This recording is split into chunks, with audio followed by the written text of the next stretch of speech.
Hello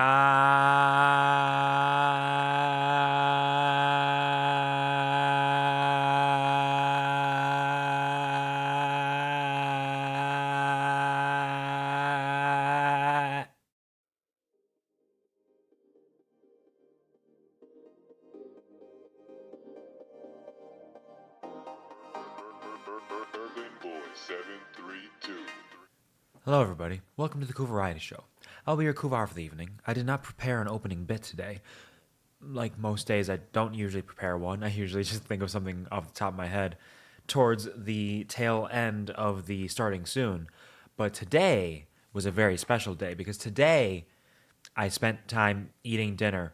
I did finish, but I'm drowning in food. But I finished my dinner, which means we're good to go. I definitely won't shit my ass. Everything's fine. Anyways, hello, Gary. Congratulations on getting the love at first sight so incredibly fast. Thank you so much for your eternal support, encouragement, and enthusiasm, and your attempts to be here early on. I appreciate it. I do. And hello, Pongwin. Welcome to the stream. I hope you're having a wonderful day. How are you doing? Pleasure to see you. Wait, hold on. Hat. There we go. That's better. Yo, Baldur's Gate. It is Baldur's Gate time. It is time to fuck around and find out and explore some character creation options. I don't know how long this stream is going to be. I really don't have any idea. It could be a half hour. It could be like 5 hours. I don't know. We'll see. But I'd finished my dinner, which means we got plenty of time to find out. And find out we shall. I'm going to drink some water quick.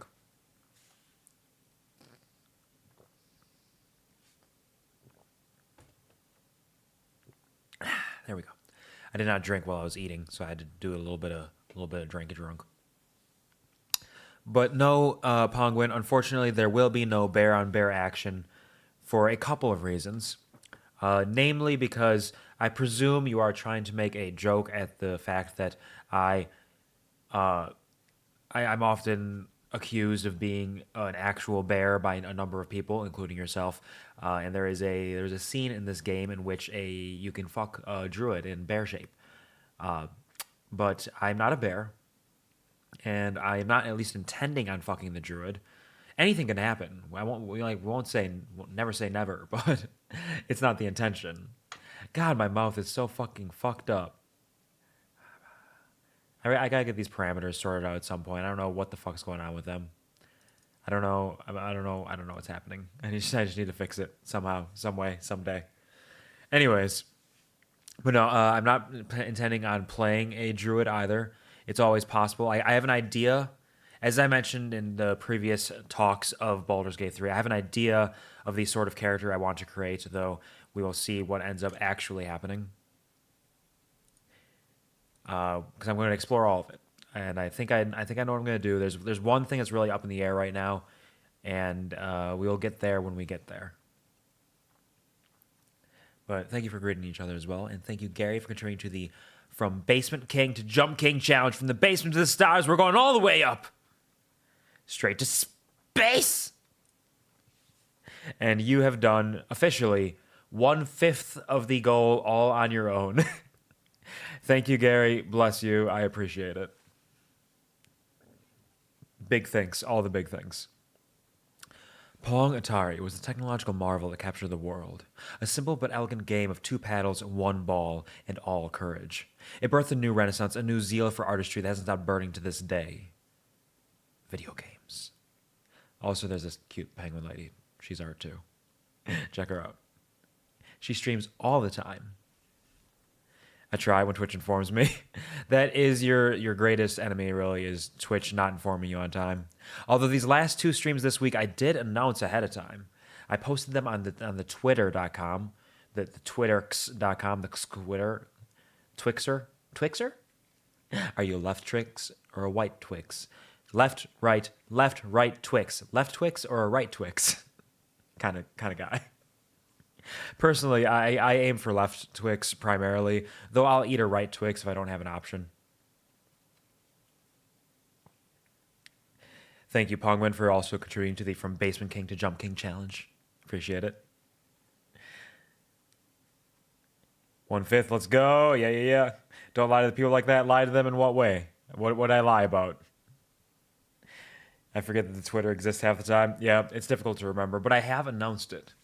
And I at least tried to give you a heads up on other streams if I know that I'm going to be streaming. It's like, hey, I'm gonna try to stream on a Tuesday and Thursday this week. So feel free to stop by and say hi if you think you got the time. But this time I also did a little bit of a scheduling. I am mostly finished with a schedule template that I've not touched since this weekend because who has time to work on things? But I also am going to have that. So if I ever have several days in a week where I know that I'm going to be able to stream, I could potentially post a schedule for it. Problem with that is it does kind of tie me down to a time frame. The Saturday ones are the hardest for that because who knows what time I'm going to get up and like get dinner and stuff on Saturdays. So I don't know.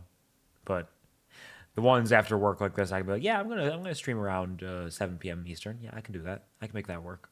Worst case scenario, I just have to eat dinner after a stream or something. But it works out all right. I am so powerful. I discovered yesterday, no, Tuesday, I discovered how to use emoji. I'm not fluent in emojis, but uh, I did learn emojis. Come on. I did learn how to use emojis on the internet. I never knew this before. I was always like, I don't know. If it doesn't offer it to me, I just don't know how to do it. So sometimes I would Google the emoji and copy paste it if that's the only option I had available to me. But I finally figured it out. You hit the Windows button and the period and it opens up a menu. I'm a genius. I found it by Google and it works. And I'm sure that I'm the first person to ever discover this. It is absolutely not widely known information. So big and so strong. I'm so big and so strong. You're damn straight. You're damn right, even. That all being said, emotes. Guilty. I use Google for my emoji or go on my phone. I was that same way. I was that exact same way, Gary. Like when I changed my name on Twitter when I'm live to Red Hearts Alive to be like, hey, it's kind of like the live symbol, but it's a little different and quirky. Haha. But every time I did that, I would go on my phone to do it so that I could use the emoji because I didn't know how to change my display name and add emoji on desktop. But I learned now. And now I don't have to. And now I'm a genius. Yeah.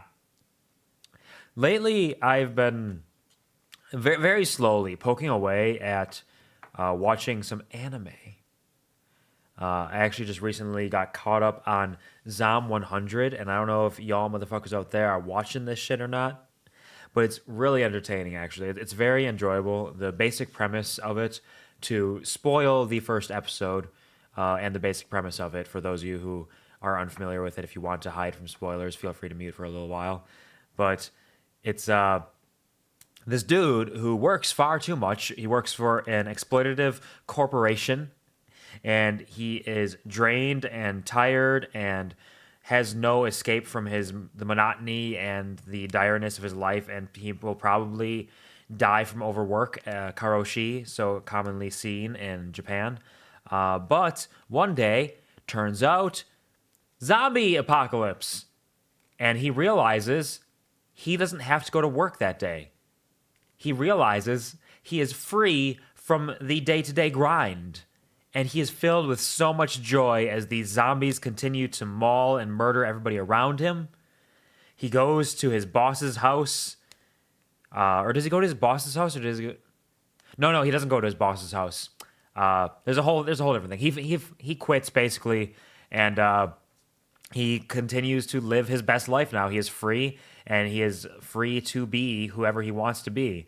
And so he makes a bucket list of sorts of like, hey, what do I want to do before I inevitably die and become a zombie? Now that I have freedom, now that I have my joy back, now that I've found my smile again, what am I going to do with my life? And that's the basic premise of the show. It's actually quite enjoyable. It's very funny most of the time. It's got some amazing animation, actually. And it also still hits some really powerful, emotional, and sort of horrific story beats occasionally, just like any good zombie media will do. So it gets it all. It gets it all. It lures you into a false sense of security in a way with the comedy, where it's like, oh, what's happening here? I don't know. Haha, that's funny. Wait, why am I crying? Why do you do this to me? So it's been very enjoyable. So I got caught up with that recently. I'll probably get behind on it again. The next time I get caught up might very well be when it is completed, but it's been very enjoyable. I'm having a very good time with that. It's very, very fun.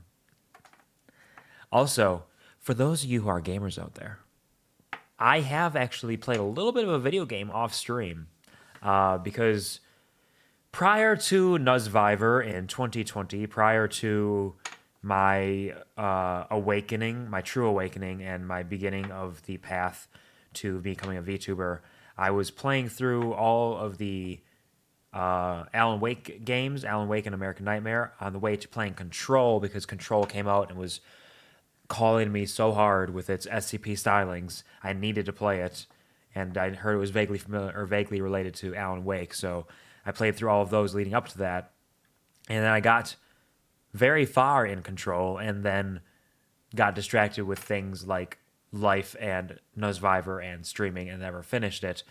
I would have played it on stream because I love the game, but I was really nearly at the end of the game. That seemed kind of silly to be like, all right, let's do this last couple missions of the game on stream. So I'm not doing that, but I am poking away at slowly off stream.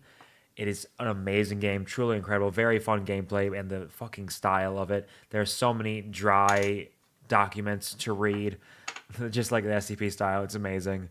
And I'm very, very interested in where it goes from here. And then when Alan Wake 2 comes out very soon, sometime after that, probably not immediately, but very soon, I will be playing Alan Wake 2 on stream. I'll give a quick recap of the events of Alan Wake as well as the Control relevancy before we play it, but I'm very excited to play that as well because I love Alan Wake and I love Control even more, but Alan Wake is rad, and the fact that Alan Wake 2 is coming out after Control and it ties them all together, it's like, oh, what the fuck's going to happen here? I want to know. I want to know. So I'm really excited for that. That's the basic gist of my life right now. These are the things. That and just being excited to play Baldur's Gate 3. I'm so fucking excited to actually get in this. I've been wanting to do this for so long. I'm burning up. Then I've been working a lot. So that's about it. Hello, Sky. Welcome to the stream. How are you doing? I hope you're having a wonderful, fantastic day. Pleasure to see you, as always. You're all caught up? Nice. Nice. I hope you've been enjoying it as well. Main song with Doobie Pumping. Yeah, the OP is quite tasty. It's got some tasty licks, as they say. That's what they mean, I'm pretty sure. Zam 100, love that anime. Bucket List of the Dead. Yeah, Bucket List of the Dead. I'm glad we're all on the same page here. I'm glad we're all like, you know, that Zam 100 shit. That's some good shit. That's some good fun stuff. My list is ever growing. It is so long. I will never catch every anime I want to watch, but every time I get an opportunity, I am very thrilled to do so. I still need to watch season 3 of Mob Psycho 100 because Mob Psycho 100 and more importantly Mob Psycho 100 season 2 are fucking masterpieces and some of my favorite anime. So I need to get on 3 at some point. It's been so long. I really need to do that. There's a couple other shows that have piqued my interest as well, but one day, one at a time. We'll get there. We'll get there some way, somehow. Though I also occasionally have been watching some films recently in my off time while I'm doing other stuff. And I watched a film. It's only an hour long. It's a relatively short film. It's a Shudder original. For those of you who are unfamiliar, Shudder is a streaming service that serves exclusively horror films and has some exclusive films of its own. And the film that I watched is called Host. It is one of those found footage sort of internet media kind of things where it's basically the entirety of the film takes place in a Zoom call, and it's a little silly, but more than being silly, it's fucking rad. They do such a good job with it. It's terrifying. It's spooky. It feels very real. It really feels like a group of fuckers just chit chatting on Zoom with their little meeting, and it's a very good spooky film. I highly recommend it to anybody who has Shudder, has the option to find it. Again, it's only an hour long, so it's relatively short as well, but very, very good. Highly recommend. Good time. God, I love horror things. This coming Saturday, we'll be starting up My Friendly Neighborhood, speaking of horror things. So look forward to that. God, I love video games. God, I love movies. God, I love anime. I love things. I wish I could do more things. But I'll do the things that I have available to me as I have them available to me. At the meantime, at least. At the very least.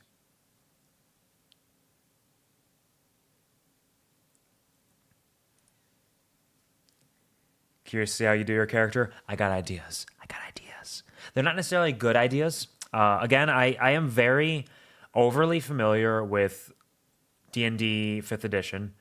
I actually have added a video to my Watch Later playlist on YouTube by the Dungeon Dudes, who I highly recommend.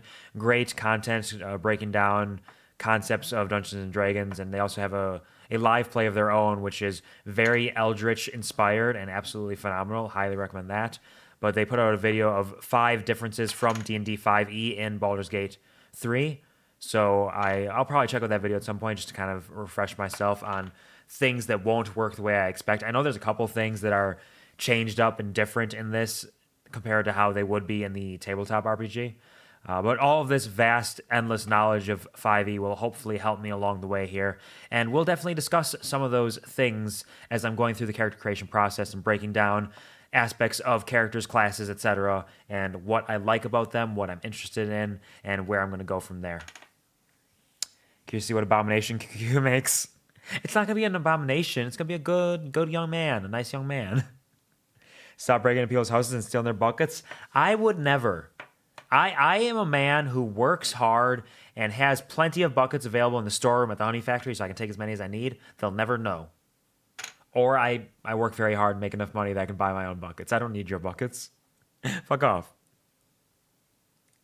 All right, that all being said, I've been rambling. I've been babbling. We have potentially half an hour to 5 hours of character creation to get through. So no more dawdling, no more dabbling, a little bit of dabbling perhaps with some character stuff. Why not jump right in to some video games right now? Here we go as I hit the button very quickly. Yes, this is the one. That's it. And now I'm going to open the game, and you know what else I'm going to do? Not only am I going to open the game, I'm going to also add the game onto this as a game capture so you can see what I am doing in the game. See? I'm a professional. Let's add game capture. Baldur's Gate 3. Open it up. I don't need a Larian account. No thanks. Let's play. And is it? It is beginning. Let's go here. Capture specific window.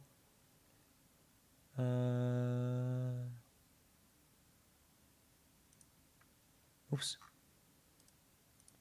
Properties. Specific window. Baldur's Gate 3. Yeah, it's the stuff. Look at it. That's it right there. Drop it down. Drop it like it's hot. And let's roll. So one thing we notice immediately is that audio cuts out if I leave the window. So we'll have to see if maybe there's like a borderless windowed mode so I can do any adjustments I need to make for off-stream stuff. We'll kind of see from there. There's a possibility of bear-on-bear action. There is, but not in my stream. You saying our buckets aren't good enough for you? Your buckets are fine, but like I can get my own buckets and better buckets with blackjack and hookers. What are you talking about? Something naughty about using someone else's bucket? There is. It's very, very naughty.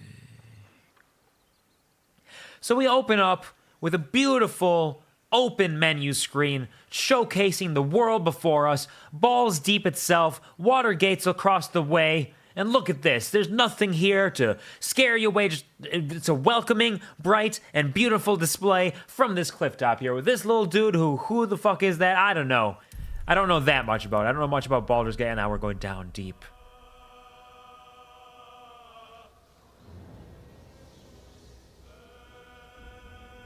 We're going down to the Underdark, I see. Oh, there's some people there. Some good main menu music. I approve. I don't want to actively watch the first bit because spoilers. Fair enough. I do think there is an opening video, so you can kind of glance on and off until you see the character creation screen, if that's what you're here for. I know that you are a big Baldur's Gate fan as well. I know you're planning on playing this eventually. Though, the point can be made that it's difficult to properly spoil this game because of how much variability there is in this. Because there is variances in, depending on whether you pick one of the origin characters to play as with their own like main follow-through stories, whether you make a custom character, what that custom character is in terms of race and class and background, as well as just what you do and what you end up seeing and what your decisions are and what you roll on the dice. There's so much fucking possible replay value in this game. It is insane. You can watch 10 people play the game and have nearly entirely different experiences, potentially. This is Dungeons & Dragons. This is Dungeons & Dragons, where you could play the same fucking pre-written module with the same people, but just different characters and have a different path through entirely at the same time. There's just so much going on. There's so much possibility here. It's fucking beautiful. It's absolutely goddamn gorgeous. Like, I've seen some of the things where, like, dialogue options will come up in dialogue where it's like, this is a dialogue option that is just a default one. This one is based on your race. This one is based on your class. This one is based on your subclass. Here are your options, motherfucker. Pick something, roll the dice, see what your story is, see where it unfolds from here. This is the sort of game that could be a proper forever game. This is the sort of game that somebody could play exclusively for like the rest of their lives and have different experiences every time. Now, I know that's a little extreme. It might not be quite that vast, but the options are so wide and varied and possible, it's incredible. And I want to play more of it. I probably will only play through this game once because it's also a large game. It's not just the possibilities, it's also large. So I'll probably only play it this once, but I am so tempted to play it more potentially. I haven't even touched it yet, I'm saying this. I'm fucking stupid. But I'm excited. What can I say?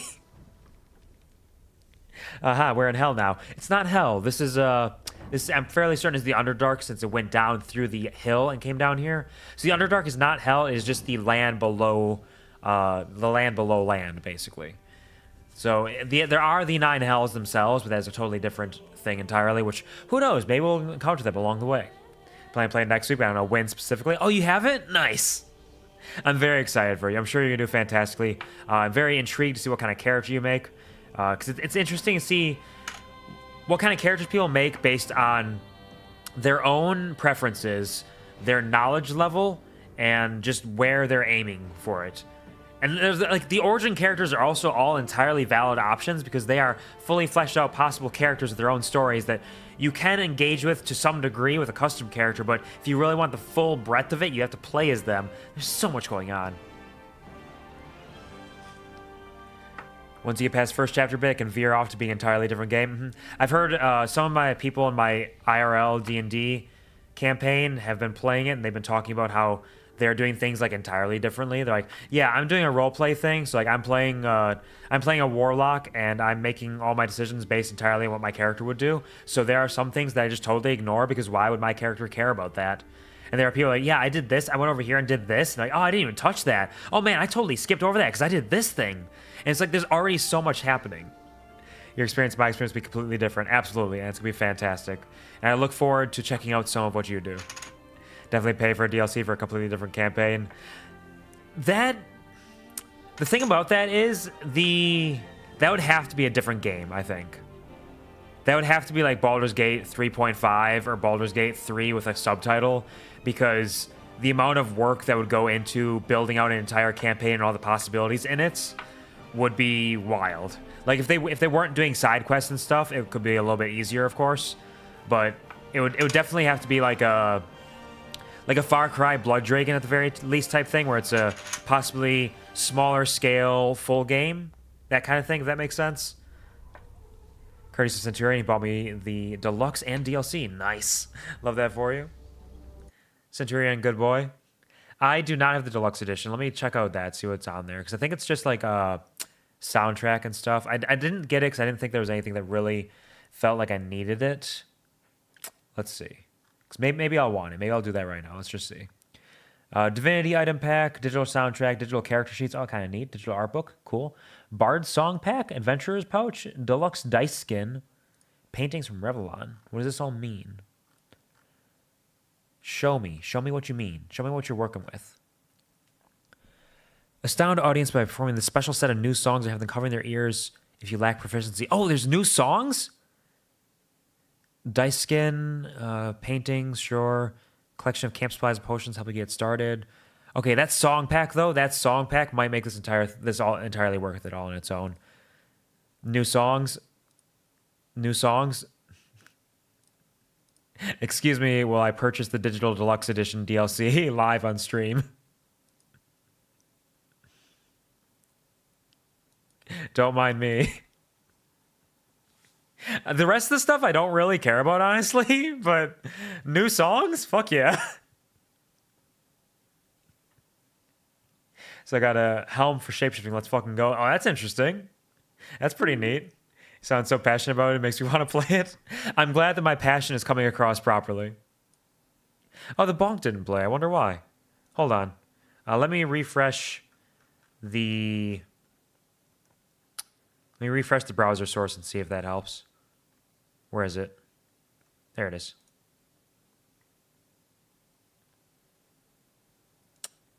Refresh. You can attempt another bonk if you'd like. Let me know if it works this time. I will say, even though if it works, I will hear it. As companions, you can miss out getting or only get depending where you branch. Yep, I'm vaguely familiar with it. I haven't like dug into it a whole lot because I still want to be pleasantly surprised myself. But I know I think there's at least from what I read, one companion or two companions where you can only get one of them, and then there's other ones where you might not end up coming across them, or they might not want to join you potentially. So there's a lot of variability in that way as well. And that's part of the reason why I might want to play it again, is just so I can get the full experience, because we'll get there. We'll get there when we get there. Such a nerd. I'm not a nerd. Shut up. I'm cool. I'm cool and rad. I found a bear. He took a little of my blood. I took all of his. Ah, I see. That's a bear and Asterion thing. I have picked up on a few little memes that have kind of led me to understand certain things. Asterion, if I recall correctly, for context for why that kind of makes sense, is a vampire, I believe, or vampire related, I think. So that would make sense there. Asterion is also the character in the trailer that fucks the bear, so that's a thing. I did go on here and checked a few things. I wasn't sure about a couple of things. The things I'm not sure about are genitals are off. I've turned off genitals. We are safe. Cinematic nudity is also off. Yes, cinematic nudity is part of why I might want to play this again sometime, because I can't see it on stream, and I'm just curious. I don't need it. It's not going to, like, ruin the game in any way, shape, or form, but I'm curious. So I guess I could always just look it up on YouTube or something at some point. You need to turn the nudity off? Yep. Do not worry, there is no nudity. People got banned on Twitch for not turning it off. Yeah, it's one of those things where because it's so, like, prevalent, you need to turn it off. So many Baldur's Gate 3 blurps. Nice. I do ask that if we are using Baldur's Gate 3 blurps, be careful with them. Just make sure none of them is like a spoiler or anything. Offhand comments is totally fine. Things that I have no context for are fine, but just be a little careful just in case there's something where it's like, oh, this might potentially spoil something. Like, the bear thing, I don't know what that means. That's fine. That's nothing. Don't want to be spoiled myself. Yeah, that too. Yeah, because you're actively playing it right now. Gary, since you are playing, I am a little bit curious. Are you playing with the karmic dice? Because from my understanding, What I initially heard was that the karmic dice works in a way where if you start getting a bad streak, it will give you some better rolls. If you start getting a good streak, it'll start giving you some worse rolls, so it reaches a balance. But the way this reads, it says avoid failure streaks specifically, while keeping the results mostly random. So I don't know entirely. Karmic dice? I don't know. Let me check. It's on by default, so if you didn't change it at all, you're probably using it. If you turn it off, it is totally random, whether you get good rolls or bad rolls. This, maybe I should Google it quick, because I heard it was both good and bad rolls.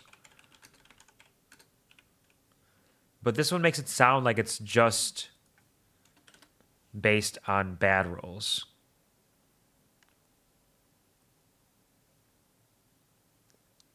Okay, it does say prevents characters from having long streaks of good or bad rolls. So it helps to balance it out a little bit in that way. Give me 2-1 rolls in a row. I mean, that can happen naturally. It's not going to stop like 2-1 rolls in a row, but if you keep like failing checks like multiple times in a row, then it might be like, you know what? This dude needs a little bit of luck, and kind of edge it towards that way. Yep. Yeah, it's on by default. I think I'm going to leave it on. We'll kind of see how it feels. Because it might be good to have something like that where it's a little bit of a balance. You don't get totally fucked since it's a video game as well. So there's no proper like DM to say, okay, let me fudge this a little bit so it doesn't totally fuck you. So karmic dice might be okay to kind of hit that balance. All right, anyways.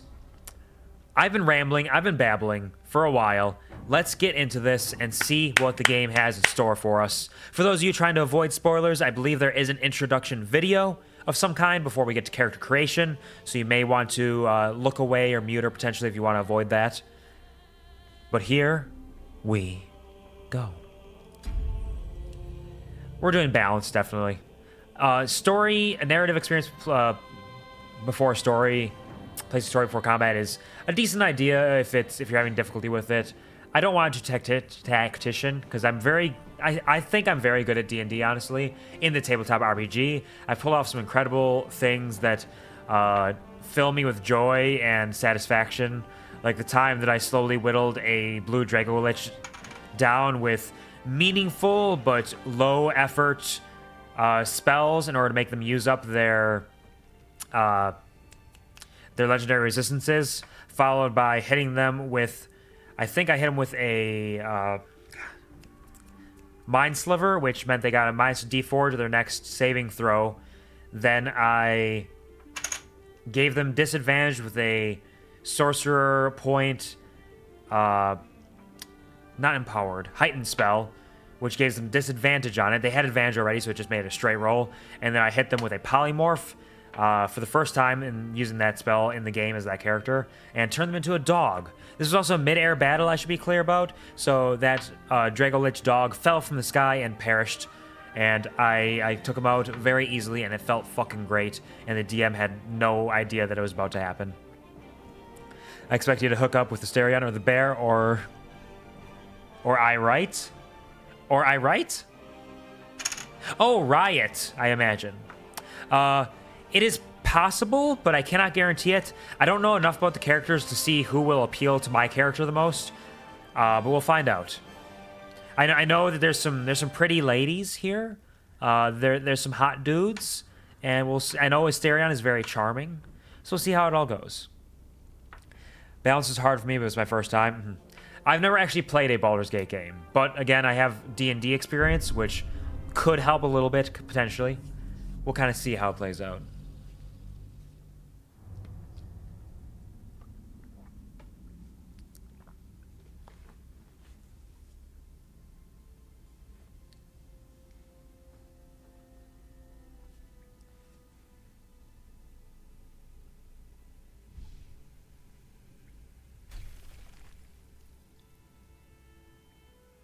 Is the game quiet?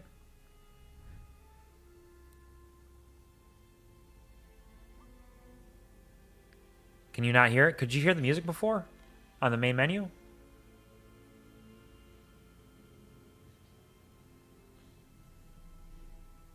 That's not very clear. Oh, you could hear the music, okay. I mean, this is a quiet part of it, so maybe it might just be quiet. I could try to turn it up.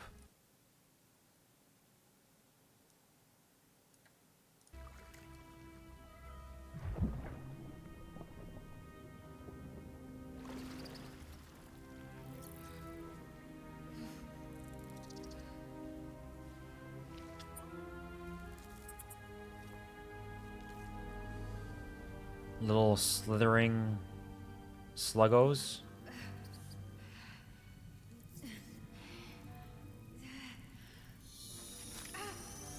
Oh. Oh, is that like a mind flayer larva or something?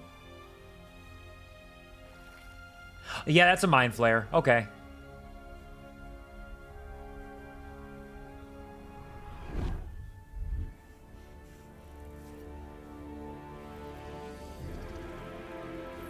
Oh boy. Oh, it's going in. I imagine that was me then, since it was a first-person perspective.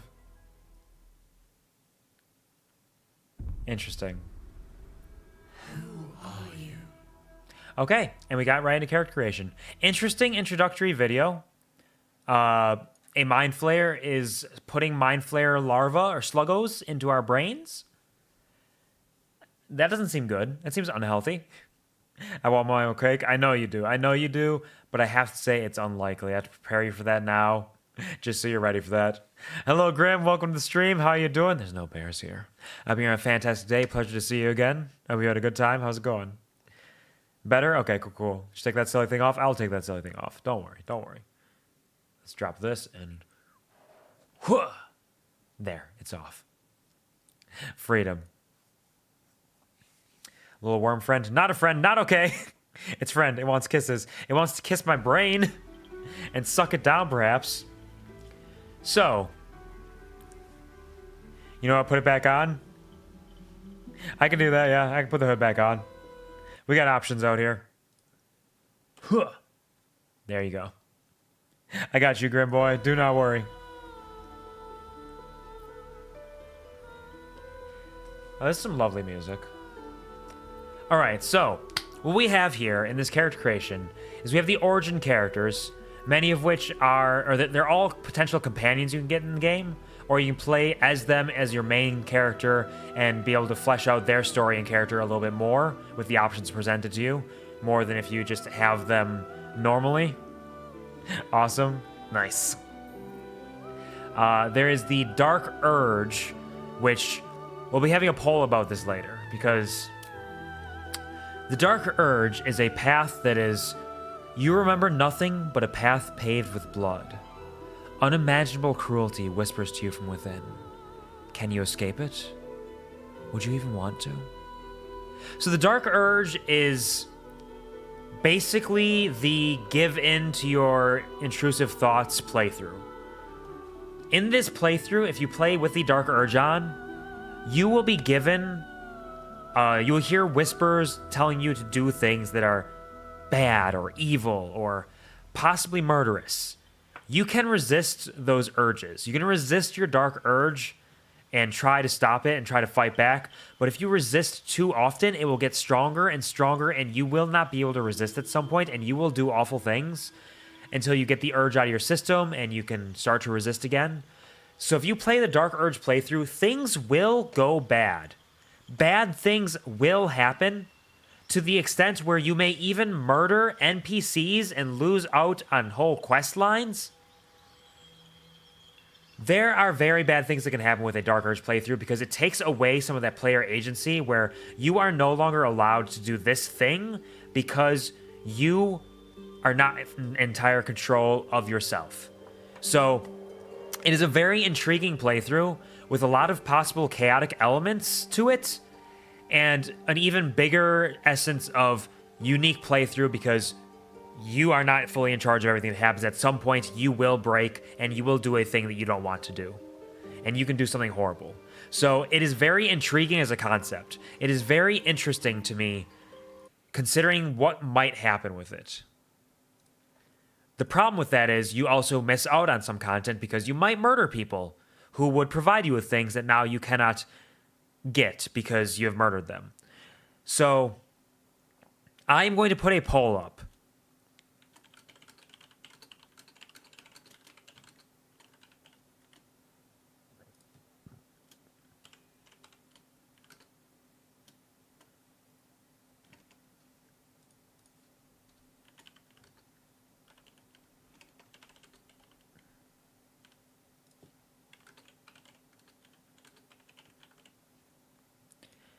Putting a poll up now.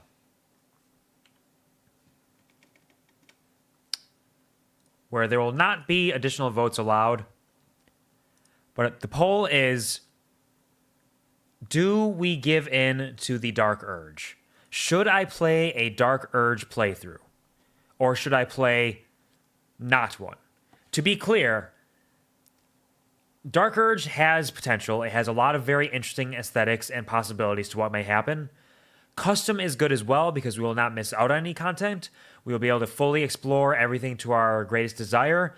Though Dark Urge is intriguing with what might go horribly wrong, what we might miss. It will be a fully unique playthrough in that way because I will lose out on something. So I'm equally interested in both, I think. So I'm kind of leaving it up to you guys if you have a preference for whether we should just do a normal custom character and just play normally, or play a custom character with the Dark Urge and see where it takes us from there. So feel free to vote in that poll. I'll leave it up for 10 minutes. It looks right now like it's a bit divisive. It's a little uncertain. Wow, it is totally even right now. Interesting.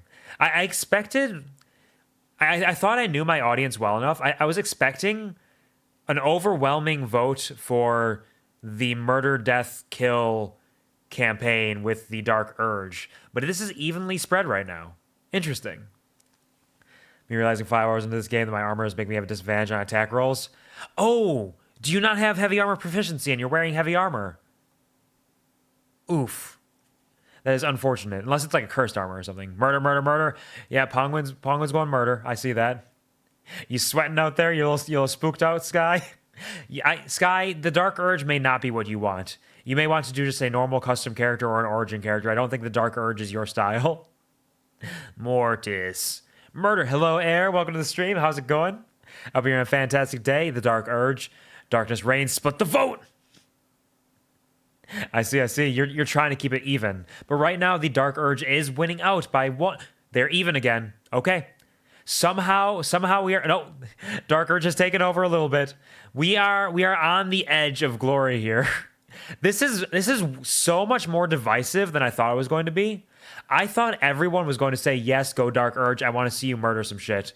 But this is going in both directions. I guess some people are probably like, I don't want to see you stomp that squirrel into blood and guts. Because from my understanding, the Dark Urge things can be a little unorthodox and a little unfortunate to have happen. You may, I don't know, maybe we'll end up murdering a child and eating them. I don't know what's going to happen. It can get bad. There's a comment, no free will, and no free will mean two different things. Exactly. Yeah, it's very, very different. Where's my boy Puppy? I know you would vote for Blood. If Puppy were here, he would definitely vote Dark Urge. Puppy is one I have no doubts about, would vote Dark Urge. Split 2, because I'm not gonna do the Dark Urge. Yeah. So this be a way to experience a little bit yourself. Don't have light armor proficiency, because I'm a monk now. When I started off as a rogue. Yeah. Yeah, if you go to Monk, you're going to want to use your unarmored defense, which is primarily based on your dexterity modifier. I believe it's dexterity and wisdom, though, but I can't recall exactly. So you're definitely going to want to be unarmored entirely. The best thing you can get as a Monk is, like, Bracers of Defense, which will just give you a straight +2 to AC in addition to your stats giving you AC. Also want to see your choices. I mean, from my understanding, Dark Urge doesn't, like, force you to do bad things all the time. You still get choices. It kind of edges it in different directions sometimes when you have the option to resist. And who knows? If I love this enough, and if I'm insane enough, maybe we will do a second playthrough of the other option at some point. Maybe we'll do whichever wins the poll now, and then afterwards take a little break for a while. Maybe we'll come back with a playthrough of just a normal... Because right now Dark Urge is winning. Maybe we'll just do a normal custom character later on. Eat the orphans, eat the orphans. I want to see you do Dark Urge since I never will do it because I lack the stomach. Yep. I will be full role-playing my character, and that will include this this intention for the Dark Urge. Wait. What does it mean play introduction? Oh! You can listen to all their stories. Interesting. Let's listen to the Dark Urge.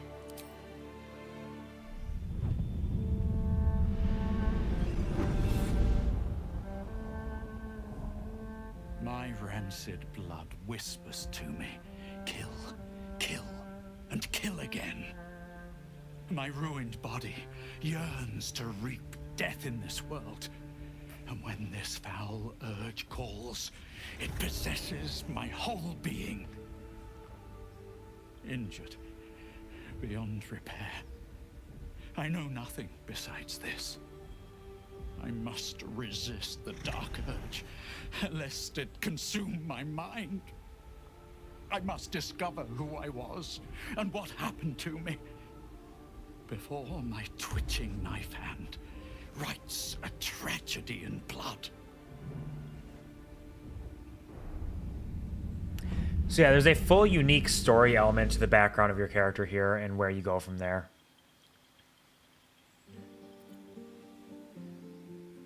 Penguin Scary Tee. You're a Dragonborn. I'm not going to be playing a Dragonborn probably. This is just the default. Dark Urge is a white Dragonborn. I'll still be going through all of this and changing things up and seeing where we go from there. But it is neat. The Dragonborn in this game do look pretty rad.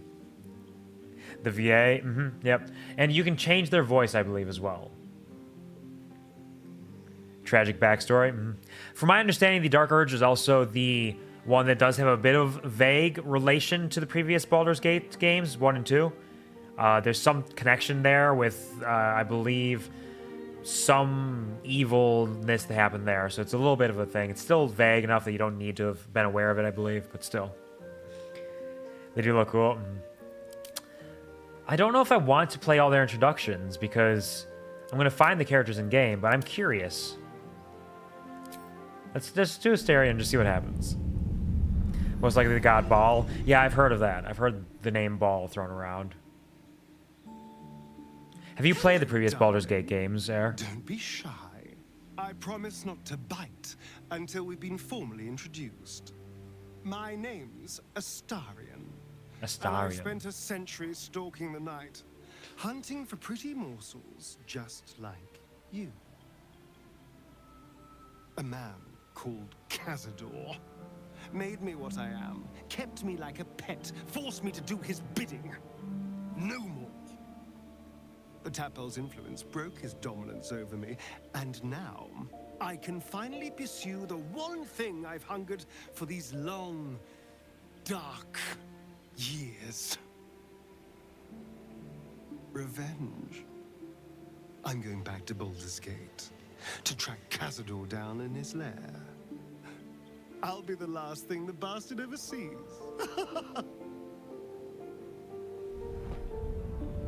Interesting. I kind of want to watch all these because I doubt that it's going to show that introduction in-game. So I kind of want to just see what they're all like. Most likely. I just did research on them before playing 3. Ah, I see. Did you, any particularly good research? Any, like, little, like, short recap YouTube videos or anything you got? Or did you just do a lot of deep research? Just fought something that I forgot existed? Interesting. How curious. Basically, the Cole's notes on the story? I see. Because I might do a quick run-through of that myself at some point, just to kind of brush up on anything that might be possibly relevant. Free to walk the sun, free to chase power, free to take revenge. Lae'zel was raised, ready for a life amongst the stars, mercilessly conquering the cosmos as a Githyanki soldier. Grounded, she must deal with a world she doesn't understand, and find a way to serve her people in a plane that despises her militant kin. Tell me about yourself, Lae'zel.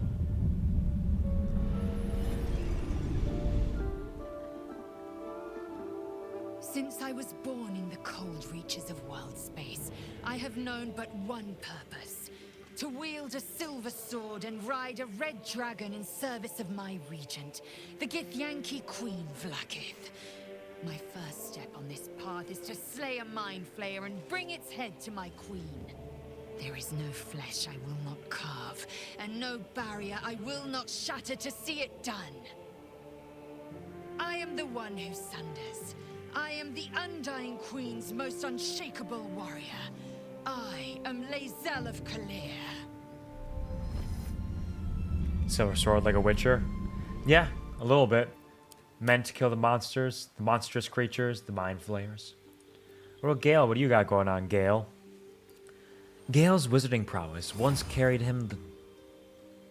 earned him the love of Mystra, the goddess of magic, until his ambition led him to the brink of catastrophe. Oh, it looks like the poll is completed. Looks like we're going Dark Urge, guys. Well met, stranger. You find yourself in the presence of the renowned wizarding prodigy, Gale of Waterdeep. Please, no need to be intimidated. My virtuosic talents once caught the eye of the goddess of magic herself, Mystra, who named me her chosen, and her lover. He fucked a goddess. Thanks to a slight miscalculation on my part, that relationship eventually soured, as did the greatest of my powers. Now I'm merely a humble wizard on the road to redemption. Unless I can find the path to something greater. What's that supposed to mean? But yeah, it looks like in what is less of a close call, but still more divisive than I expected, we are playing the Dark Urge. So we'll see where our story goes from here. Very intriguing. Shadowheart willingly undertook a ritual to remove her memories in order to protect the secrets of her fellow Shar worshippers.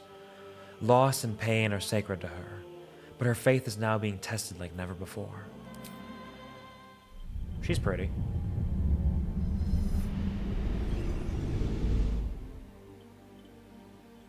My name is Shadowheart, loyal servant of Shar, goddess of darkness and loss.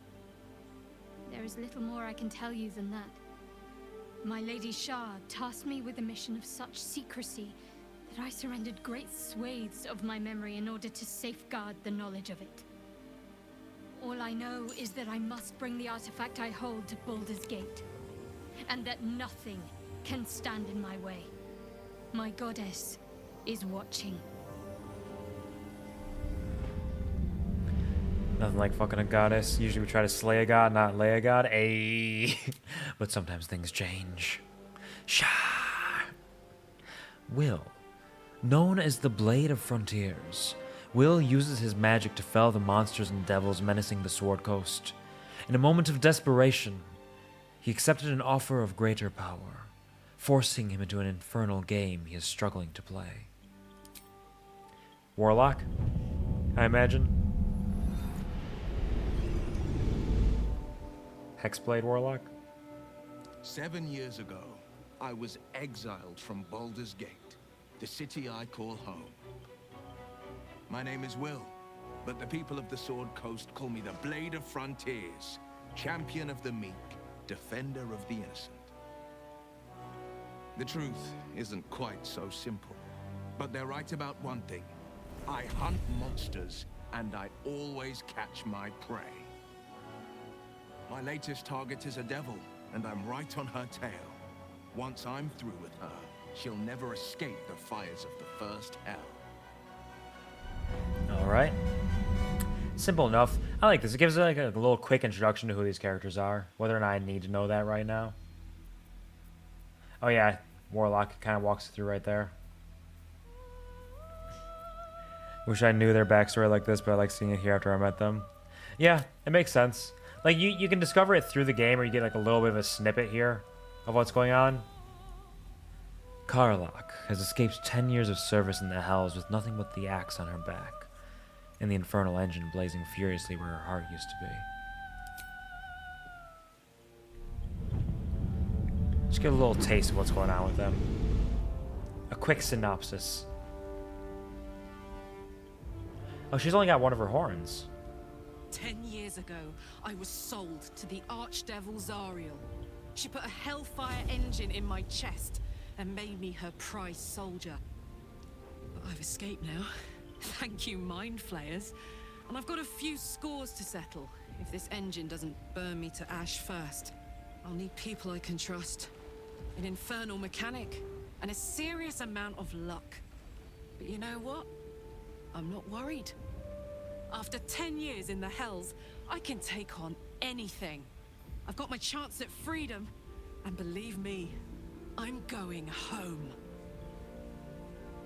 I see. She's Flame Princess from Adventure Time. You have to drink potions of fire resistance if you want to get on that. Alright. And there's just custom character. You can do whatever you want with them. But we're going Dark Urge.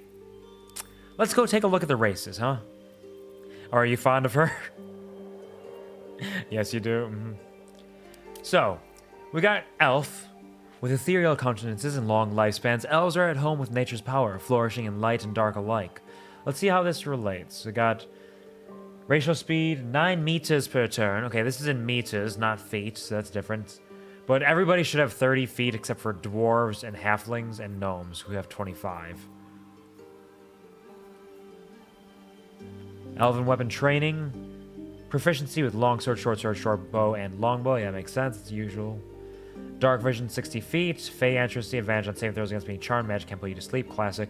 Do they trance, though? Is that a relevant thing? Is trancing at all relevant?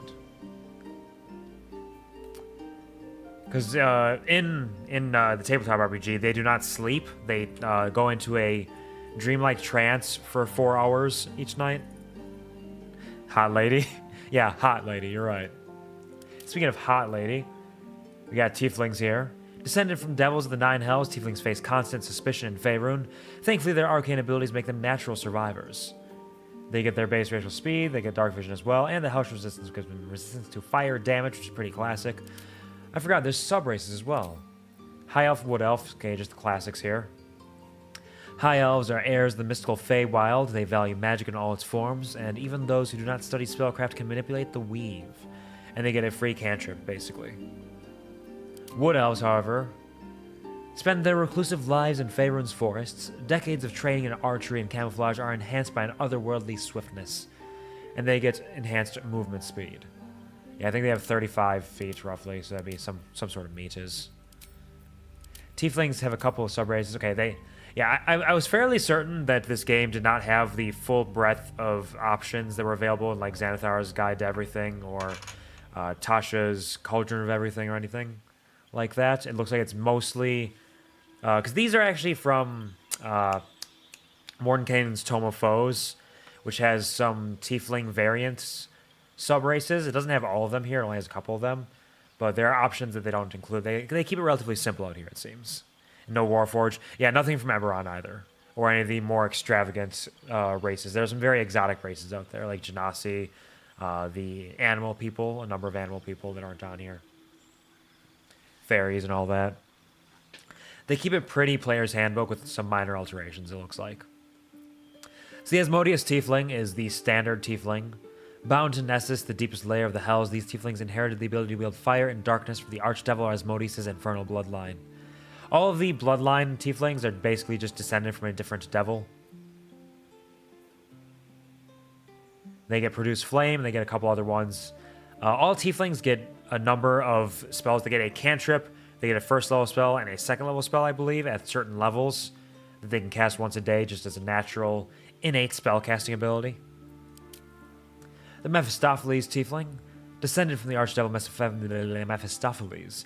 These Tieflings are gifted with a particular affinity for arcane magic, so they get Mage Hand and some other things.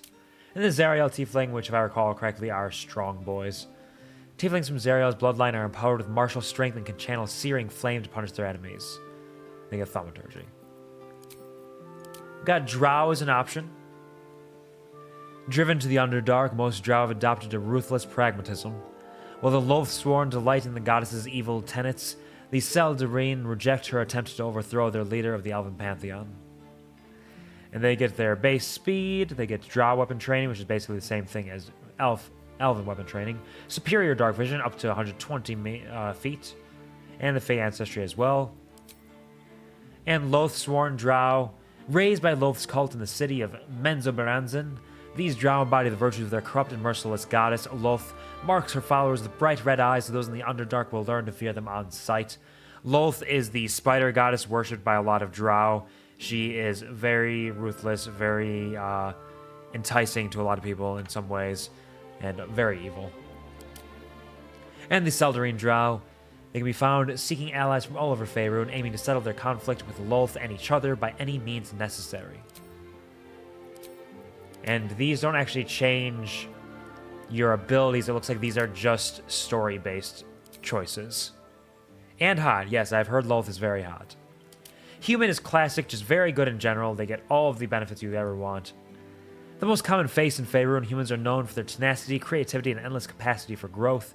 They have the normal base racial speed. Civil militia. They have weapon proficiency with spears, pikes, halberds, and glaives, and armor proficiency with light armor and shields. It looks like they historically, there's a variant human, which is very popular, which allows you to take a feat at character creation, essentially, instead of other racial traits, which a lot of people use to help build out their particular build that they would like. It looks like this just gives you civil militia and human versatility instead. Select an additional skill to be proficient in. Your carrying capacity is increased by a quarter. Okay, so a scaled back human. It is a variant human. It's not the standard human, so they're more of a standard human, which is still good, but not quite as good as the variant. Githyanki are basically space elves. With a ruthlessness born from mind flayer enslavement, Githyanki ride the astral sea atop red dragons, bringing their silver swords and psionic might to bear against any race of the Illithid menace. So they're pretty neat. They're space elves. They have a lot of psychic abilities. And they're very, very skinny. They're very tiny, slight people. With a ruthlessness born from mind flayer enslavement, I read that already. Actions, they get a astral knowledge. Gain proficiency in all skills of a chosen ability until long rest. Okay, that's pretty neat. Very versatile. They get the Githyanki psionics, mage hand, and other things at later levels. Base racial speed, and they get martial prodigy, which gives them armor proficiency with light and medium armor, proficiency with short sword, long sword, and great sword. It's pretty standard stuff, pretty decent. Dwarves, we got our short, stout lads. As durable and unyielding as their hones of stone, dwarves are some of the finest warriors, miners, and smiths of Faerun. They have shorter base movement speed, as mentioned, 25 feet. Dwarven combat training, which gives them proficiency with battle axe, hand axe, light hammer, and warhammer. Dark vision they get for up to 60 feet, and dwarven resilience, advantage on saving throws against poison, and resistance to poison damage. Oh, they got gold dwarves. Okay, I see. They do not have hill dwarves, but they have Dwergar. So they got a couple of subraces, which is pretty interesting. Gold dwarves are known for their confidence and keen intuition. The culture of their deep kingdom values family, ritual, and fine craftsmanship. You get dwarven toughness, which is hit point maximum increased by 1 against every time you gain a level. That is hill dwarf, isn't it? So hill dwarf and gold dwarf must be interchangeable in that way. Shield dwarves, great losses in ancient wars against goblins and orcs have led these dwarves to adopt a cynical mindset, but they will endure anything to restore their ancestral homelands. And they get dwarven armor training, proficiency with light and medium armor. And then the Dwergar, which are the Underdark dwarves, of course. Once enslaved by the eldritch mind flayers, Dwergar adapted to freedom with harsh practicality. Their cold demeanors and gift of stealth are well known throughout the Underdark. They get superior dark vision, 120 feet, and Dwergar resilience, advantage on saving throws against illusions and against being charmed or paralyzed, which is very handy. Honestly, Dwergar are some of the best in terms of the benefits you get from this, because getting advantage on saving throws against being charmed or paralyzed is amazing. And throwing illusions is very good. Superior dark vision is super handy. Half-elves. Curious, ambitious, and versatile, half-elves are welcome everywhere but struggle without a community to call their own. They get a little bit of the benefits of both elves and humans usually. So you get the normal base racial speed, civil militia from the humans, which is the same benefits and proficiencies that humans get, dark vision from their elven ancestry, and the Fey ancestry from their elven ancestry as well. Subrace high half-elf, so they get a little bit of the half-elf features.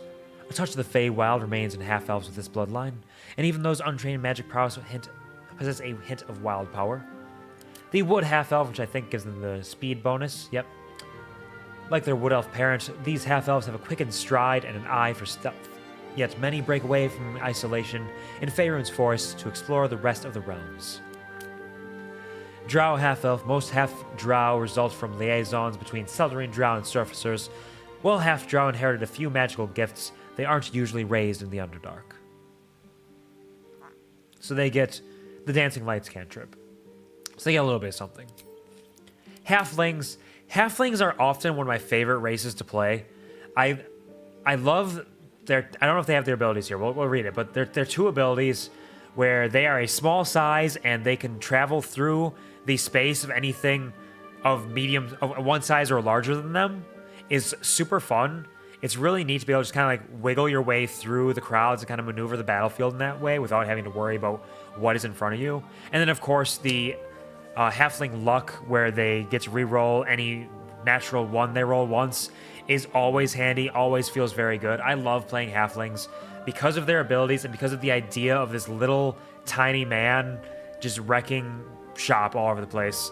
So one of the main ideas I had a lot of ideas. I was stretched thin, paralyzed by choice, thinking about all the possibilities of race and class.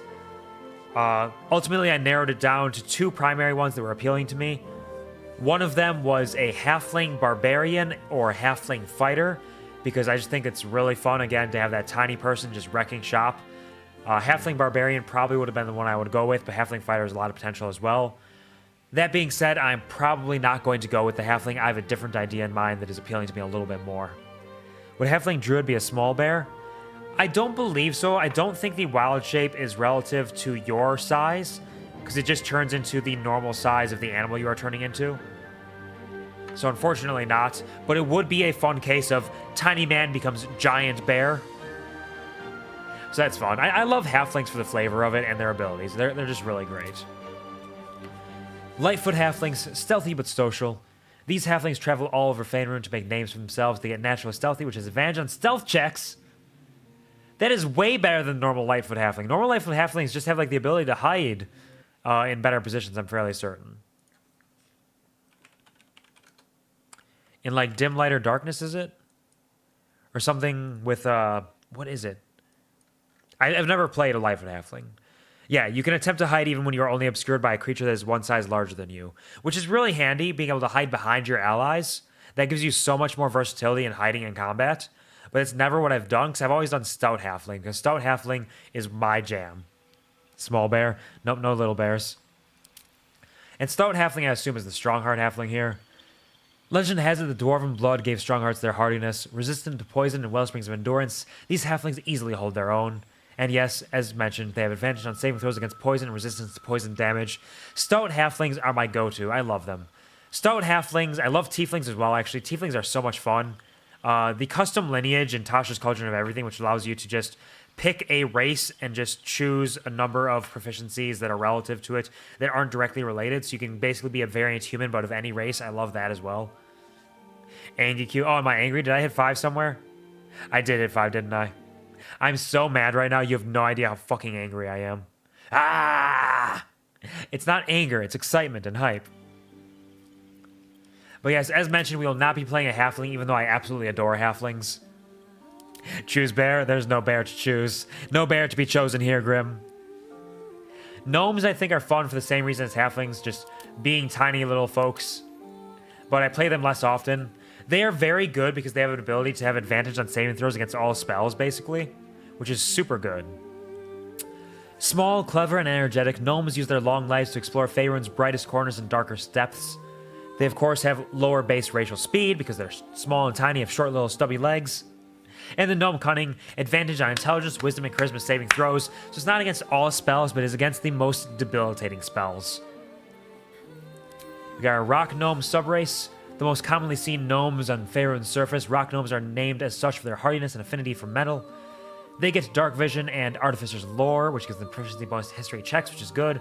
Forest gnomes can be fun, even smaller than their cousins and twice as reclusive. Forest gnomes are a rare sight in Faerun. They master magic and craftsmanship in their distant idyllic groves. They get a couple of extra spells, which are very handy, and dark vision as well. And then deep gnomes, the Svartniflim, Smurfs. I forget what they're called entirely. It's like Svartal Niflin or something. Svirfneblin. It's Svirfneblin is what they are. More guard than their surface cousins, deep gnomes survive in the Underdark with dark vision and skillful stealth. They get the superior dark vision as all Underdark races do, as well as strong camouflage, advantage on stealth checks. Nice, good for them. It's really neat for them to include all of the Underdark sub-races in this, because obviously you start in the Underdark, so it even makes sense there. Embrace Druid. I do love Druids. Druid is actually the one race, or not one race, the one class in D&D that I've not played as myself yet. I've workshopped some ideas for druids, and I've seen them played, obviously, and I love the idea of it. I will do it someday, but I've not done it yet, and I'm not going to be doing it here. All their height went into their third leg, wink, wink. I don't think they have tails. They don't normally have tails, no. Dragonborn, which of course are just rad as fuck, lizard people. A proud race that values clan and skills above all else. Once enslaved by dragons, they strive to be self-sufficient, not wanting to be beholden to anyone, not even the gods. They get the base racial speed. But their thing is they can be one of any type of dragon, because there are the chromatic dragons and the metallic dragons, both of which... historically, chromatic dragons are evil dragons and metallic dragons are good dragons. It's not always, doesn't always work out that way, but that's very common. And depending on what type of Dragonborn you are, it affects your breath weapon, what type of damage it does, whether it's a cone or a line. So we have black Dragonborns, share the charcoal coloration and fizzling acid breath of black dragons. So they get resistance to their chosen damage type as well as their breath that does that damage. Blue ones are share deep sapphire scales and charge crackling breath of blue dragons. Brass dragons, the first of the metallic ones. Burnished ochre hue and flickering fiery breath of brass dragons. The metallic ones look pretty neat here. Bronze dragons. Because they have that bit of a shine to them. What kind of character you're going for? That hasn't come out yet. Because I've been going through all the races and breaking down each one, just kind of talking about them. I don't know if this is boring for you guys. I apologize. I just really love D&D, and I'm really enjoying kind of going through each of these and seeing how they've adapted these characters to the game, and contemplating the possibilities of them. If you have any questions about like my thoughts on any of these or what the characters are, feel free to ask, because I will gush. You cannot stop me. You're fine. Okay, cool. Share the shining sepia scales and sparkling breath of bronze dragons. So they also have lightning type. Copper dragons. Look at that dude. Look at that dude. That is a gecko right there. Look at him. Pink gold colorations and corrosive breath of copper dragons. Of course, the gold dragons. They have a resplendent shine and roiling, blazing breath of gold dragons. Interesting. I didn't know. I didn't ever realize there were 2 fire types. And then the red dragons are also fire, but... Huh. Curious. Green dragons. Brilliant emerald aspect, stinking putrid breath of green dragons. So, poison damage versus acid damage. Oh, that's what it is. There's no poison damage good dragon. There's only poison damage evil dragon. Interesting. I'm taking notes. This is not boring. Well, I'm glad. If you have any questions as well, or any questions about like how things might work or what things might work well together or anything like that, whatever you got, ask me D&D things. I'll answer it. I fucking love D&D.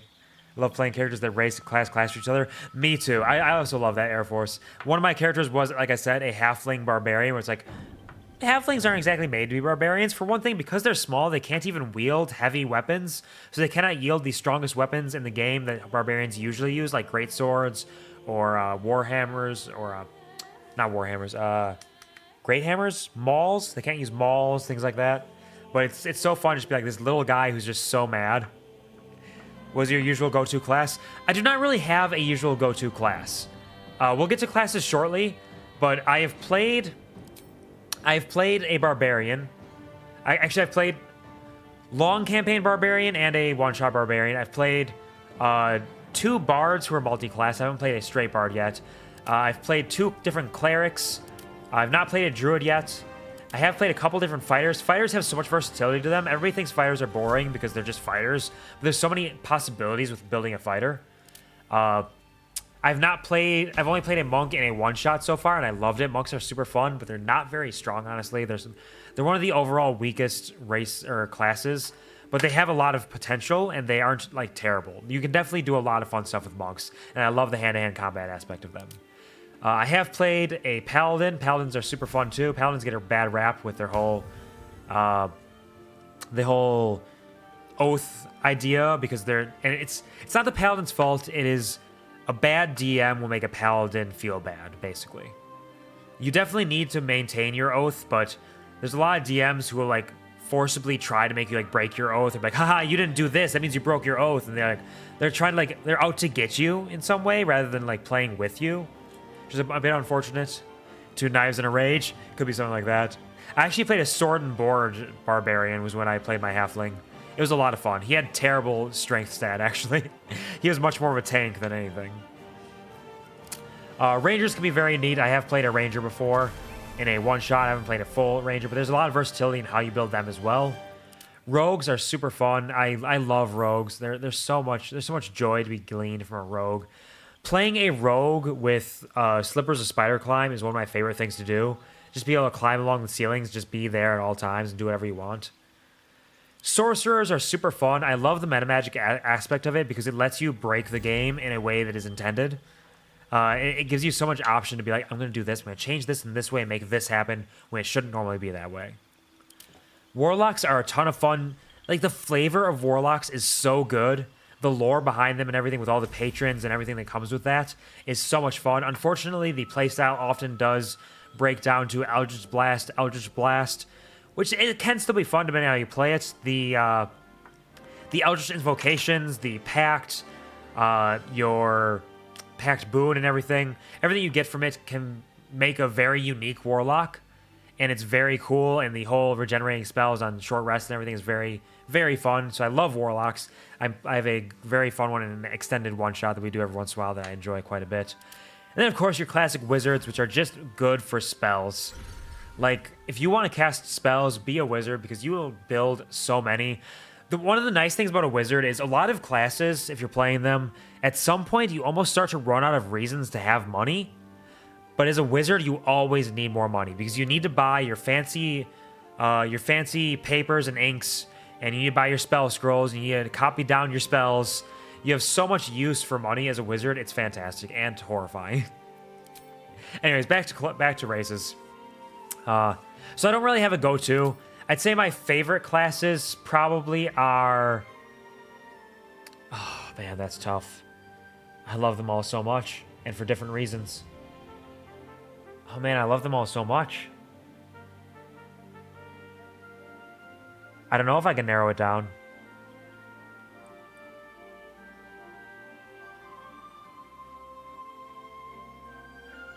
I would say my least favorite classes are probably Wizard and Ranger, just because they don't appeal to me quite as much. The half-casters, like a Ranger is, aren't always my jam, really. It works for Paladins because of their playstyle appeals to me a little bit more, whereas Rangers are a little different.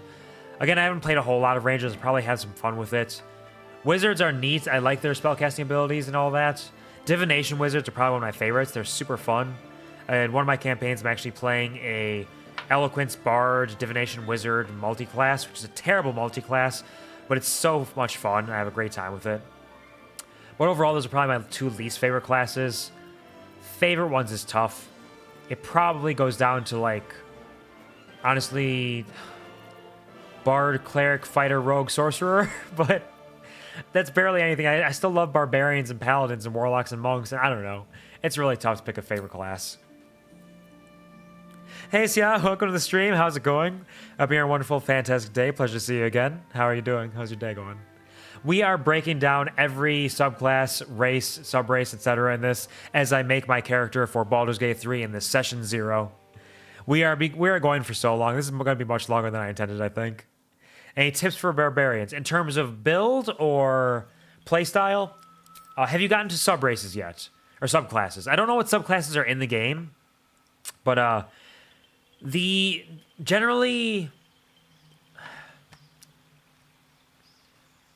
best subclasses overall that a lot of people will agree upon are the Zealot Barbarian, because of its ability to just refuse to die, as well as offer extra damage potential on things, or the Totem Barbarian, specifically the Bear Totem Barbarian, because if you get the Bear Totem, you get resistance to all damage types except for Psychic, which is fucking huge. Because you are just an absolute tank as that. So, Totem Barbarian is in Player's Handbook. Zealot Barbarian is in Xanathar's Guide to Everything, so I don't think Zealot is in this one. But Totem is usually the best. Berserker can be good in terms of damage potential by getting you that extra attack, as well as the ability to have mindless rage, which means you cannot be charmed or feared while you are raging, which can be very good. I am a bear barbarian. Okay, you are a bear totem barbarian. That is often considered one of the best ones just because of that extra damage resistance, honestly. But other than that, there's not a whole lot of... Like, obviously you want strong con, you want strong dex, you want strong strength. Strength is your go-to. Con is your second goal. Dex is probably third to keep your AC up and your ability to dodge attacks. As a weapon, you'll probably want to be using a large one, either a greatsword or a maul, something that does like a d12 or 2d6 damage, if you really want to do or maximize your damage potential. Otherwise, just rage, get in there, and fuck shit up. I don't know how it will play out in here. Technically speaking, Reckless Attack is something you should almost be doing all the time because it gives you advantage on all of your attacks and gives you the opportunity to crit more often, which increases your damage potential, especially as you get the Brutal Criticals ability later on in Barbarian levels. So Reckless Attacking is very good for that, but it does give everything around you the advantage on their attacks against you, which means you're more likely to get hit, more likely to take damage. As a Baritone Barbarian, you'll be resisting half of that damage most of the time, so it's not as bad. So my advice in that sense would be use your best judgment, use Reckless Attack most of the time to increase your damage potential. But if you are taking more damage than you can handle, it's a balancing point. If you do more damage, it's a DPS race. If you do more damage to them than they can do to you, you will kill them before they can do more damage to you with having advantage on you. But if you're not able to kill them fast enough, you're just giving them more hits on you. So it's kind of a toss-up in that way. So Reckless Attack is very often one of the better choices you can make, but you have to use your best judgment based on the fight you are facing and who you are surrounded by and what they're doing to you. Other than that, obviously you don't want to wear armor because your unarmored defense is so much better. It gives you so many more options. Get yourself some bracers of defense if you're looking for magic items because those will give you a +2 to your AC, which is incredibly good. If you can get a Ring of Protection as well, it'll give you a +1 to AC as well, +1 to all saving throws, which is very handy. Getting magic damage dealing weapons is good. And those are the main things. Otherwise, you can play around with some fun stuff if you get some varying abilities or magical weapons. But your main magical items that you want to use are a magical weapon and probably bracers of defense or similar in order to get that. Getting a Belt of Giant Strength would actually be probably good as well because it would increase your strength stat to massive strength stat.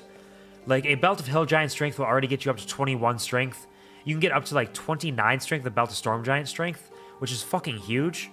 So if you can get one of those, definitely get that because that will increase your damage potential as well as all of your main abilities.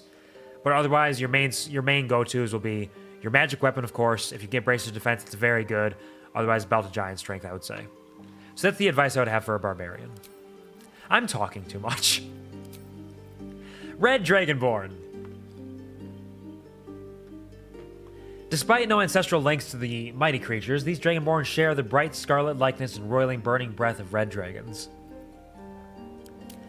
Silver Dragonborn share the glinting shine and scorching cold breath of silver dragons, and the white Dragonborn share the snowy aspect and frosty breath of white dragons. Dragonborns are very neat. I don't know if... Can we adjust our...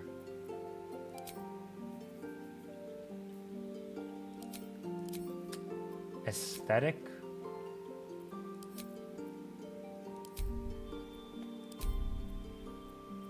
Oh, I did appearance right there. Okay. Because I kind of just wanted to see. I did glance at this a little bit. I didn't dig into it too deeply, but I just wanted to kind of be aware. I'm a little disappointed, honestly, in the character creator. Like, obviously, there's so many options available to you. You can do so much. There's a lot of cool options in terms of, like, faces and the things you can add to it.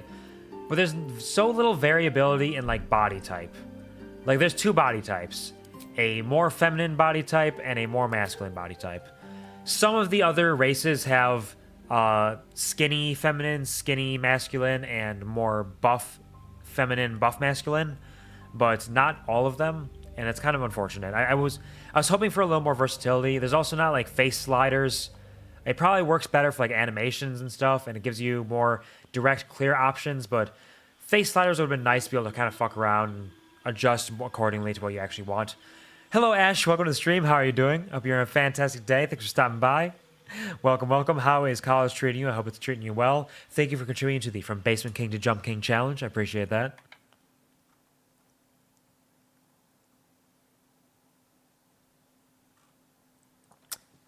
You're welcome, Gary. I hope that my rapid-fire, rambling response was helpful for you in any way. Done with class for the week? Oh, nice. You get a nice long weekend? That's fantastic. I hope that it serves you well. I hope you can get some nice relaxation, maybe some video gaming in. Love that for you. So I just kind of want to look at the Dragonborns because they have so many options for like totally different facial structures. They got all these crests. You can really customize what kind of Dragonborn you want to be, and that's pretty neat. I like that. Oh, you get the... Oh, you can get fangs. Or not fangs. Fans. You get the fans on the side of the head. I love that. Bit of a rocky crag with a broken horn. Your bald boys, your lizard folk types. I don't mind the axe heads. If I were playing a Dragonborn, though, I would definitely go for fans. Fan head would definitely be the one I would go for. I'd love that.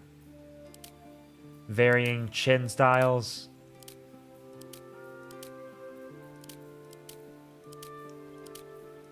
Neat. Ooh, and jaws as well. Totally bare. That's cool. That's cool. I like that. Skin color, it's got to be white. So it's just varying levels of white. Cool. Okay. Yeah, that makes sense. Ooh, but different, different fan colors. Oh, so, okay, no, never mind. I take it back.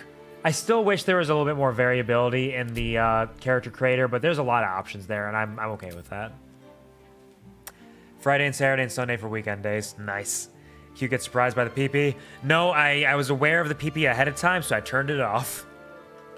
I turned it off, though I did take a little peek. I took a little peek to see what the PP looked like. It's very neat. I'm glad they give the option, just not something that's really going to be part of my playthrough here. And finally, our half-orc type. Creatures of intense emotion. Half-orcs are more inclined to act than contemplate. Whether the rage burning their bodies compels them to fight or the love filling their hearts inspires acts of incredible kindness. They get the base racial speed, standard dark vision, relentless endurance, which means at 1 point when you hit 0 hit points, you gain 1 hit point instead. And then you got savage attacks, when you land a critical hit with a melee weapon, your damage dice are tripled instead of doubled, which is really good. They're just very good at taking damage and taking hits. So half-orcs are excellent for like barbarian types or close range fighters. Hello, puppy. Welcome to the stream. How are you doing? Hope you're a wonderful, fantastic day. Pleasure to see you. How is it going? We had a vote earlier, puppy, to see whether or not I would be playing a Dark Urge character in this game. Did I talk to you? Are you familiar with the Dark Urge, puppy? Just to give you a quick rundown, the Dark Urge is basically succumb to your intrusive thoughts, the character, because you will have a Dark Urge, which will push you to make bad decisions. It'll say like, hey, do you want to just like stomp on this squirrel, this innocent squirrel here? Maybe. Hey, do you want to just, I don't know, kill this person and eat their entrails? I don't know, maybe. Oh, do you just want to like burn down this orphanage? I don't know, maybe. So it gives you these options, and you can resist the Dark Urge. You could say, no, I don't want to do that. I'm going to try to resist this.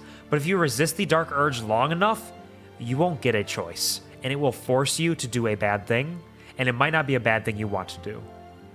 So basically, it is a character choice that takes away some of your player agency. So you don't get to make all of your choices, because sometimes it'll make them for you, and it'll force you in positions that you don't want to be in. So bad things are guaranteed to happen. So it makes for a very unique gameplay, very unique playthrough where you might end up killing an NPC, an important one, who will not allow you to complete that side quest anymore, or will change the way things happen because you could not resist your Dark Urge in that moment. So I put up a poll earlier, seeing if people wanted to see me play a Dark Urge character or just a normal character, because the Dark Urge character will lock you out of some content because you might kill somebody who you won't be able to see, and it will take away some of your choice in that way, which kind of changes your path forward. But it offers a very unique playthrough as well. So I put up a poll saying, do you want to see a Dark Urge playthrough, or do you want to just see me making all my decisions myself? Because both of them are appealing to me for different reasons. They both sound really rad. And it was very close. It was actually more divisive than I thought it was going to be. It was nearly evenly tied for most of the poll until the Dark Urge pulled ahead. I was fairly certain that you would have voted for Dark Urge, so I kind of threw that in there as well. But yeah, we're playing a Dark Urge character, so we're going to see how that plays out. Now, we have gone through all of our races.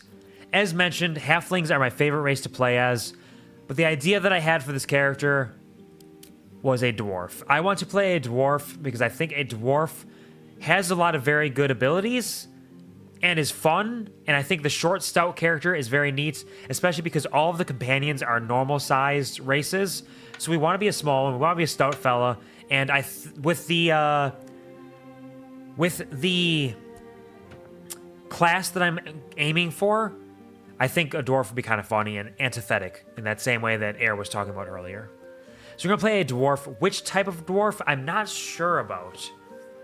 Because I was thinking just hill dwarf or gold dwarf. I don't think I'm going to play a shield dwarf because I'm going to get proficiency with my class anyways, I think, if I recall correctly. But the Dwergar does have very good abilities. The Dwergar Resilience is very good, and the Superior Dark Vision is very good. But my style of dwarf makes more sense with the gold dwarf, so we'll be playing a gold dwarf. Now let us make our dwarf. What's our skin color? We got all kinds of ranges from pale to very dark. We got some pinkish ones. Got some Grecian, like olive-colored skins. Violence! Yeah, I know you want the violence, puppy. You will get violence now. You will get violence even if I don't want there to be violence. I'm worried. I'm a little worried about how this is going to go. Alright, what kind of skin color do we want? We're going to go for a tannish one, but not like too tan, I think. A little pale down there. Let's go for a neutral tone. Let's aim for a neutral tone 3 for now, and we'll see how it looks when we get to some of the other stuff. This is why F5 is a thing? That's true. I'm not planning on save scumming. I might have to, depending on how things go, but I'm not planning on it. I kind of feel like if I'm playing Dark Urge, and more specifically, if I'm playing Dark Urge on stream, I should just deal with the consequences of my actions. I feel like that is the better option for the story being told on stream. Just like my Nuzlocke when I'm playing Pokemon Scarlet. No little bitches? Yeah, just like that. I feel like the better option to tell the story on stream is to just deal with whatever happens and just see how it plays out from there. And then, like I said, if I love the game enough and if I feel like it, I could always do a second playthrough at some point where I play a normal custom character with no Dark Urge and just see how it plays out from there. Which would be an entirely different playthrough as well, just for the fact that I'd be seeing so many things I wouldn't have seen because people were fucking dead, potentially. I would never, of course not. So let's see what we got here. We got some scarring. No scar. Scar 1. Scar 2. Scar tissue that I wish you saw. Know it all. With birds of shed. With birds of shed, it's a lonely view. You say that, wait till the crit fails start piling up. I am playing with karmic dice, so it might be okay. We'll see how it happens. We'll see what happens here. I might go for the nose scar, because it's subtle, but something happened there, or possibly the forehead one. Let's do nose for now and kind of see what options we have. Maturity. We're not going to be super old. We're going to be relatively fresh-faced. Maybe like a little bit older. Freckle quantity. And freckle intensity. We can make a very freckled young man. Let's give him some. Let's give him a couple freckles. Let's do like a little bit of medium freckle intensity. Maybe something like that. Vitiligo. We're not gonna go for any vitiligo, but I think it's very neat that they have it as an option there. That is a sort of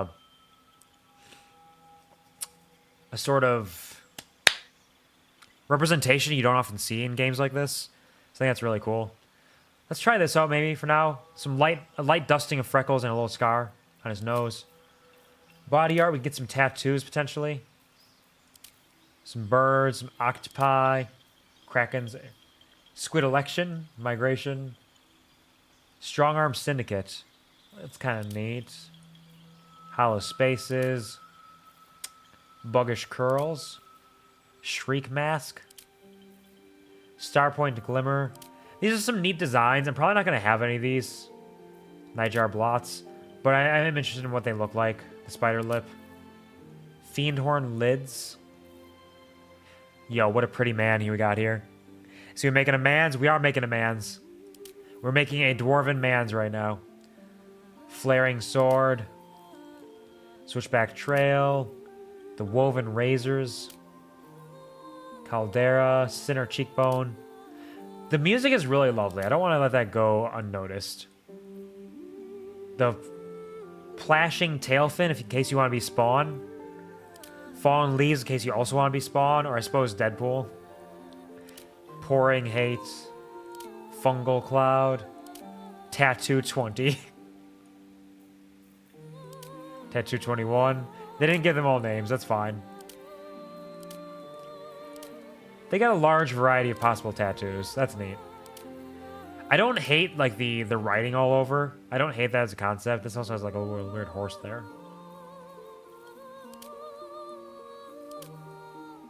This is always a good thing. The writing down one side of the face is always a good aesthetic. Oh, we got freckles here, too, as a tattoo form. Something on the neck? Too bad I got too much of a beard to see it. Wow, these are some intricate tattoos. That would suck to get that on your face. I feel like that would not feel good. Alright, that's neat. Probably won't go for any of those. If I do go for one, it'll be one of these simple ones. But I think... Where was it? Not that one is A1. As is that.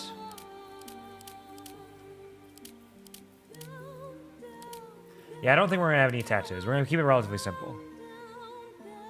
Beautiful, beautiful man. Oh, there's also piercings. Fastened stars, lapis stud muffin. Oh, it's got like some piercings on either side. Subduer loops. He's got a lot of piercings there. Midnight tears. Sure. Silver gold gala. Lots of piercings. Dark moons. That's kind of neat. Red scintilla. Charlton serpents. I like the options here. It's giving you a nice variety of possible earrings in case you want them. Crimson Hill Dirks. Barovia fangs. Yeah, absolutely. A Minotaur ring. Easy breezy. Beautiful. Cover girl. Archface swirls. The commoner ring. Bard rings. And none. We'll consider it. Try to summon your early to vote for the blood run. We got it. We did win it. It was tied for a bit. It was tied. Let's look at these eyes. Hazelnut 2. Oh, okay. We got a bunch of options here. Look at those beautiful blue eyes. Those are gorgeous. Show me my boy's pretty eyes. Look at that. There's also lyrics to this? Damn, those green eyes are gorgeous. Look at that. Look at those pretty green eyes. Some hazelnuts. Pink eyes. Purple eyes. And teal. I might go for these pink eyes because it kind of matches my eyes a little bit. Right?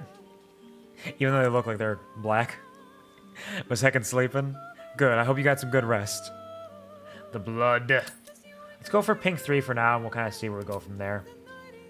Probably not going to use any of this makeup, but let's look at it. Different colors and lip tints as well. Varying stages of eyeshadow.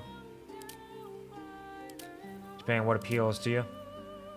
The little beauty mark dots. Some drips. There's some good possible aesthetics here. There's some good looks.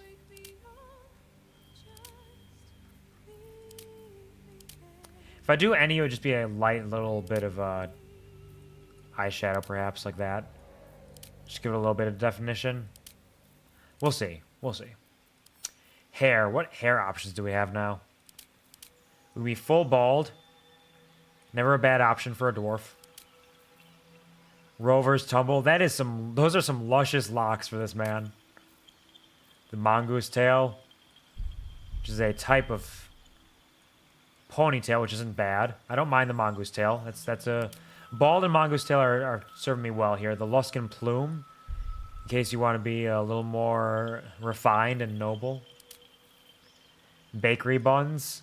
Yes, the bakery buns are good. The Trobarit's not. That's not a bad one. Stylish. Orc screws. Alright. Lone wolf bun. Yep, I see it. The Feywild trickster. Oh, look at that. Look at that man. Handsome with a little bit of a rough style to him. Tonight will be the night that I will fall for you. Hair color, we should probably set this up. Oh man, look how many options we have. We can go full on insane. Insane the membrane, insane got no brain. Look at this. That red doesn't look too bad, actually. But I think we're aiming for a... I'm kind of aiming for a Quvar-ish style, I think. Perhaps. I know it's a little boring, but... Like, Billiam Overdrive is his own character, even though he has the same sort of aesthetic as me, right? So, it can work.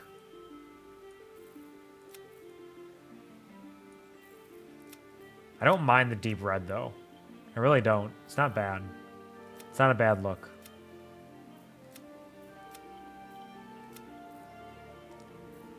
Could go with some ginger hair. Brown red. Normal brown. Let's go with this lighter brown for now, and we'll adjust as needed. We can get graying and highlights in there. The Solemn Huntress. Very chic. Knife honed. Pincer movement. Oh yeah, that's the stuff. Look at that. There we go. Bull cup, baby. Let's go. Frame the face. Springtime entanglement.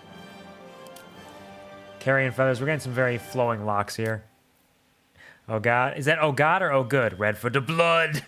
My hair is stained red with blood. The Gorgon. Which is like, oh, some vague dreads. That's not bad. The Brunner braids. Oh, here we go. Look at that. That's some good shit right there. There are so many hairstyles. Neverwinter scarf. I like that it seems like it gives you all the feminine and male or masculine hairstyles, all as options on either one. Which is always good if you want to fuck around and find out. The duster. Bone dance braids. God, yeah! Was that yeah for the Brunner braids? Duchess coronet. Seashell garden. Is that what we call this now? Seashell garden? A dryad. Dryad's not bad. Dryad's pretty decent. I don't hate that aesthetic. The shock of dreads down the middle is always a good look, I think. Furled wings. Ramhorn cascade.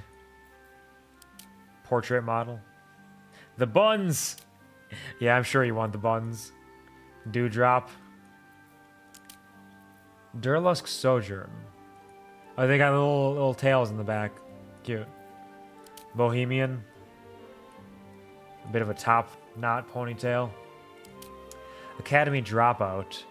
Yeah, sure. Yeah, give me those pigtails. Let's go. Mythmaker.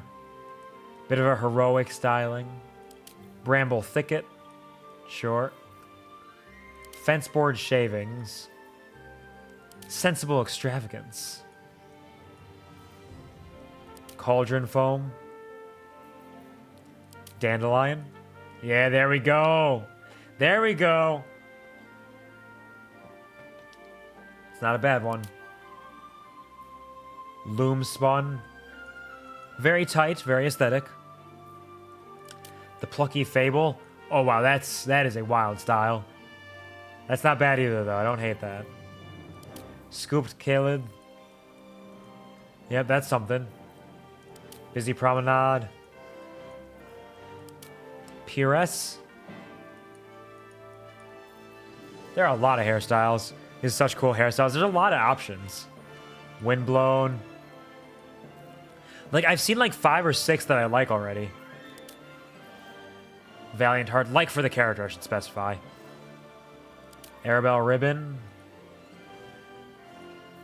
Like, other characters could be even better with some of them. The Quahom. Nice, look at that. Balding. A River Shaman. Languid Bandit. There we go. Moonshay Cap. Waterdavian Scholar.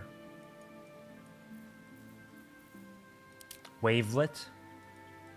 I don't think I'm going to go for any of the long hair that's unbound. Because it can look good, but it just doesn't seem right for this character to me. Savant. Highbrow Low Moralist. Bonbons. Got a Sorcha Curls. With a little bit of a tuft in the back. Airy Peak. Conqueror. Knave Braid. Oh, there we go. Look at that. That's knotted. Blood. Are you hungry for blood? Not gonna lie, that bowl cut. Which one? The one at the top or one of the more recent ones? Fair Forester. That's not bad. Chrysalis Pod. Bardic Inspiration.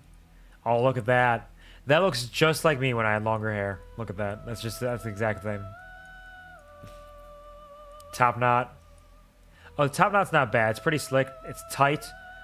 It's tight up there with a little streak down the face is always good. I feel like I need to be a little more loose for this character than that, though. Tidy Mohawk. Not bad. I don't hate it. Piranha Tooth Mohawk. Oh, that is a style right there. Look at that. That's kind of cool. I don't hate that. Top bowl cut. I see. The Poppy Bud. Oh, there we go. The aesthetic of the fanboy from Elder Scrolls 4 Oblivion. A Rapscallion. Orchestra Wings. Oh, yeah, that makes sense. Orchestra Wings, sure. Conductor style. Elysium Fan.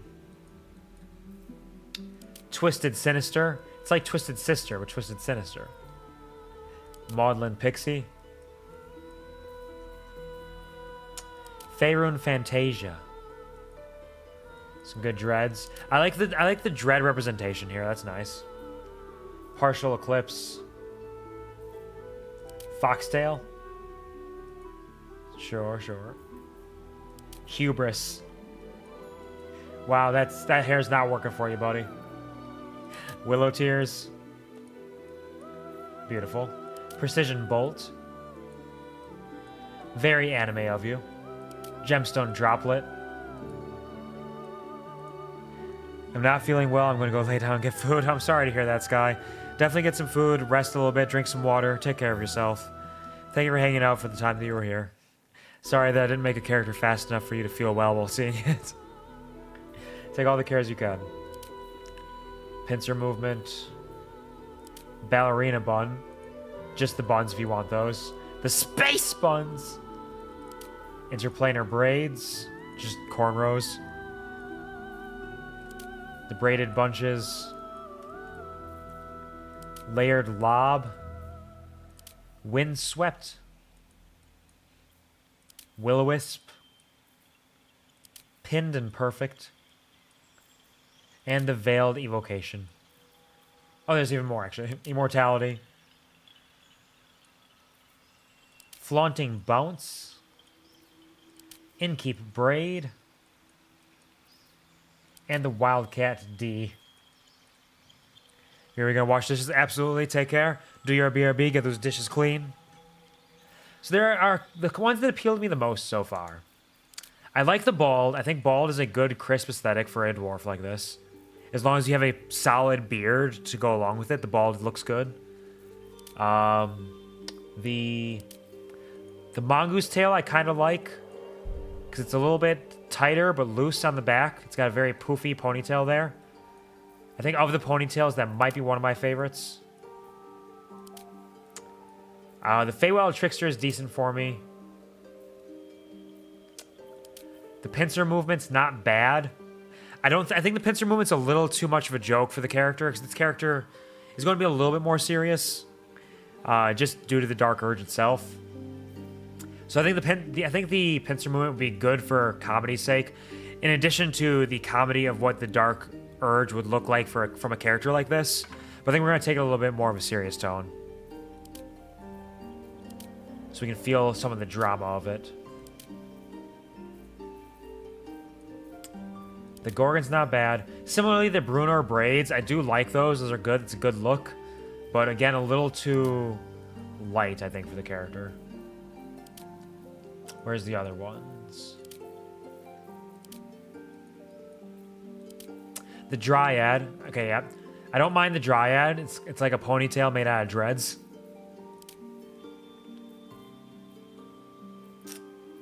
And there was the Bohemian. A little bit of a top knot.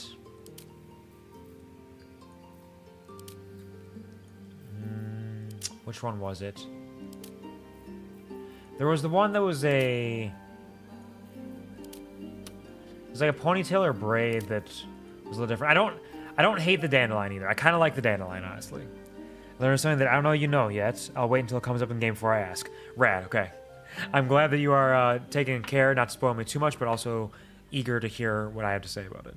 Gonna diggy that hole, Q. I'm gonna diggy hole. I can't be stopped. The hole will be diggy dug. I don't mind the scooped Kalith either. It's kind of an interesting look. Where is it? Windblown is a little too neat, I think. Needs to be a little bit messier than that. Even though windblown by its very nature is not neat, it is windblown.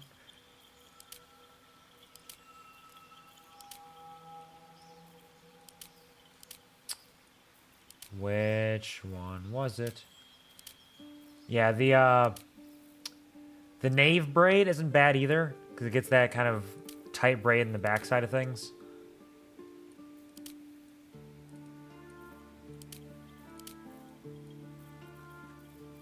Where is it? This one. Yeah, the top knot. Top knot's very tight, but it does have that loose hair in the front, which I don't mind. Oh, and yeah, there's the tiny mohawk and the piranha tooth mohawk, which I think are kind of fun too. Maybe a little too insane for the character. It's hard to say. A lot of good options here.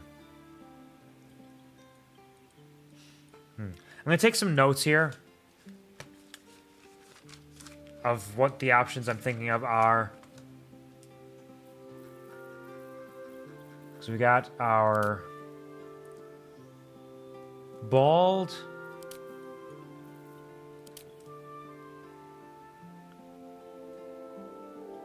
mongoose tail,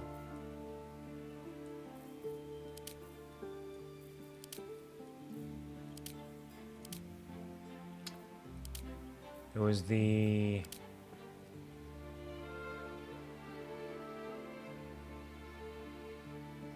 Feywild Trickster.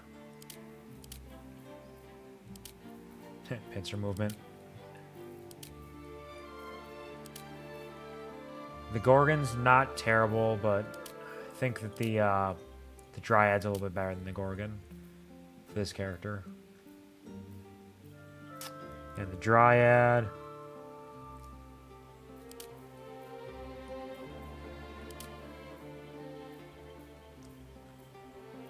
There's the Bohemian one. Bohemian's alright. I'm not going to go for the Bohemian, I don't think.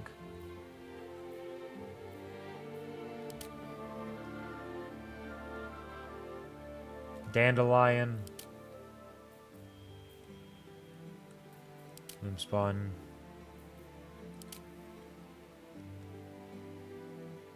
Scooped. Caleb.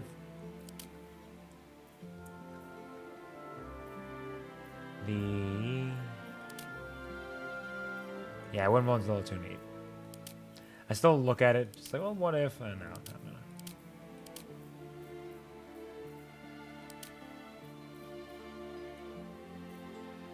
I don't mind the Sorcher curls, honestly. Because it gives that tied back look a little bit while still being kind of messy. Have multiple saves for backup. I will see what I can do.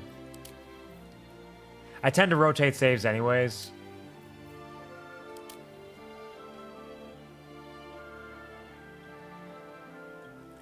Knave braid.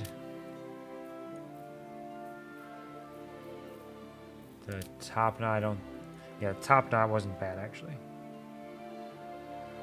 Top knot. Tidy mohawk.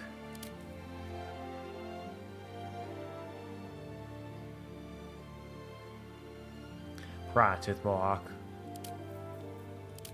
I don't think there were any after that.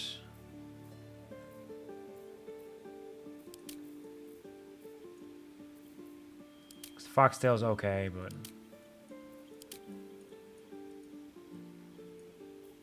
Fair and Fantasia's not too bad. I think I might have too many options, though, so... Because I still have... I've narrowed it down, but I have 1, 2, 3, 4, 5, 6, 7, 8, 9, 10, 11. I still have 11 options, even though I've narrowed it down. Let's go up to bald quick, and let's go take a look at our facial hair. That just seems wrong. A totally bald dwarf? No thanks. Jaw clearer? No, we need more. Groomed rascal? More. Charming devil? Mine shaft? I don't mind the mine shaft look. I always think it's kind of fun. But I don't think it... I think we need more beard for my dwarf character here. Plain goatee. Concise statement. Roguish. Chin grove. Got judicious, which is not a bad one. The rambling obscenity. The charlatan's goatee. Pointed retort. Fireforged tassels. The spiffing twaddler. Twiddler, not twaddler. Still. I like that though. The tickler. Pomposity. Opera attendee. And the glorious mutton chops. There we go. Glorious mutton chops are the one. But now we're going to go for either the judicious...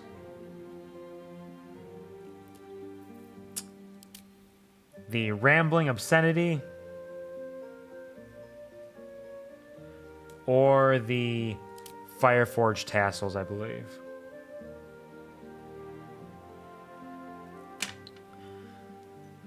All look good with bald, but they might not all look good with the full hair.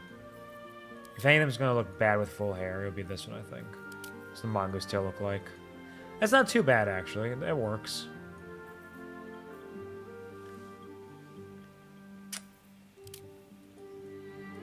Very poofy beard.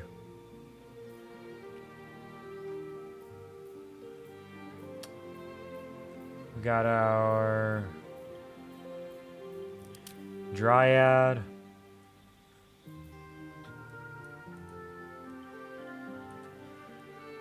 I'm thinking I'm going to take the Dryad out of the running. It's not quite giving me the aesthetic that I'm going for, I think. Dandelion. I still like the Dandelion, but... again, I think it's probably not really going... or not really what we're going for here. Scooped Caleb. Still not terrible.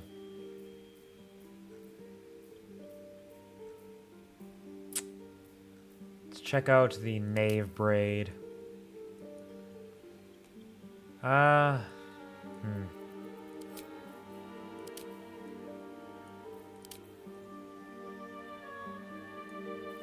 I think I'm going to take Knave Braid out of the running as well. We're narrowing it down slowly but surely. Where's the Sorcha curls? I think I skipped over them. There they are. Sorcha curls can still work, I think. Top knot. Top knot can still kind of work, but I think we're going to take the top knot out as well. A little too tight. I always like the hair floating down the face, but I think the rest of it's a little too tight on him. Tidy Mohawk. And Piranha Tooth Mohawk. I'm going to get rid of the Piranha Tooth Mohawk. Piranha Tooth Mohawk, I like the aesthetic of it, but I do think it's a little too goofy. It's a little too much going on. So we got it down to 1, 2, 3, 4, 5, 6 now. Which is pretty okay.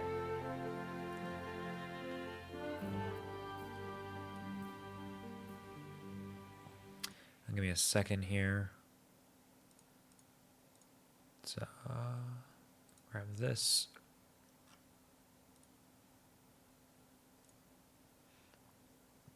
There we go. Alright, let me drink some more water quick. Alright. Tidy Mohawk.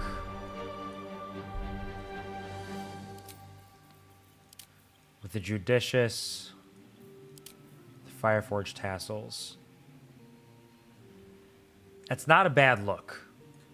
The Judicious doesn't really work with it, but I think both the Rambling Obscenity and the Fireforged Tassels look decent. I don't hate that look. We checked it out with Bald already. Let's get them all with the Mongoose Tail.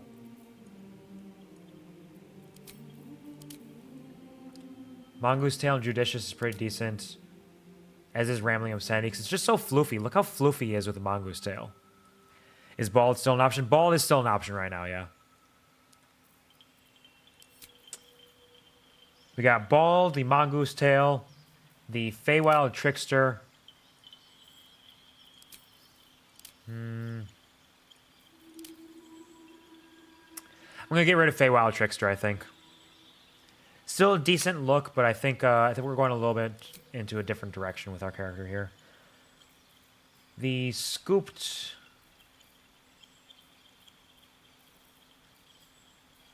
Scooped?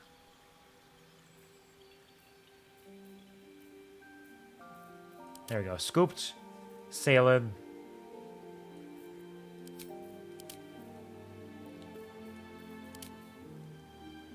Looks decent with all of them. I think we're going to get rid of it, though. We're going to narrow that down, too. We're getting there. Bald Mongoose Tail. Sorcha Curls. Are they still an option? Where are the Sorcha Curls? There they are.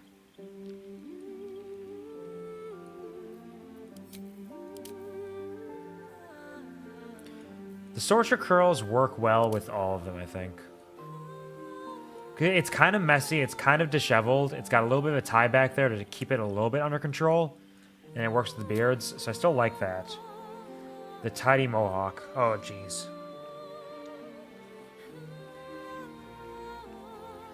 Alright. Let's go back up to Bald for a second. Alright. Bald's out of the running. I like the look of the hairstyles we have. Narrowed it down to too much to go for Bald right now. So, we're looking at Mongoose Tail, Sorcha Curls, and the Tidy Mohawk as our options. Rip Bald. Bald was a decent one. I liked Bald, but looking at the hair more with the beards, I was really liking what we were having. Oh, man, I love the Mongoose Tail. I love how floofy it is. It works well with all of these beards. But this is a really tough one. This is really tough, actually, because I've narrowed it down to 3, which is really impressive for me. You should all be very impressed and proud of me for being able to do that. To narrow down all of these hairstyles to just 3. But all 3 that are left, I think, are bangers with almost every one of the beard styles.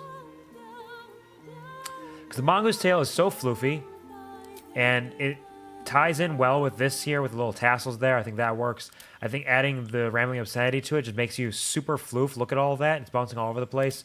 And the Judicious is a little bit of an in-between where it's still got a little bit of a poofiness while letting the poofiness of the hair flow. Then we have our Sorcha Curls, which again, little disheveled, little rambling, trying to tie it back while keeping your face a little put together. Works well with all of them. You're very poofy there. Works really well with this one, I think. I think this works a little bit better with the shorter ones than the long one. The long one still works, but I think it looks a little bit better with these styles. And the tidy mohawk actually has a pretty crisp aesthetic, I feel. Like, maybe it's a little douchey, but I think it looks really good with this one. It looks pretty good with the poofy one there. And the Judicious is alright. So we're looking at tidy with rambling or fire. We're looking at mongoose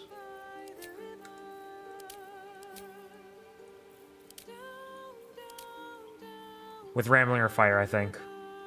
We might be taking out the Judicious, so we might be scaling down our beards.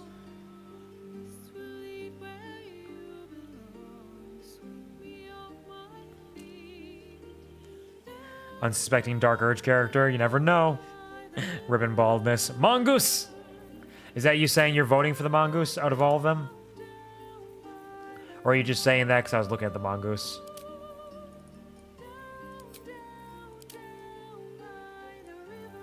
Yeah, we're getting rid of the Judicious. Okay. So we're down to 2 beards, 3 hairstyles.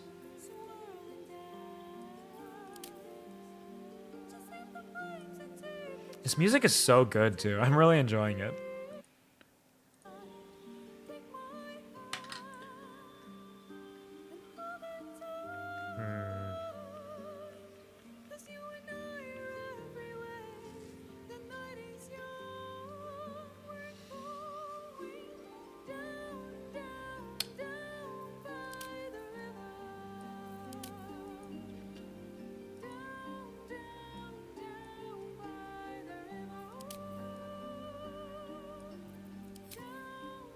Excuse me while I bounce back and forth forever.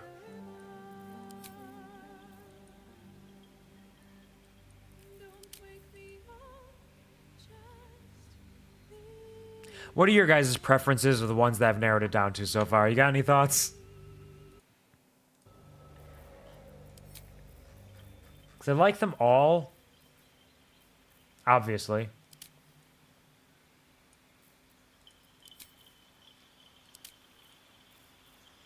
I think they all look very good right now.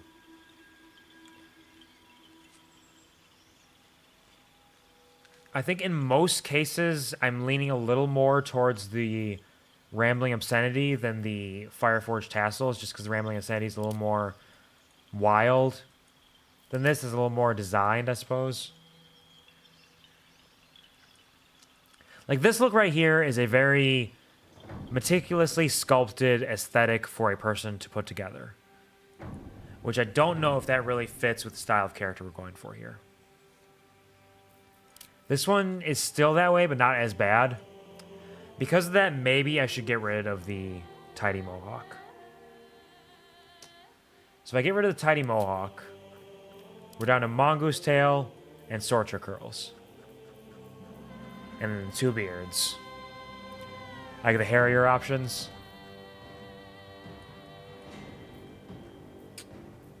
So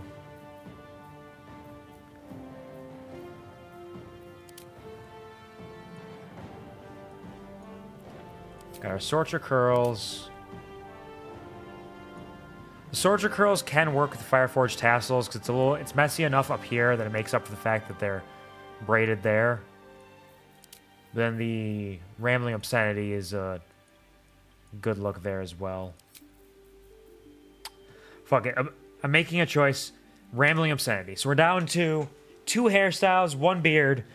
This is really tough for me. You have no idea how difficult this is for me. Like I said, this is going to be a long stream, not just because of time, but I'm going to struggle. There's a lot to go over, and I'm going to struggle. Alright, so we got the mongoose tail or the sorcher curls.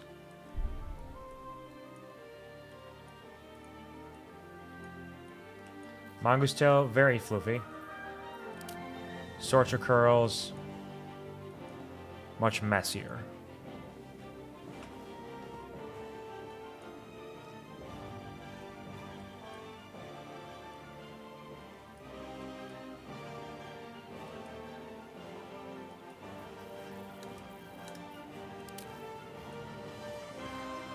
I like how floofy the ponytail is. I do. I cannot deny that. I think I might go for the sorcha curls, though. It gets longer. I can imagine. I might go for the sorcha curls just because it's a little messier. So let's stick with this for now. How does the red look on this now? The red on this might be a little much at this point. Might be a little too red now. If I went for that. So let's look at some of the browns.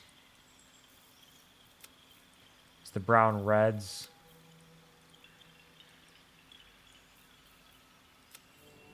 Dark brown there.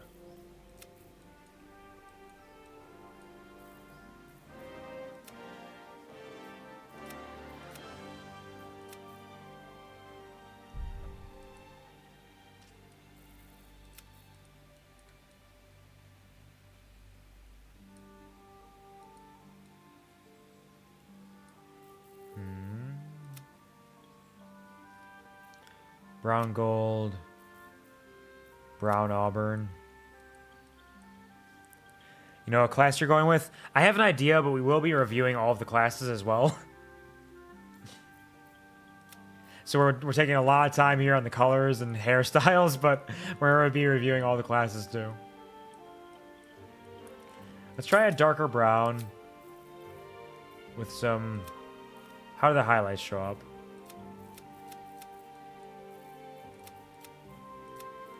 Highlights don't seem like they're doing much. Let's go with a bright red highlight. Just so if it shows up in any way. Gray hairs look like this. Oh, okay. Okay, you can add some graying to it. I'm gonna keep that low. Let's go back to the highlights again. Highlight intensity, okay.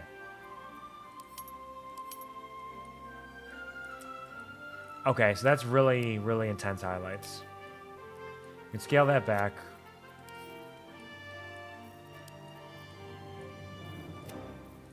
That's almost more intense highlights than there is hair.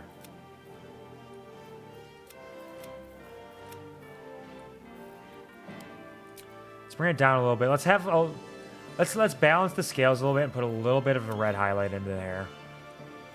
Like it's vaguely stained with the blood of our enemies and the innocents.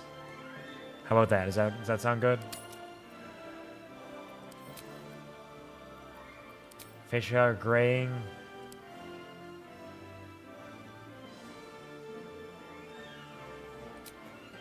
No highlights in the facial hair? That seems rude. If I have highlights in the top hair, I should have highlights down here as well.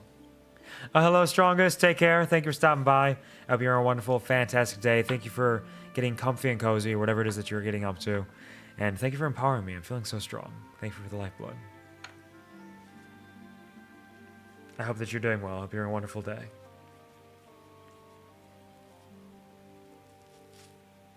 Enjoy your lurk.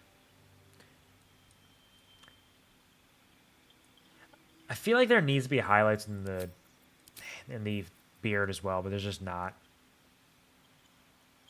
So maybe I should scale these back a little bit. So it's a little less obvious. Just in the right light, it looks like there's a vague hint of blood up there. All right. Is that it? No, we're keeping that there.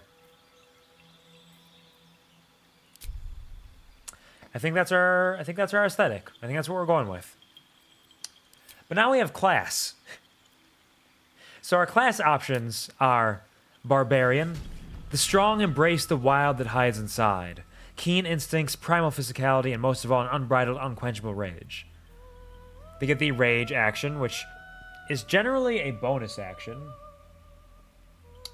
But I don't know. It is bonus action. Yep, bonus action, rage charge. You are stronger. You deal 2 extra damage with melee and improvised weapons when throwing objects. Rage ends early if you don't attack an enemy or take damage. You can't cast counter spells while raging. Yep, pretty standard fare. And then the unarmored defense, which is the constitution modifier to armor class. So it's dexterity and con. Heavy armor impedes your rage. Yep. So barbarians are always fun. I've always enjoyed a barbarian. They're big, strong, beefy boys. Good at using weapons and good at hitting things. Class time. It is class time. Then we have the bards, which are always a fun time as well. I enjoy a good bard from time to time.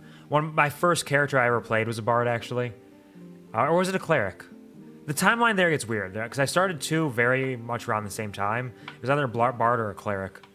The bards are jacks of all trade, masters of none. They get spell casting, which they're quite good at. They get abilities to buff the party with bardic inspiration and other spells, as well as their various abilities, and of course are very good at performing and being the face of a party in a way. You know, music is more than a fancy. It is power. Through study and adventure, you have mastered song, speech, and the magic within. Oh, do you not choose spells? Interesting. Because bards are normally spontaneous casters, which mean they learn spells as they level up. Unlike prepared casters like clerics and wizards and druids, who have their full list of spells and choose spells as they go along, bards, sorcerers, warlocks, paladins, rangers all choose spells and they level up. This looks like it chooses spells for you. Kimley's cousin Kimley. Does have a little bit of that look to him, doesn't he? Interesting. That changes things a little bit. If you cannot choose your spells, that definitely changes some stuff here. You get Vicious Mockery, you get Blade Ward. Blade Ward is such a terrible cantrip. Blade Ward is so awful. Oh, it lasts 2 turns now, though. Okay, that makes it a little bit better. It's still terrible, but that makes it a little bit better. What do you mean? What do you mean? What do I mean? What do I mean about what? Take that back? Take what back? What am I taking back? You need to be more specific. I'm talking a lot. I'm saying a lot of things. Blade Ward is great. Blade Ward in tabletop RPG is terrible in most cases. You're using your entire action to get resistance on damage. So you're basically saying, hey, I think you're going to hit me. I want to get hit for less. Even though you could spend that action powering up your allies yourself or doing damage yourself. Blade Ward is not a good option in nearly every case.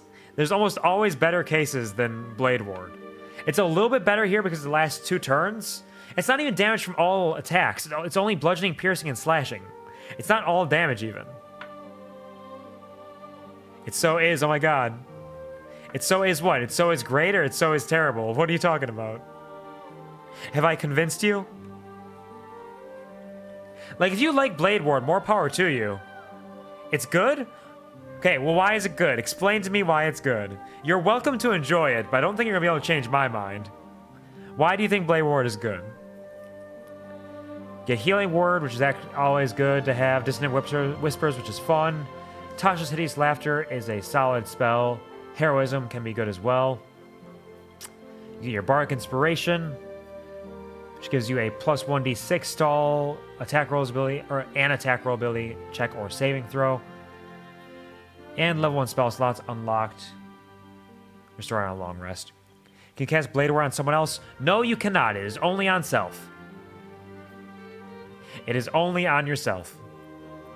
And as a bard, you get a bunch of proficiencies in a number of things, like light armor, medium armor, or not medium armor, light armor, a couple of weapon types, and you gain some skill proficiencies and other options. Listen, I cannot explain with big fancy words. All I know is that it's helped me a bunch. All right. The question is, those turns that you spent using Blade Ward, if you had attacked and gotten them closer to dying so they don't do damage instead, or even taken the dodge action instead, where they have disadvantage on all attacks against you and are less likely to hit you, would that not have been better? Or to power up your allies to make it more likely that they will kill them? or to use an ability in order to get further away from them so you won't get hit. It's not just the fact, it's like you have limited cantrip options. So taking Blade Ward is one of your few cantrips. You're missing the obvious here? Sure, what is it? What's the obvious? Dwarf Ranger? Oh, I haven't picked a class yet, but Dwarf Ranger could be fun as well. But it's curious that they limit you to what spells you're taking. I thought that you'd still choose. But maybe that's giving the full list is too much for a game like this. Okay, well, not all of us are smart D&D players. All right, fair enough. Like I said, if you like Blade Ward, more power to you. I'm not going to take that away from you. You are allowed to use your Blade Ward. I have taken Blade Ward before. I have done it before. So don't get me wrong, I understand. It is an appealing concept. Just in most cases, it's not going to be the best option. But if you like Blade Ward, more power to you. Keep your Blade Ward. It's okay. There are no wrong answers in D&D. Clerics are representative of the gods they worship, wielding potent divine magic for good or ill. They get resistance, guidance, which is one of the best cantrips in the video game, in the tabletop RPG as well. Just giving free plus 1d4 to ability checks for people is fucking incredible. Sacred Flame is pretty decent as well. Personally, I prefer Toll of the Dead, but that's a Xanathar's Guide to Everything thing. Spells, Guiding Bolt, always strong. Healing Word, good. Inflict Wounds, decent. Shield of Faith, fun. Bane. It doesn't give you Cure Wounds even? Like, it is wild to me. Wait, you can prepare spells? Okay, so you can still choose your spells. Okay. But it doesn't have Cure Wounds still. That is wild. But, man, no Cure Wounds. That is baffling me. So it is significantly limiting the spell selection. Oh, you get to choose your deity as well. Nice. They give you a bunch of options here. I was a Cleric of Soluna once. She was my girl. We love that. You get Tiamat, Lolth, Yondala. Kelemvor, I was also I was a Paladin of Kelemvor once, actually. Helm, Ilmater, Bahamut, Tempest, Tyr, Ogma, Mistra. Hey, Gale fucked him. Her, rather. Garl, Glittergold, Corellian Larathan, Grumsh, Tiamat, Timora, Talos, etc. You got your subclasses, they give you Life Domain. Oh, so you only get Cure Wounds from Life Domain? And Bless? You only get Bless from Life Domain? Fuck you. Okay. I know we gotta, like, change up the way the game works a little bit, but damn. Bless and Cure Wounds are amazing. Like, Cure Wounds is less amazing. Honestly, Bless is one of the best first-level spells in the game. Bless is so good. Bless scales so well as well. Bless will always serve you well. I was using Bless all the way up to, like, level 17 or 16 or whatever the fuck level I got to with my Divine Soul Sorcerer back in the day.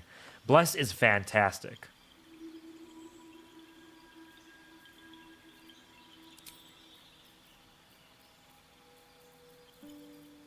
Wild. But you get your Life Domain features, Disciple of Life. Target regains additional healing. Light Domain, which is basically fire. You want to deal with fire and light. Because you like cantrip, Burning Hands, Fairy Fire. See, this should give you access to Fireball later on. If it doesn't, then there's something weird going on here. Warding Flare.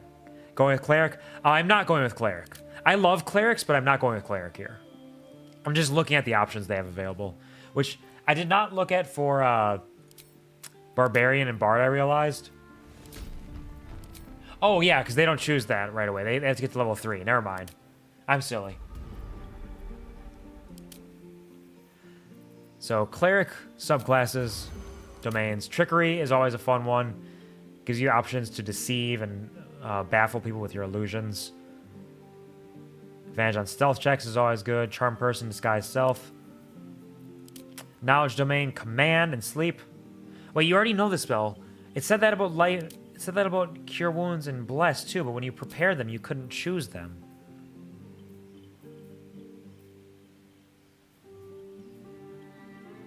I'm not sure what's happening. Maybe you do have access to them, but it's just not showing them for some reason. Knowledge Domain is basically your wizard clerics who have a bit of more arcane spellcasting focus. You get Command and Sleep. Nature Domain is like a druid cleric. It's all focused on natural things. You get Shillelagh, which is always good. Speak with Animals, Animal Friendship. Acolyte of Nature, get Cantrip. And proficient in other stuff. Tempest Domain is very good for damage dealing, especially with thunder and lightning attacks, because you have the ability to maximize your damage with one. Eventually. We don't have that right now. Thunderwave and Fog Cloud, decent enough. War Domain just makes it easier to hit things, or make it easier for your allies to hit stuff. Divine Favor, Shield of Faith, and your War Priest, which makes an additional attack. I love clerics, though. Clerics are great. Druids, natural, give you the ability to turn to animals, things like that. You get Shillelagh and Thorn Whip, Ice Knife, Thunder Wave, Cure Wounds, Healing Word, Enhanced Leap. Interesting choices. What prepared spells do you have? Entangle, Fog Cloud, Speak with Animals, Animal Friendship, Charm Person, Healing Word, Fairy Fire is always good, Long Strider's alright, Good Berry's good as well. 4 to 16 healing for a Good Berry? Damn! They really buffed Good Berry, and Good Berry was already good. Holy shit.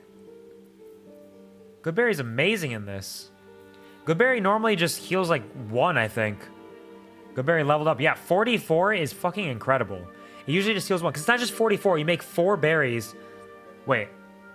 Oh, eat a berry, gain 1 to 4 hit points. So each berry is 1 to 4. Each berry is 1d4. Which is still amazing, because I think it was normally like 1.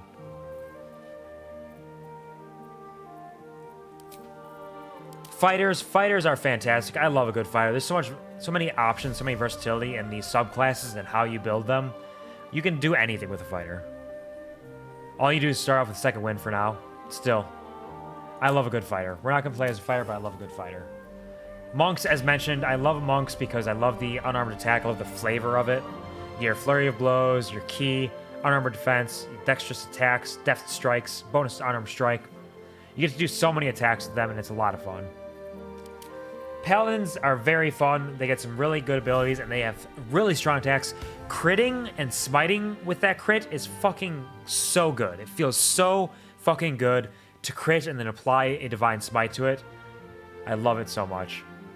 I was considering a paladin as well for this playthrough. I like paladins a lot. I thought it could be fun and useful. But we're not doing paladin either. Rangers can be decent. I don't hate them. True Strike is like... True Strike is almost as bad as Blade Ward. Might be worse.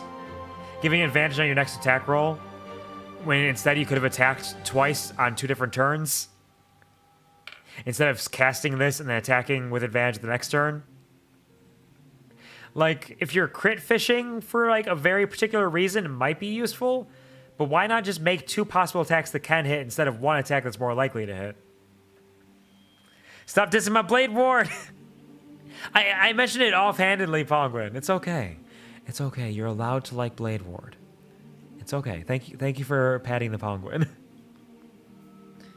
Find familiar. Oh, nice. Get your animal companions. Why you bully? I'm not bullying. I'm just speaking the truth.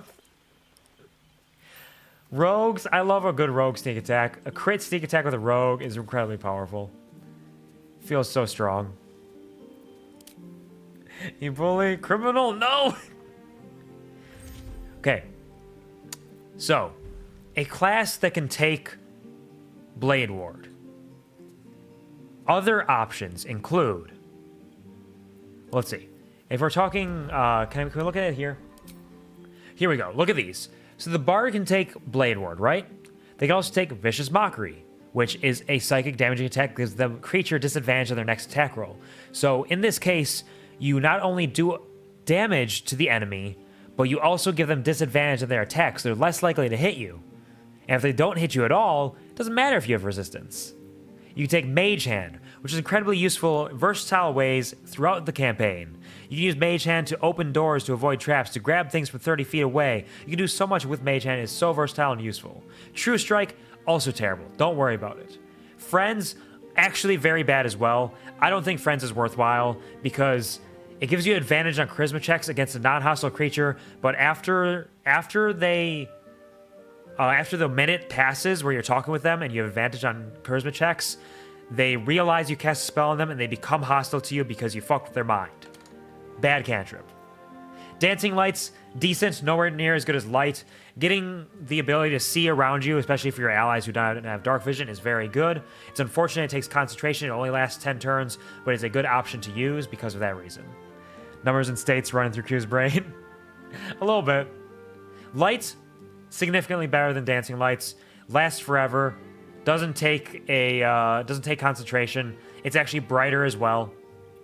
And the Minor Illusion is just really good for throwing people off, for either showing people what you're looking for, or creating illusions to either distract or confuse people.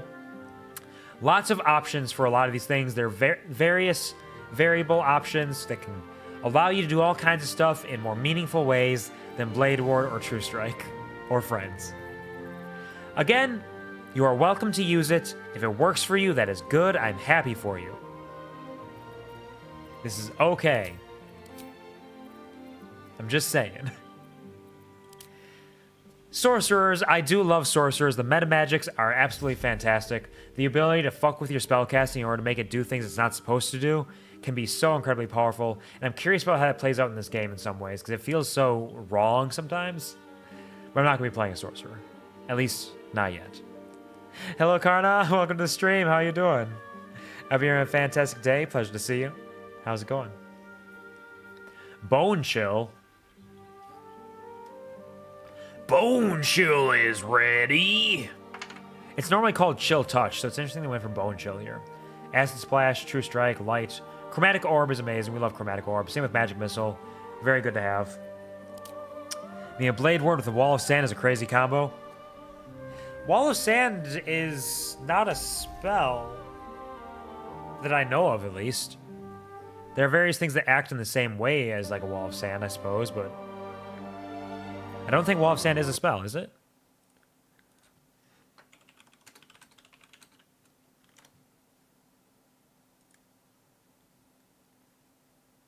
Oh, it's a wizard spell. It's a higher level wizard spell, which is why I've never touched it myself.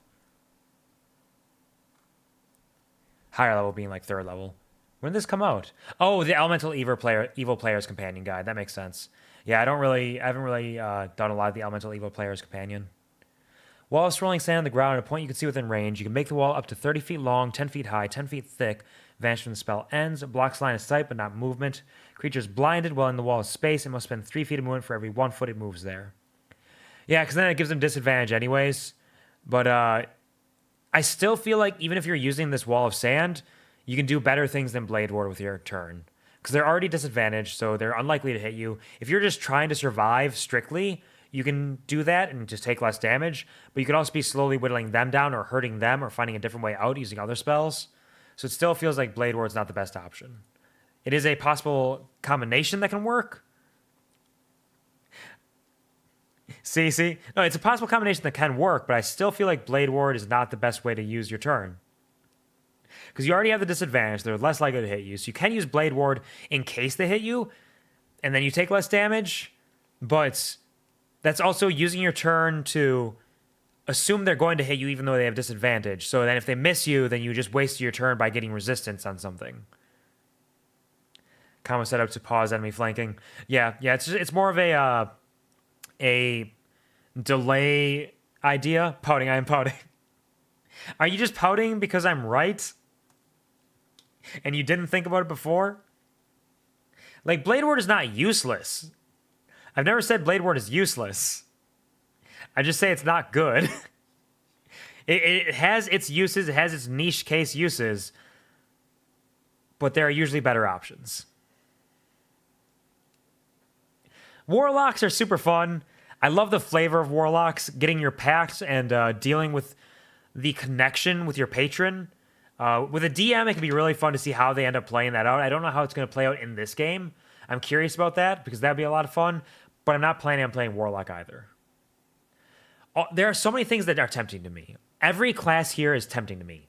Mostly Warlock, Sorcerer, Rogue, Paladin, Bard, Barbarian, Fighter. This little circle right here. This is the one where I'm most keen on, but I am intrigued by them all. Warlock, especially for the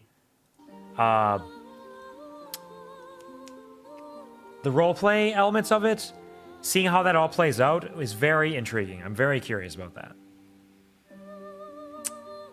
Your Eldritch Blast, of course. Eldritch Blast, one of the best cantrips in the game. If I was going to run a character that just uses blades, dual wield, animate object, blade ward, spirit weapon, also a blade. Okay, the thing about that is dual wielding can be very strong. Animate objects is one of the best spells in the game. Spiritual weapon is also one of the best spells in the game. And just wielding blades is fine. There's nothing wrong with that. They're weapons. They're good. So all those options are very good. All those options are very, very good. Except for Blade Ward.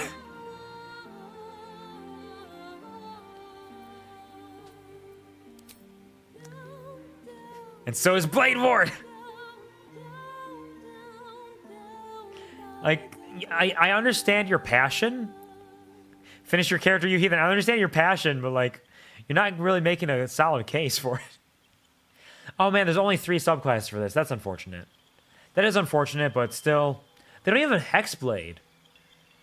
Wow, they don't even have Hexblade on here. That's wild.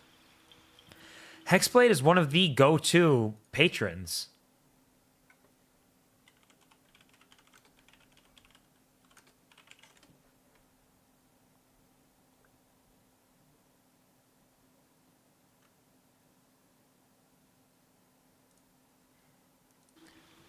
No Hexblade, this is a bummer.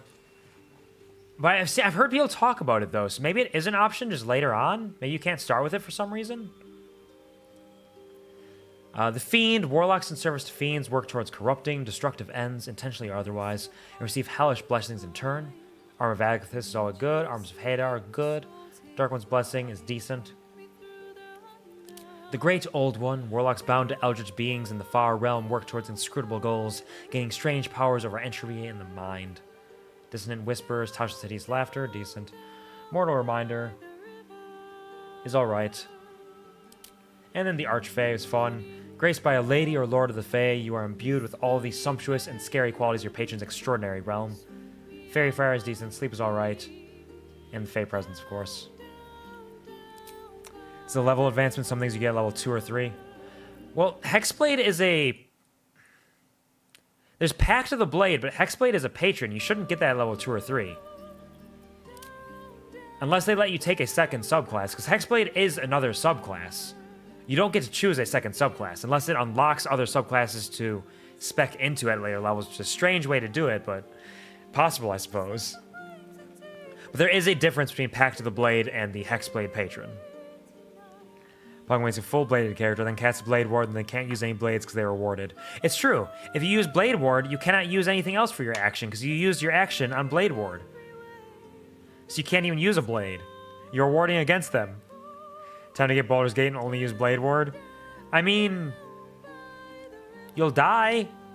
Because even though you have resistance to damage from slashing, bludgeoning, and piercing attacks, you're still taking damage, so you'll just die. You'll just die slowly.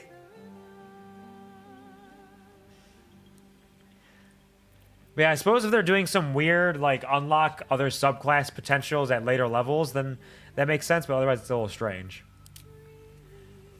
Wizards master the arcane by specializing in individual schools of magic, combining ancient spells with modern research. Firebolt, Mage Hand, Ray of Frost, all good. You'll die, best quote this year. It's just the way it's gonna go. I don't make the rules. Oh, Grease. Grease is fun. Grease is a fun one. Arcane Recovery.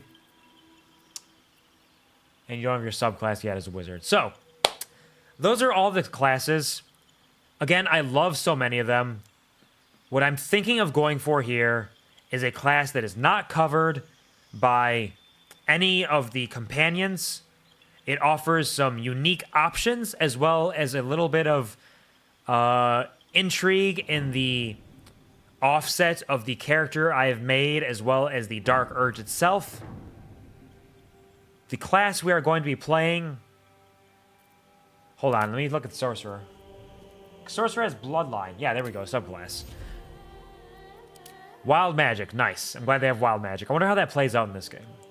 Your powers come from ancient forces of chaos. They churn within you, waiting to burst free at any time. Your Tides of Chaos and the Wild Magic, of course. The Draconic Bloodline is always decent. Veins carry Draconic Magic. The result of a powerful Dragon Ancestor gives you powerful abilities for your chosen element. Storm Sorcery is also good. Storm Sorcery and Tempest Domain Cleric can be very good together, combined multi-classing. So that's fun. Anyways. Food fixes all problems. Food fixes a lot of problems. Are you feeling better now that you've eaten? Feeling better after eating. Okay, yeah, I could have read the second message, I suppose. But welcome back, Sky. Welcome back, welcome back, welcome back. I'm glad to hear you're feeling better. We are still in character creation. We spent a long time narrowing down the aesthetics that I was going with, both hair and beard and color. So we're going with this right now for my dwarf man here. The class we are playing is... Hold on, let me look at the sorcerer real quick. Yeah, exactly. The class we're going to be playing is a bard, which in this game is not great from my understanding. It doesn't really work well for combat. It is not super strong, but outside of combat, it is great for flavor and ability to do things out there. So we are going to be a bard, and I may multi-class at some point. If I multi-class, I'll be either multi-classing into warlock, paladin, or sorcerer, very likely. Probably a wild magic sorcerer, because it's, you know, fun. A warlock, just because the patron is very intriguing to me. Or a paladin, because it is good and it can potentially work well with bard, even though it's not amazing. So this makes so much sense. I love bards. Bards are great. I've played 2 different multi-class bards. It's purely a support class. I've heard in this game it is purely a support class. It's not inherently purely a support class, which kind of changes things a little bit. Which again comes down to, let's figure out how this game works, what we're doing. Without delving into it, I can simplify what happened as I accidentally caused myself to relive vividly something unpleasant, but I managed to come out of it, reminding myself it is not happening right now, it's a past. That is very wonderful. I'm glad to hear that you were able to pull yourself out of that. I'm very proud of you. Reminding yourself of where you are now and not getting caught up and being shackled to the past is very, very good for you. Why you bully Pupper? I wasn't bullying Puppy. I was bullying Blade Ward. And then Pongun was taking that personally. Hashtag not a karaoke bar. I'm not. Get plenty of fighter-esque characters. Yeah. So yeah, I've heard that it's mostly a support class in fights, which again is a little different from how it plays in actuality. So we'll see how it all plays out. It was personal. It wasn't personal. No bullying. I wasn't bullying anyone. I was just saying Blade Ward is bad. Look, I'm unchecking it right now. Okay, we're going to keep Vicious Mockery, because Vicious Mockery is fun.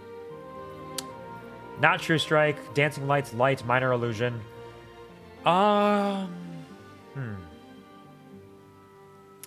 taking Vicious Mockery. I might take Mage Hand, just because of the potential for that.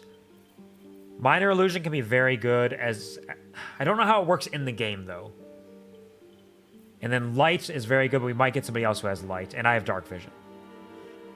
So we're going to take Mage Hand. Mage Hand for the versatility of it, the options that it works with.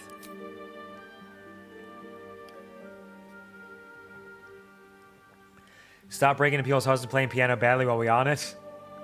I don't do that either. I stopped playing piano when I was younger. Though now I'm a bard. Kimberly then seduces all enemies along the way. I wish you had Blade War one of these days. I really doubt that. I very highly doubt that I will wish that I had Blade Ward one of these days. Vicious Mockery is emotional damage. It is. It absolutely is. If you kill somebody with Vicious Mockery, it fucking hurts. Alright, let's take out all of our spells. Let's see what we're going to choose here. Animal Friendship I'm taking. I want to talk to animals. It's not... Animal Friendship is not going to help me in any combat, but I want to talk to animals. So I'm not building this character to be min-max. This is not going to be a great character, but I'm going to have some fun with it. Oh, no, not Animal Friendship. Speak with animals is what I want. Never mind. My bad. Heroism. What's that again? Make yourself or a target immune.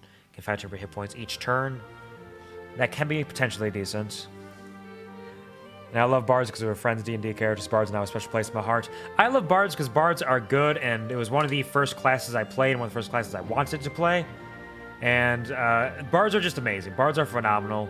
They're not as good in this game, but they're really, really fantastic. Oh yeah, get it, girl, or curl.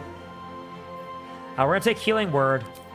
I tend to edge towards Healing Word over Cure Wounds, because Healing Word is a bonus action as well as a distance spell. So you can cast it from a distance and use it as a bonus action, which is just really good. Heroism is a decent buff. Fairy Fire is really good to get advantage on a bunch of attacks against people. Featherfall could be good as a utility option to save us from fall damage. Bane is good as well to weaken your enemies. Charm Person is decent to fuck around with people. Disguise Self can also be very good. Utility options, I would take Featherfall and Disguise Self. If I want damage potential, Dissonant Whispers is a good option. In damage, Fairy Fire and Bane could be very good. Charm Person can also be very good for utility.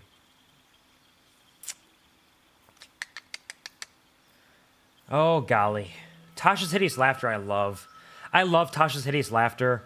It's not always very good, but when it works very well. Because it knocks them prone, and they can't get up until they are able to shake it off. Shake it off, shake it off. Thunderwave is decent. Pushes things away from you, saves you some space. How do you feel everyone stole your NPC gimmick when you did first? I don't think that happened. I think NPCs have been around for ages. In fact, they're in many, many video games.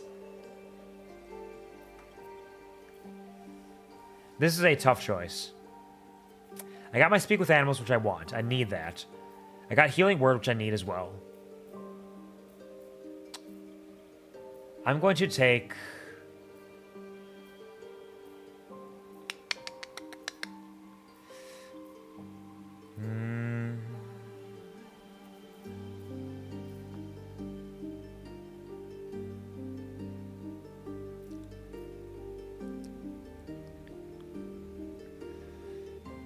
Two turns for frightening damage.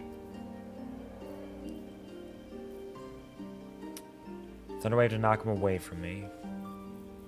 Fairy Fire, Charm Person, Bane. Let's go with Dissonant Whispers. Give myself an actual damage ability. Because I'll take Dissonant Whispers over Thunderwave just because con saves are more likely to be made generally than wisdom saves. And if they're frightened, it's much better in most cases. Now, it's also the question of like how it works in the game. Like, how does Disguise Self work in this game? Bane, Charm Person, Disguise Self, Fairy Fire, and Featherfall are all very good. Thank you, Gary, for the quack. I appreciate it. I think I might go for Disguise Self. Disguise Self is potentially a very good spell out of combat, and especially if I'm doing horrible things and people catch me doing that, I might need to disguise myself in order to seem like somebody else.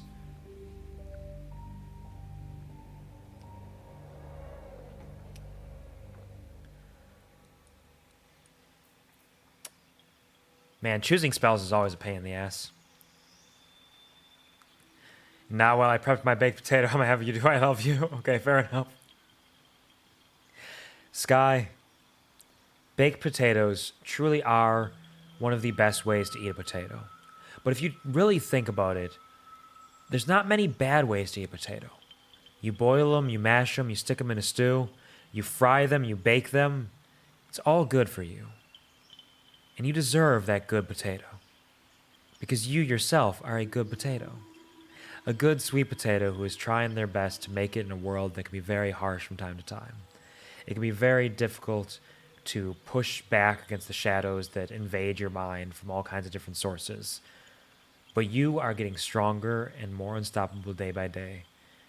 It's very, very emboldening, enriching to be able to watch you and to see you come into your own and to watch you become stronger to watch you learn to manage things better, to see your growth, your healing, your potential future. Sky, I love you, and I'm very proud of you. Do you know what my duck friend said? You speak to animals, right? I would have to cast the spell first. Oh, shit. The problem with this is I'm also going to cast Speak with Animals. I'm going to talk to a squirrel and then squash its guts, because the dark urge. Raw. You eat the potato raw. I mean, it works. It's not terrible. It works. I wouldn't say it's good. You know what I wanted? What? Are you unhappy with that, Sky?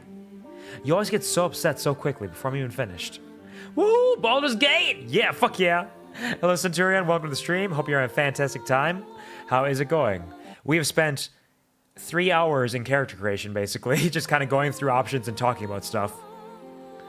I'm still not positive about my spell choices here. Because I don't have any support spells other than healing. Disguise Self is good. Disguise Self and Speak with Animals are good outside of battle.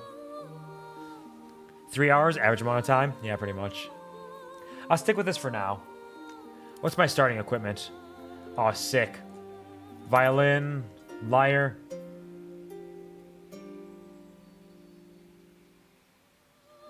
Oh, I thought I was gonna like change the song to include the instrument that you choose. Great, only 3 hours, rookie numbers. Yeah, I could be spending a lot more. But I'm already super familiar with most of the options. It's been tailored a bit for the video game, but I'm very familiar with D&D 5e, of course, so I'm kind of just giving a quick overview of them and kind of talking them over. I'm also choosing a character that's not going to be good, but is going to be fun. And we're playing Dark Urge, so we'll see how that goes. A little flute. A hand drum. They got little text boxes. Whether sounding war, celebration, or simply rhythm, the drum is a mainstay of any entertainer's arsenal. It is said Deoris the Charming once lured a nest of harpies to their deaths, using only a flute. Many a bard's first instrument, the lute is heard in taverns all across Faerun. Devotees of the goddess Sun hold that the lyre's 7 strings represent the 7 different forms of love. And the violin, a violin of cedar and burled walnut. The pegs are a little scuffed, the strings thin and worn, but the song from this instrument would still ring clear and true. So I'm leaning towards violin, flute, or hand drum. I think lyres are fun. It is a classic bard instrument. Or sorry, lutes. Lyres can be decent as well.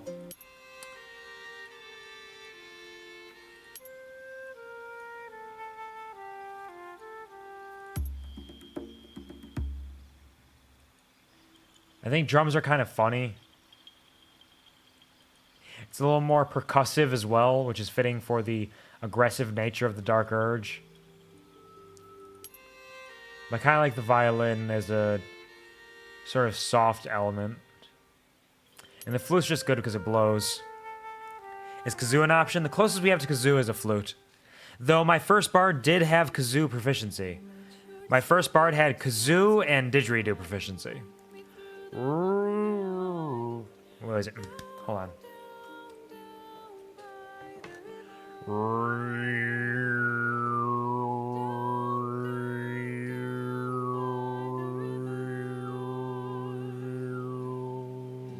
I don't know how that translates over the microphone. Music changes. Yeah, different music with each one.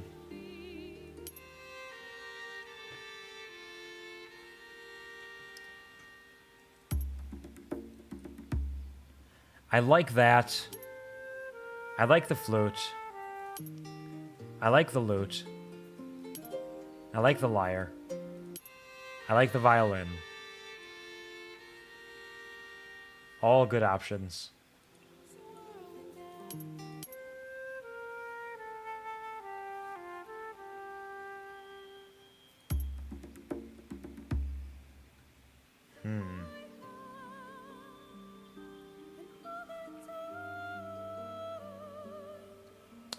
With this massive beard, it makes it difficult to flute because your hair gets in the way. And violin because your beard gets all over it when you put your chin on it, right? First Bard also had kazoo proficiency? Nice. But not didgeridoo proficiency? Can't believe it.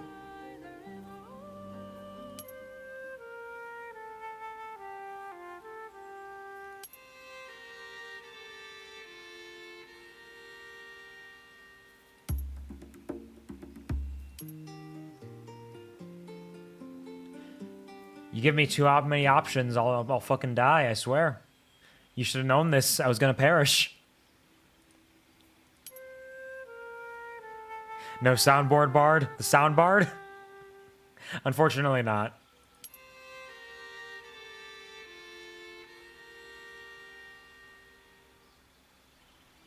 I'm gonna pick violin. Because in theory he could sing while he's doing that too. Background, it has to be the haunted one, it looks like, because it's a Dark Urge thing. A wicked moment, person, or thing that cannot be slain by sword or spell, haunts your mind and flickers in your peripheral vision. You carry it wherever your adventure takes you, or perhaps it carries you.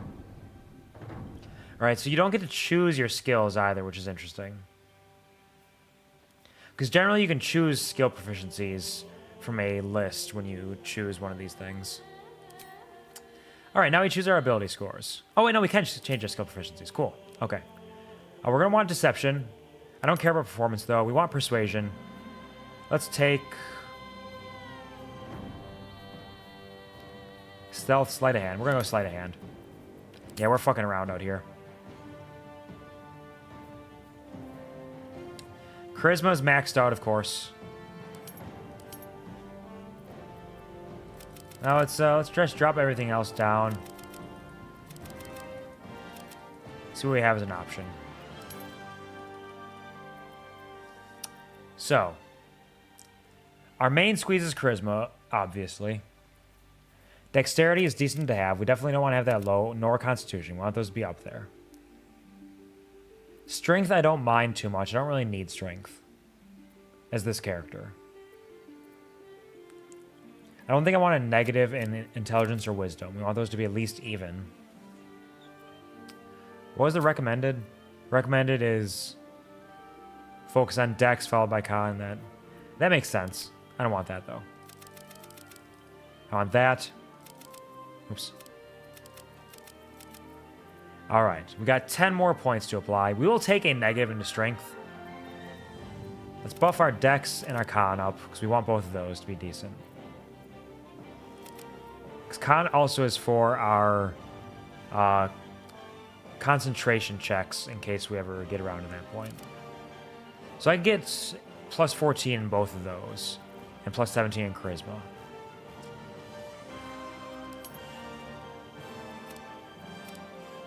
So you only have one at plus 15. That makes sense. So this allows me... At this point, I'm fucked for Wisdom and Intelligence. Absolutely fucked for Strength. But it gives me the option to have okay health and Dexterity, which I'll need. But Wisdom is good because you get Perception and Insight on that. So you can understand people better and see things when they happen.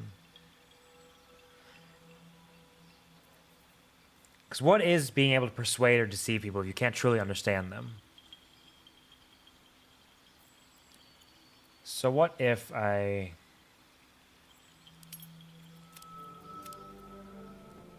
get a +1 in both of those?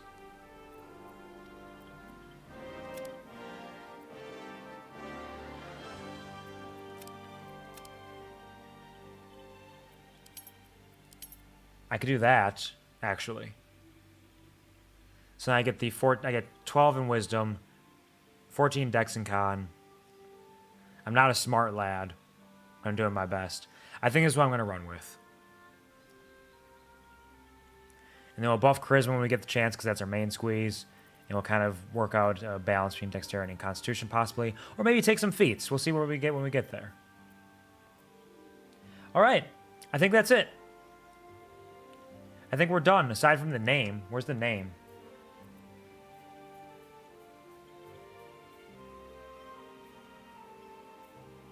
Do we get to name them?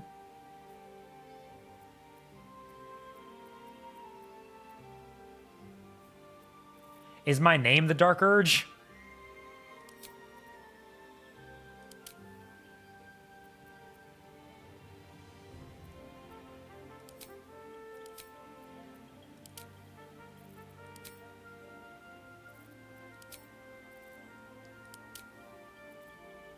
Oh, fuck! Well, that's okay. I know what we were on anyways. I could just do it all over again. Oh no, he stayed. Never mind. We're fine. Oh. All is well. Just have to re-choose our spells.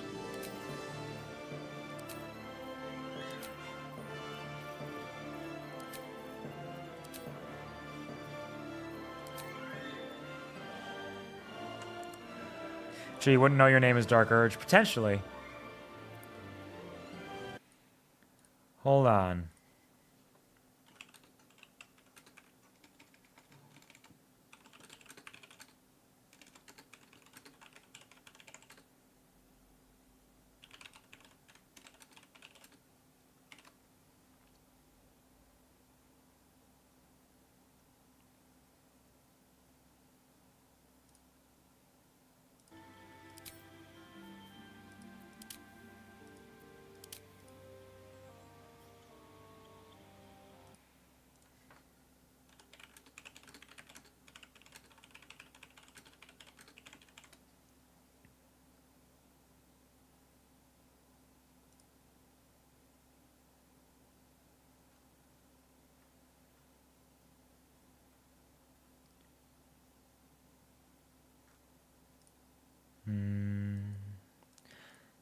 I'm looking how to change my name.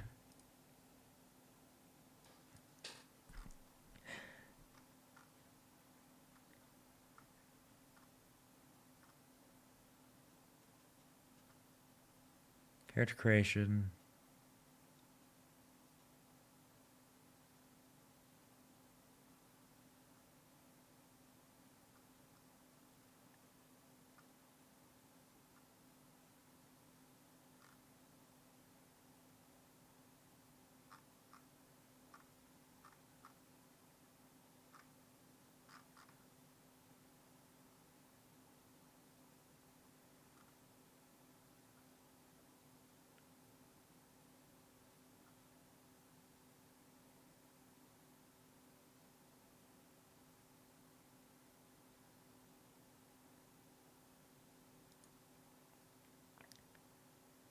Remember names something I didn't have to look for? You had no memory after all? It's hilarious. I don't know. It says you can change the name. Maybe I just have to proceed?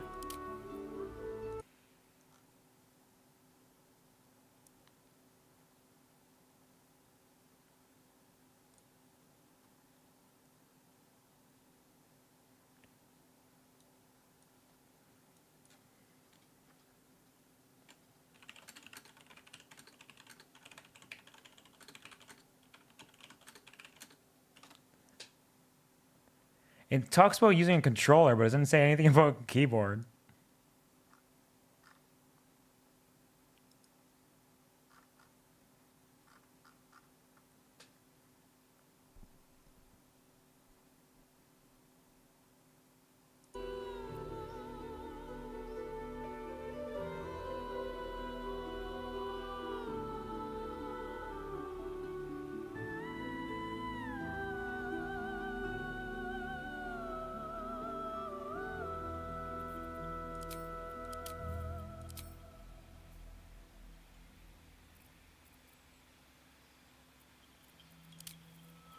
It says backgrounds is where you can change your name too, but I'm not seeing it here either.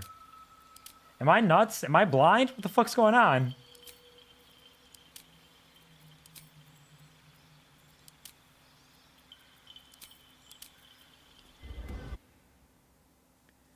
Maybe because you edited your character while in the Dark Urge character? No, because it just says background.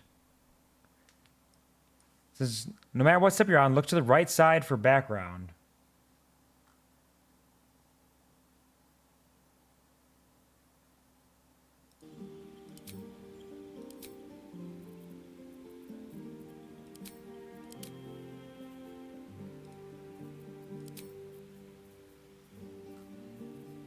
I feel like I'm going insane. Why is this hard to do? Why is this happening?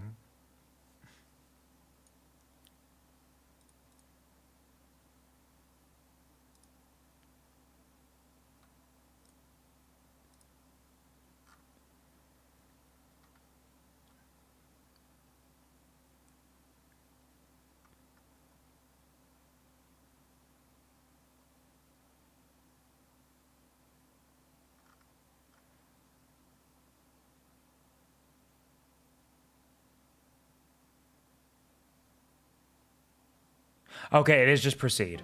All right. Why did I have to go through like 3 different articles before one said, yeah, just hit proceed? What the fuck is that? All right.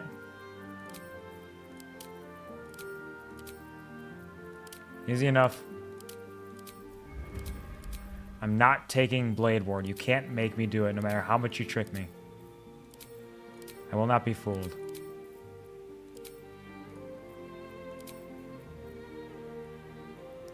But seriously, that was wild. Can't believe that. Give her a performance. Give me my sleight of hand. So I can fuck with people. Maybe I should change that, though.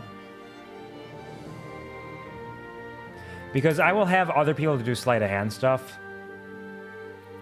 I will have a rogue. So maybe I should give it to, like, perception or insight. Yeah, let's give it to insight. Let me read people.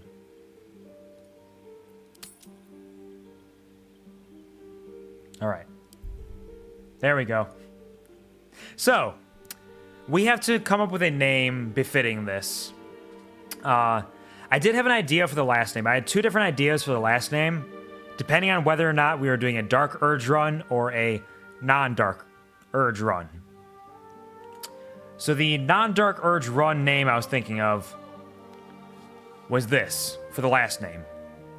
It's pronounced oh yeah. But because we're doing Dark Urge, my last name is going to be oh no. So we're going to be oh no as the last name. By the way, this will be more relevant when I tell you that my plan for this character is for all dialogue options to use a bad Irish accent. Irish accents are one of the ones that I'm not good at, that occasionally sounds okay, but is nowhere near consistent, and that is the character we're going to be playing. And of course, the best first name, Dwarf Smallman, that is one. Longwin, the anti-blade, that is one as well. But we're going to go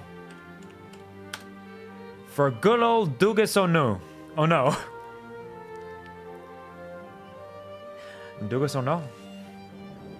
Well, hoity toity toy. Dugas Onu. Dugas Onu. Dugas Onu. Dugas. Dwarf Smallman. That's a decent one as well. Oh no! Dugas! The Dugas! Dugas. Dugas. A Dugas. I think that's what we're going to go for. Does that seem like a good name to everybody? Dugas or no? Dugas or no? So this is our good friend. This is our good friend Dugas Honor. He is a lovely young man. He wants to make the world a brighter, more beautiful place. But mostly he wants to kind of fuck around and find out. He's primarily in it to cause distress and confusion among people. He is a habitual liar, but he has a good heart, truly. Though most of what his good heart wants is a better life for himself and his friends. I'm a big fan of Dugas Ono. Dingus Ono? No, Dugas. Dugas. It's Dugas. It's very different. Alright, so this is Dugas Ono. You need a guardian. Oh, I need a guardian?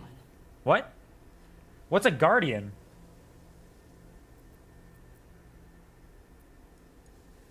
Is this like a person who's going to protect me or something? We're creating a second character, baby! Make it Snake? No, fuck you. So, we got a drow here. Driven to the Underdark. Most drow have adopted a ruthless pragmatism. We already read all this. To make a whole new character? Yeah, we are. Another 3-hour character. Woo! General, body art. We don't get to choose like their class or anything, so it's just who they are. So who do I want Dugus's guardian to be?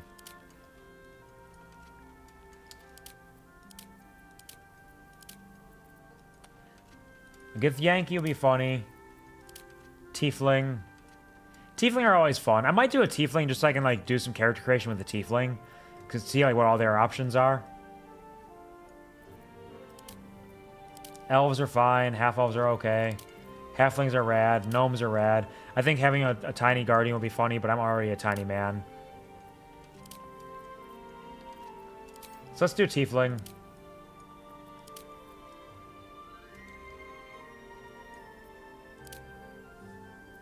Arcane magic. Infernal bloodline. How fucking dare? Sky, I am not anywhere near as into Snake as you are. I'm sorry.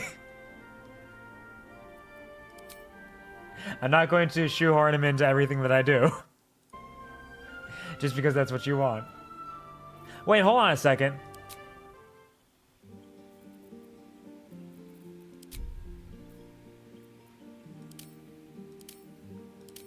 Okay, you can choose your gender identity and voices. We never chose voice. We're not done with Dugas yet. Be wary. This place is trapped. It's opened. I wonder what's back there. More of those wretched things. There's magic keeping this chest sealed. Where to next? What was that? Let's hope the locals are friendly. Hells. Something just woke up down here. Be wary. This place is trapped. It's opened. I wonder what's back there. More of those wretched things. There's magic keeping this chest sealed. Where to next? What was that? Hells. Something just woke up down here. I think that's probably the best voice of the options we have available here. Obviously, I'm going to be doing my own voice. I'm going to be doing my bad Irish accent, as I mentioned. Hola, hola batata. ¿Cómo estás? Welcome to the stream. Hope you're a wonderful, fantastic day. How's it going? Pro gamer outfits, definitely many of them. Yeah. Hua, batata. Hashtag sad no quake. Q is a bully and broke my heart. I mean, this isn't Quvar. This is Dugas. Dugas, oh no. Do you really want Snake to get with Dugas, oh no? Oh, the dude's beard. Thank you. I've spent how many hours so far? Over about 3 hours on making Dugas oh no here. I spent a long time choosing the hair and beard. It was a very difficult prospect. I demand rioting. Hola, estoy muy bien. How's you, Más o menos, muy bien, overall. The work has been extremely taxing this week. It's been incredibly tiring. I've been running my ass off doing all kinds of special projects for people because I'm on the day shift. But it's balanced out by the fact that I've been able to stream a couple times this week and have a little bit of time afterwards to do other things. So it's a balance. Life is beautiful, work is shit, but work is not life, so overall life is beautiful. You don't deserve the hate. Thank you, Grim. Thank you for defending me. Oh, hat? You mean hat? Am I wearing the hat? Or you mean the hood? Just take that silly thing. Huh. Like that?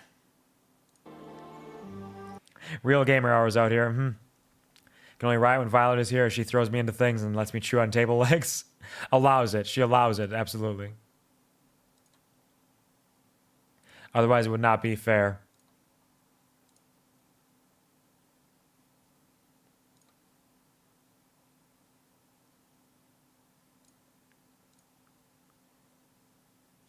But Dogus, oh no, is your IRL name. I mean, you didn't even spell it right. How long for the Guardian? I expect the Guardian to take much less time. That being said, I didn't actually look at any of these faces, because I think when I started editing the appearance, it started right here. So I didn't scroll up and see all those until I realized I never chose a voice. Be wary. This place is trapped. We got a wide nose possibility. Oh man, this dude is tortured. These are some fucking dwarves, let me tell you what. We're gonna stick with this one though, because it's what we've been staring at this whole time. You're not the Dark Urge! No! The Dark Urge is trying to take over already. We won't allow it! Get back here, Dugas! Get back here! Anyway. And that is how you look IRL 100%. I mean, it's pretty close. Hat not hate, you deserve the most hate for your actions. I understand. That makes a lot of sense. Hope you get that good rest soon. I have been resting well still. I've been getting an average of still around 7 hours, maybe a little less around that range though. So I'm still doing pretty okay, but it's been very hot too. It's been incredibly hot the last couple of days. It felt like over 100 yesterday, Fahrenheit. It was wild. Footwork, on your work. There is work though. Dukas return. Darkness, the darkness. 2 characters, yeah, you make a guardian. I don't know what this is. You look like Dugas. I'm a good Dugas. Good Dugas, Wuva. Gracias, patata. Dugas is your real name, can confirm. It's pretty close at the very least. But yeah, let's see. We're going to be...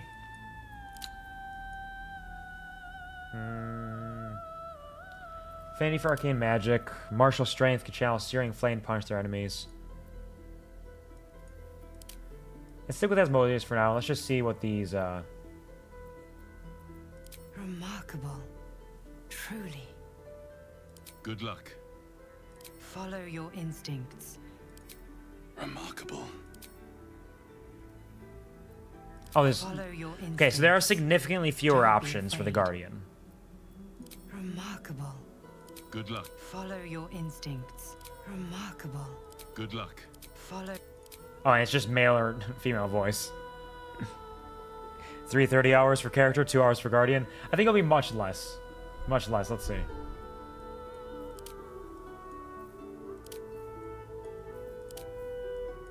See, I'm gonna blast through this so fast, you won't even know what hit you.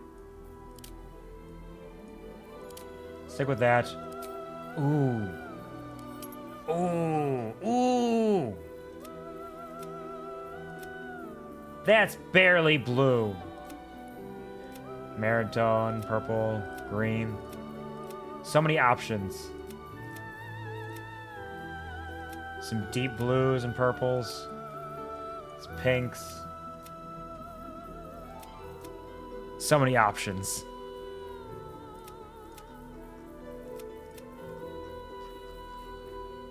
Blue! Blue! Blue's clues. Everybody's excited about blue tiefling, I see. Let's see. Let's see what kind of blues we can find that work.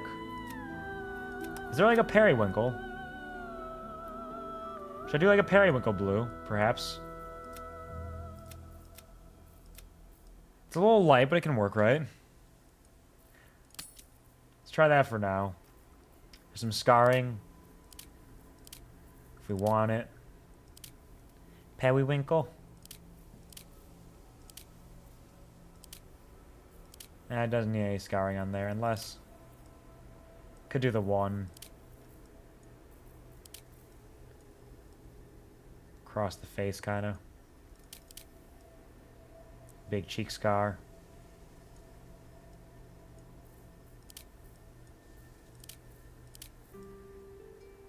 Single little lip scar there.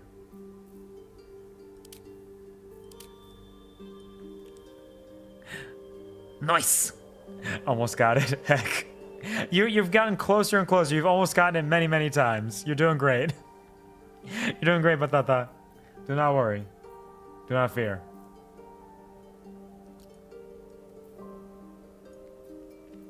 Maturity. Down there, just like me. Freckle quantity. Freckle intensity. It's a freckled tiefling.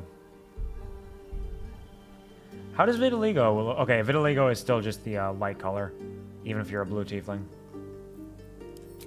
Body art is where all these many, many options come from.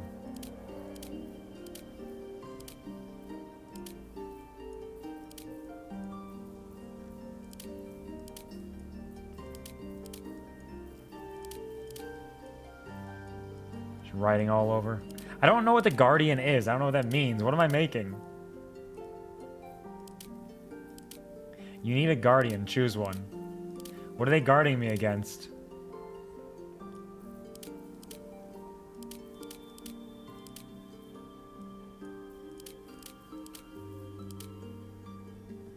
It would suck if you made the super pretty tiefling lady and then she just dies right away. Hey, nothing wrong with that. Dream Guardian? It could be a Dream Guardian. Guardian of Dreams. Here, let's add those little birds there. It's kind of neat. Tattoo color. Dark blue, yeah. It started as dark blue. We'll just keep it that way. Piercings. Flattened stars. Lapis stud muffin. Midnight tears. Dark moons.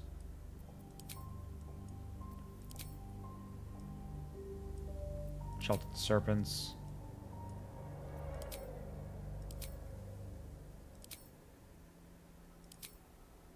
The archface swirls. Barred rings.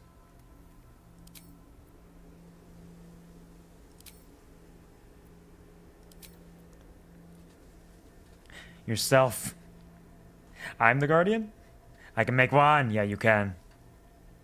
Guardians of the Galaxy. I'm Groot. Invisible Drax. All of the above.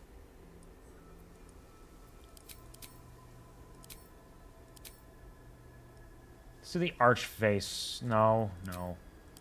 No, I'm not feeling it. While I was waiting, go make tea. Absolutely, go get some good tea. Take care.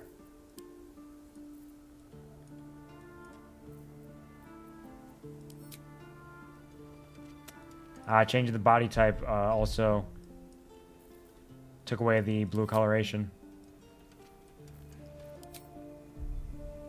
Eye color, heterochromia.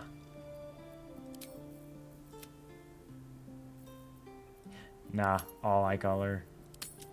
No heterochromia. Gotta get something to match the blue. I mean, you could be the Guardian. You keep invading my dreams every time I self-deprecate my own fucking dreams. Yeah, well, it's stupid in your dreams just as it is in real life. What do you want from me?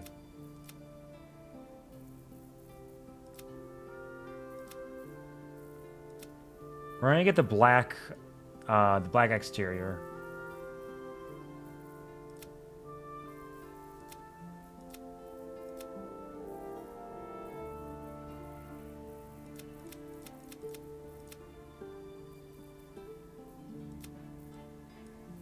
Demonic.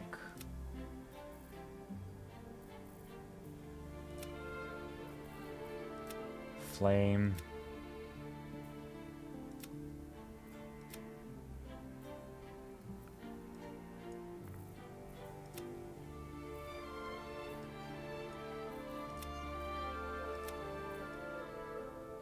Oh, there is kind of like a flickering of fire in the eyes there.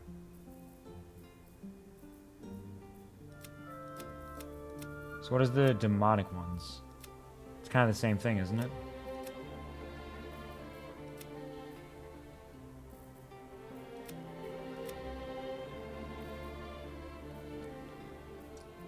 Now let's try that out. Makeup. Bees. Bees. Thank you, Gary, for releasing the bees.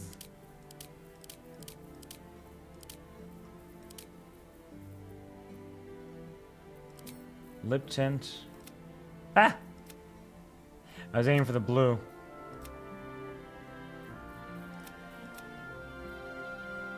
What about that? Like a light blue, kind of? Matches the skin, yeah?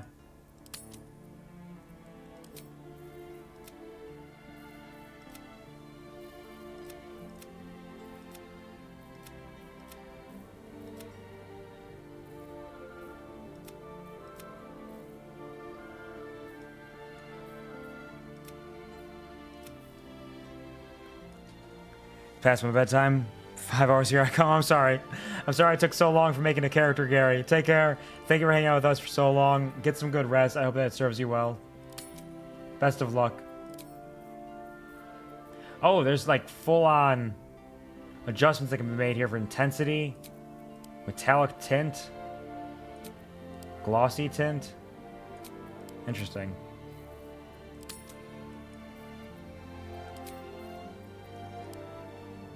eye makeup intensity as well. What about the hair? Yeah, we got all the options again. What is a good hair for a strong, independent guardian?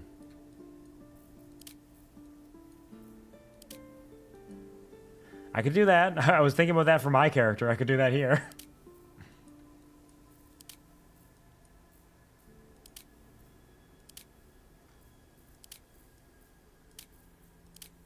What was that? Bohemian.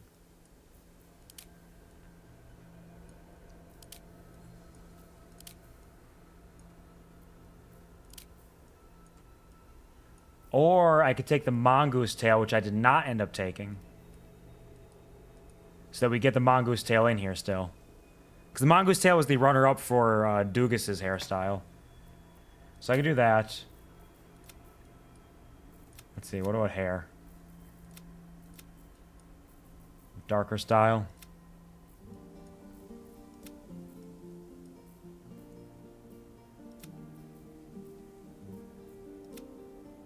What about black hair with like bluish highlights in it? Yeah. We do like a... Oh wow, those highlights are really strong on like 1/2. That's pretty interesting.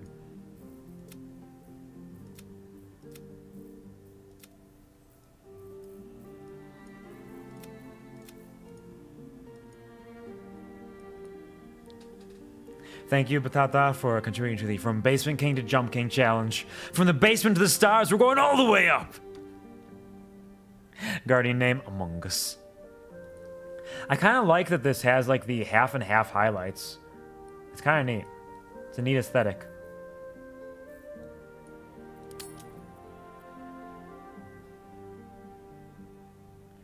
Thank you, Puppy, for contributing to the From Basement King to Jump King challenge as well. It is almost 96906. Yeah, baby! Nice. Facial hair. Oh, look at those highlights in the beard. That is a fresh looking beard.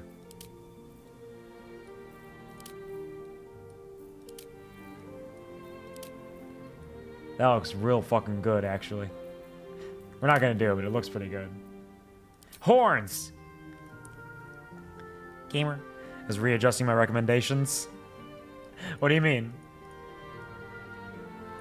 Like you realized I wasn't gonna make snakes, so now you're thinking of something else?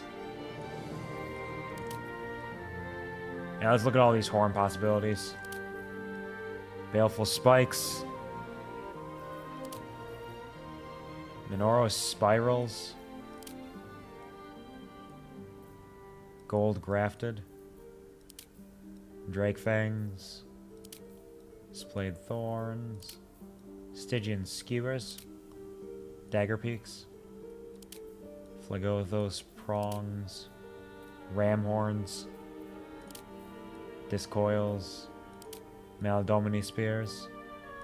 Malgolge spirals. And the Cania lances. Thank you, Air, as well, for contributing to the From Basement King to Jump King challenge. Chanrik, I see. Well, I hope it's serving you well. Hope you're having a good time with it. Alright, which horns do I want? I kind of like the Malbolge spires. They're simple, but effective. The spears aren't bad either. Coils are kind of fun.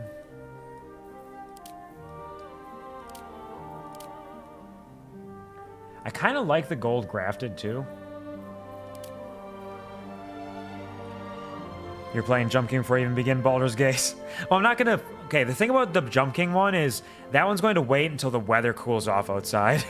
Because I want to be able to sit here for a while and try to beat Jump King without burning myself alive. So that one's going to have to wait until the weather cools off outside. Even if we finish it now, it's going to have to wait a little bit. These baleful spikes aren't bad either. Spirals are kind of neat.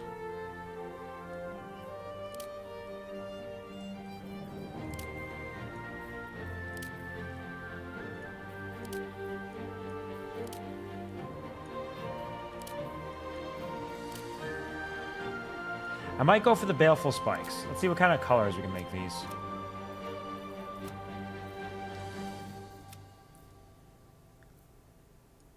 I want it to kind of blend, I think. It's gotta be like a grayish, I think.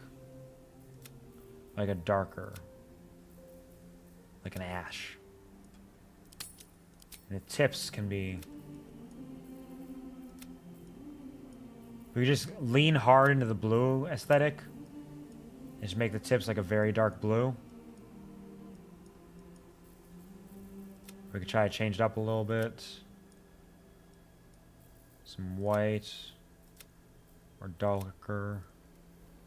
Or fading into the lightness there.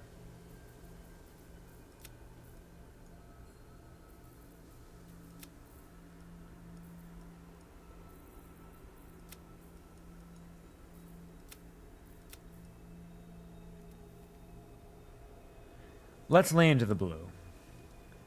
So it's not super obvious, but you can tell that it fades into blue up there. I think that's it. This is it. This is our guardian. It's our guardian of blue. She's blue, yes indeed, and she's blue, yes indeed, she's blue, yes I'm indeed, I'm and I. Yo, listen up, here's a story about a little dude whose name is Dugas, and his guardian of his dreams. Yeah, she's blue like him, just blew his house like a blue little window and a blue Corvette, etc. That doesn't make any sense. She's so blue. Is her name gonna be Bluebell? Am I gonna make another Bluebell here? Let's see. Let's venture forth. We do not get to name the guardian, so we're just going right in. We're gonna get through this opening cutscene, and once we get to a spot where we're kind of settled in, we're gonna stop because I need to start getting ready for bed. So Mind Flayer stuck a little dangly larva in our brain.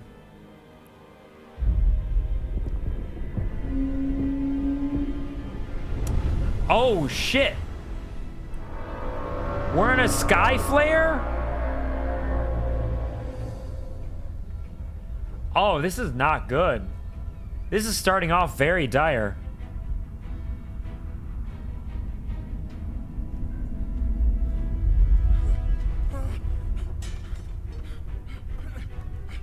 Would have given her a pretty flower name. I believe you.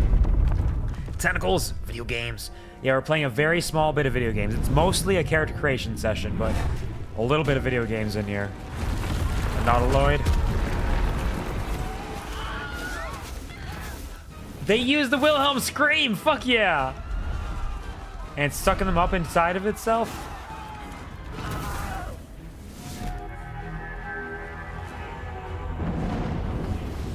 It's an Eldritch Dreadnought right there. Dragons? And Dragon Riders? That looks like a chromatic dragon.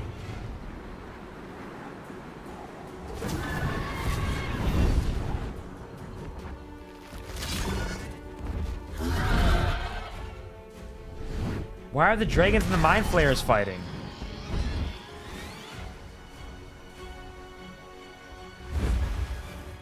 Oh, those are the Githyanki. Right, right. They ride red dragons and carry silver swords, right.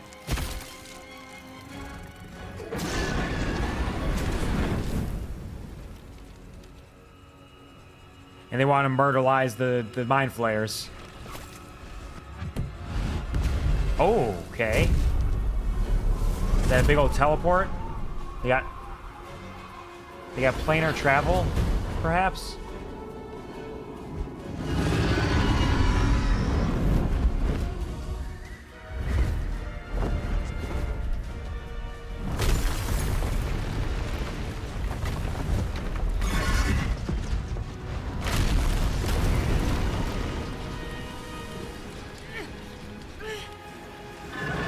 She's getting free. Go get Yankee.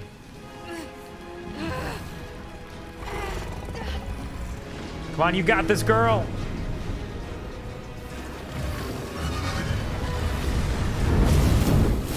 Oh.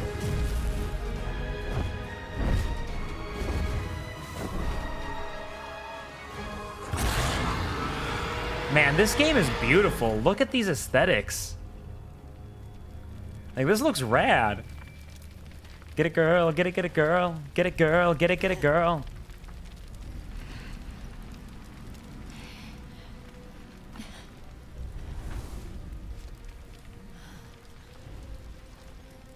X slays the mind flayers. Yeah. Fighting back against their oppressors. Fire, fire, fire! Where the fuck are we now? What are those? Are we in the hells?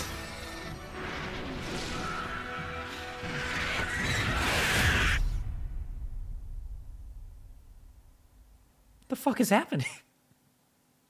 You can lock your hotbar to prevent accidentally moving spells. Candles and torches keep the darkness at bay. Fire surfaces work well.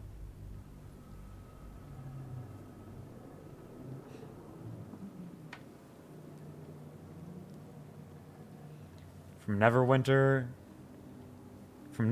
to the 3rd level of Hells. Yeah, just all over the place. Am I awake? Oh, there's our boy.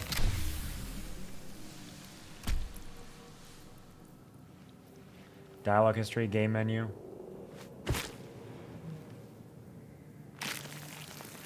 He's so tiny. They don't know how to handle it. Head thrums and pounds. That pounding blood obscures who you are. An overwhelming loss of memory. How you ended up amidst these hellish flames is just as hidden. You have nothing in your skull, besides your name and a headache. But you are in danger.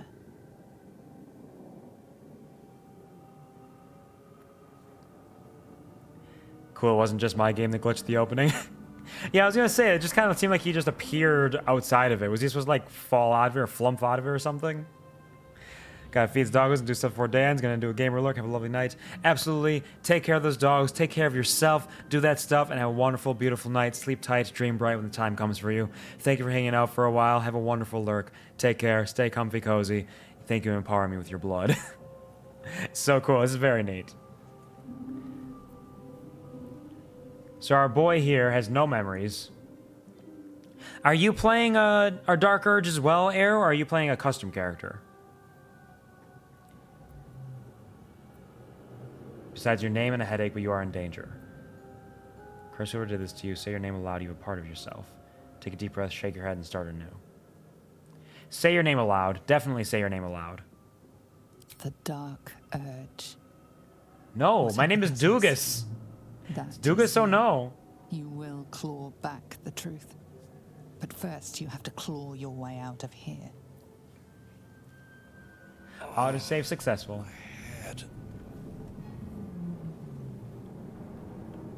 It's a dark and terrifying land. Journal update, escape the Nautiloid. Look at all these tutorials we're hitting. Custom character, I see. You are the darkness. Darkness!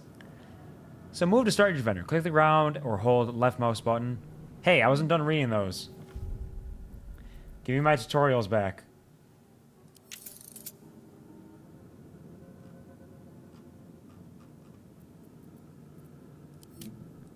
Fuck it, we can't. Tutorials are gone forever. Turn-based mode, camp and resting menu, combat log, in-game menu. Okay, cool, cool, cool. The darkness. You are the darkness. Why is everybody saying that? Why is everybody saying I'm the darkness? No tutorials for you? Dragonborn Ranger? Nice. Nice. Have you hit your subclass yet?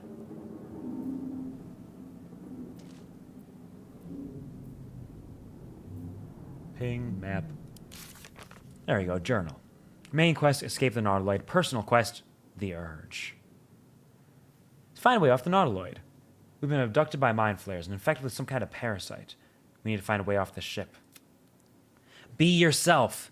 Think dirty thoughts. Special, yes, special, aren't you? Shh, don't fight it. You know what you need to do. Take up that knife. Do what you do best. Easy as breathing. You'll feel better after.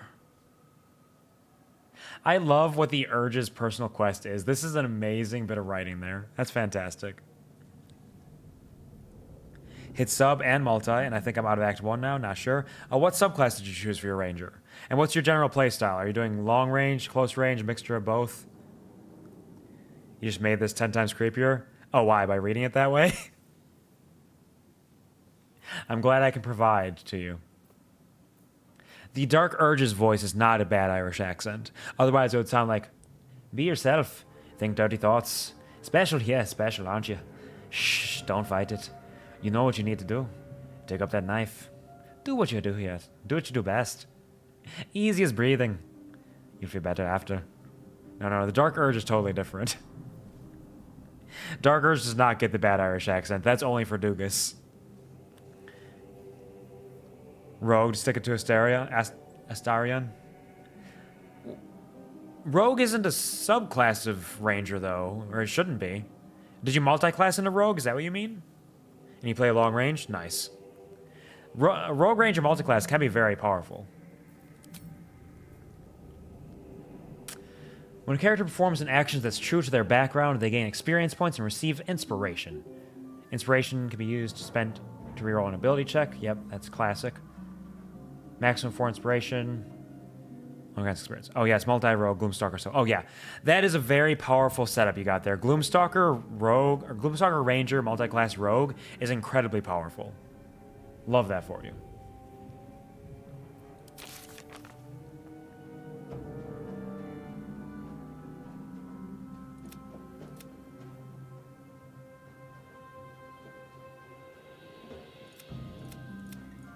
Oh, these are all the things I heard earlier. Yeah, that makes sense. Tutorials. Basic movement. Click to move your character somewhere in the world, or hold left mouse button to dynamically move characters towards the cursor. Grouped party members will always move together. You can rotate and move your camera to get a better view of your surroundings, and use tactical view to see the world from a top-down perspective. If things get busy on screen or you move the camera too far, you can refocus the camera on your current character at any time. Middle mouse button, EQ, rotate camera, WASD to move camera, O, enter tactical view, and home center camera. I didn't even know that. I just thought it would go well with the Dex build. It does. It's one of those things where it makes sense on its own, which is part of what makes it so powerful, is the fact that it just, like, people understand it, and, like, it comes together that easily. But it also just works well with the different abilities they have. Might still be stuck inside if we hadn't been attacked. Might still be stuck inside if we hadn't been attacked. You shouldn't have your own voice. I thought you were voiceless. I thought it was the voice of the voiceless. Oh, well. For anything that's non-voiced, he'll have his bad Irish accent. Not getting back in that thing. Not getting back in that thing. Sure. What about this one, though? Someone else got out. Might be other survivors. Wonder who was inside. Someone else got out. You can be the voice of the Dark Urge. Well, the Dark Urge, there's a narrator. I don't know if the Dark Urge has its own voice as well, but the Dark Urge won't be a bad Irish accent. I think the Dark Urge is better as, like, kind of a creepy sort of thing. Just to really, like, lean into that. Besides, you said I made it 10 times creepier. That's a good thing, right?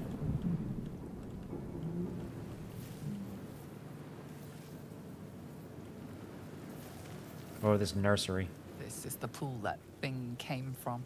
The parasite now writhing behind your eye. Is the narrator in the custom character as well? Because it's talking about my Dark Urge stuff a lot, and it's kind of like, it has this tone to it. Reach toward the pool. Investigation. Let's investigate first. Let's do our first roll of the game. I have a +0 to investigation. Remember that. Skill checks. Some dialogue options require a skill check. A dice roll that must meet or exceed a target number. Your character's skills add a bonus to this roll. Let's fucking go! Yeah! Starting off the right way, baby! This is how I roll in real life D&D too. It is difficult to get over a 10. That's why I like having expertise in things and abilities that make things a flat check. You notice nothing more than meets the eye. Seems like a pool of little buggers to me. What? What do you mean? What do you mean, what? Well, you thought I rolled well? I had a character who I kept track of how many times they hit with some of their weapons, and it was like under 50%. Doesn't matter how good you build your character, it all comes down to the luck of the roll. Which is why sometimes D&D is better just, you know, sit back, relax, and have fun with what happens. Or make your DM roll for you by doing saving throws. Let's reach toward the pool. What's the worst thing that could happen? Let's reach toward the pool.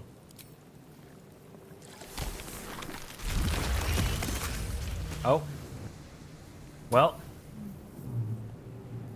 It just kind of exploded a little bit. That's fine, right? That doesn't seem like it's important. Very well. Huh, I'll give it a shot. Yeah, give it a shot. Not everyone made it out alive. Oh, is there a dead person in there?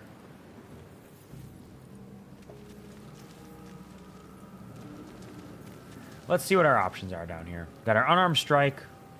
Got a hand crossbow. Use melee weapon set. Use ranged weapon set. Toggle dual wielding. Light source. Duga so no right there. Got our inventory and equipment. All of our goodies. Opportunity attack. AC 13. Scroll of Revivify. I can't believe we already have a scroll of Revivify. Game must be tough. 2 potions of healing as well. A keychain. Though the keychain is lightly rusted from use, every new key that jangles on is a mote of possibility. A frontier to explore. The alchemy pouch. Stores your ingredients and extracts. Patina of pure alchemical matter. Coats this new pouch. Hopefully not the former owner, reduced to dust by their experiments. And a camp supply sack. Stores your camp supplies. Small compartments line the sack. A compass-sized furrow. Pockets packed with storing salts. And an area for stiff tent legs. Fixing pegs and folding canvas.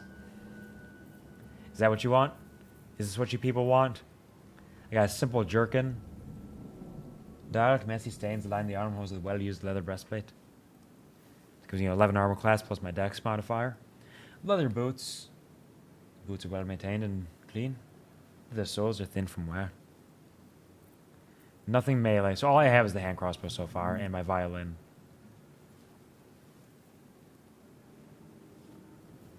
Little used.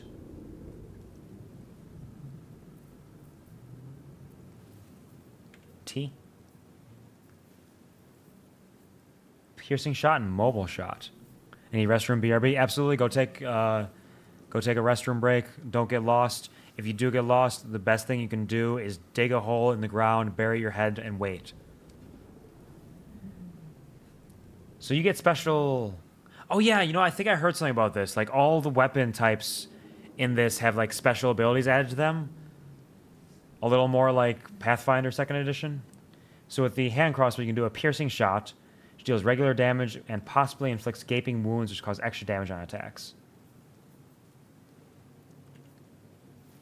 Undead and constructs can't receive gaping wounds. How do I get off that? There we go. And a mobile shot. After using dash or disengage this turn, you can make a ranged attack as a bonus action. Oh, that's really good. That's really good. That changes so much. There are so many possibilities with all this. That's con save. Refills on a short rest. Alright, neat.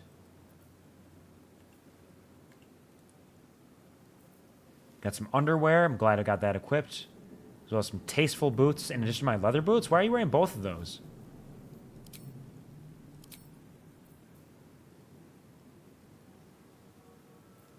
And some homely clothes.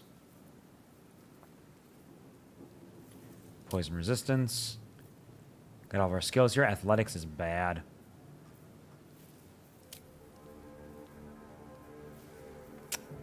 Movement speed.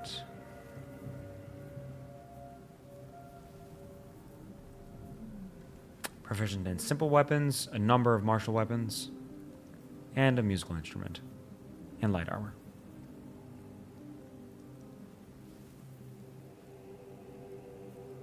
All right. Spell book. I don't have a spell book, but I have all these spells.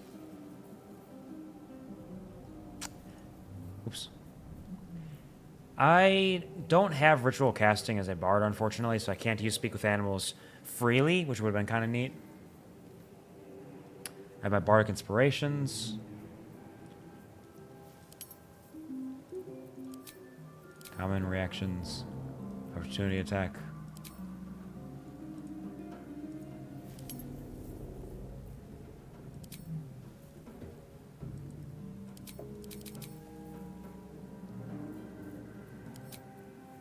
Ah, here are the common ones. I can perform to play a tune to attract and delight those around me.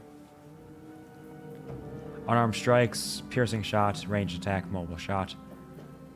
Dip? Oh, dip a weapon into a surface like poison or something. Hide, of course. Shove, obviously. Throw. Improvise melee weapon. Dash. Help. Disengage. Jump. Toggle non-lethal attacks. It doesn't have a... Did it have dodge? Didn't have dodge. Interesting. Ah, alchemy if you want to make some shit. We know how to make potions of healing. Elixir of fire resistance. Alchemist fire. And oil of accuracy. Alright. We got our options down here. I can jump. Look at me jump, Mom! Nice jump, buddy. There's only one thing to do here. Perform bard dance, upbeat foot tapper to attract and delight those around me. Old-time battles, rousing battle chant to attract and delight those around me. The power, enchanting crowd pleaser. Of divinity and sin, mysterious tune to dazzle and intrigue. Sing for me, a troubled bard's ballad to encourage and inspire. The Queen's High Seas, a jaunty sea shanty to rouse and excite. This seems like the best time for the Queen's High Seas. And I do it with my violin, too.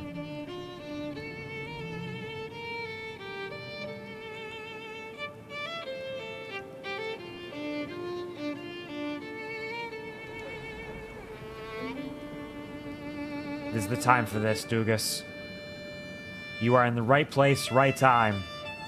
The dark urge can't hurt you or anyone around you so long as you play your sea shanties. Just keep playing, Dugas. Don't give up. Don't give in. Dugas, Dugas. Hey, look, there's a corpse over here. Let's take this pearl. That can be sold for good money. Sold? Sold. Dead. Good. They can actually play. Yeah, you do your performance, and I'm a bard. So I play with the instrument I have, which is my violin. Which means that each instrument would play each of those songs in a different tune. And now I want to know all of them. So rude. Here, wait. Oh, it's not going to let me shoot at the corpse. It's bullshit.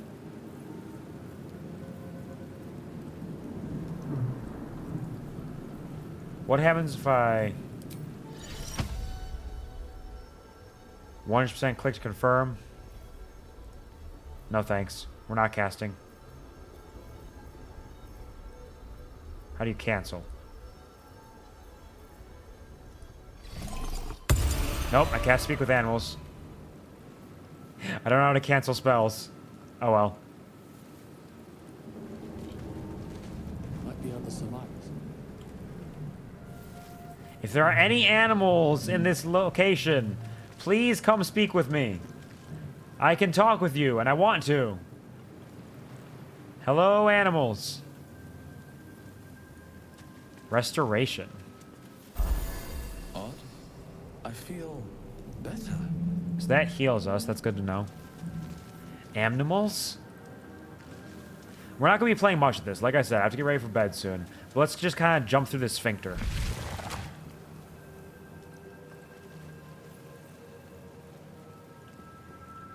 Oh, I gotta chase after him.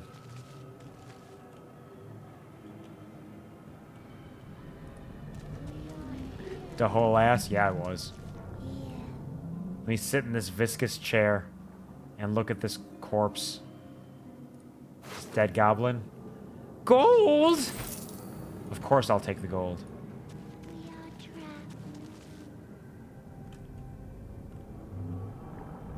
There's a brain jar up here.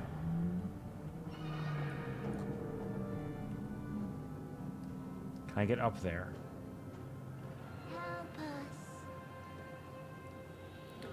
Who says they're trapped? Somebody. The brain jar?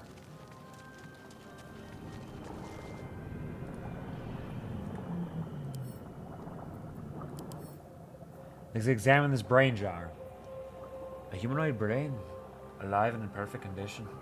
Suspended in cerebrospinal fluid. It's got resistance to piercing damage, and necrotic resistance, and radiant resistance, but it's got a vulnerability to force damage, fire damage, and bludgeoning. It's completely immune to poison and psychic damage. Alright. Oops. I killed the brain. There's a ruin slate. The schematic of an nautiloid flashes into your mind. Nerves, sinews, as much living being as ship. Is that an elder brain? That is not an elder brain. Elder brains are much larger and much more powerful. That was just a little brain in a jar. A feeling penetrates your mind. An anomaly, one like ourselves, unconnected from the whole. Caution.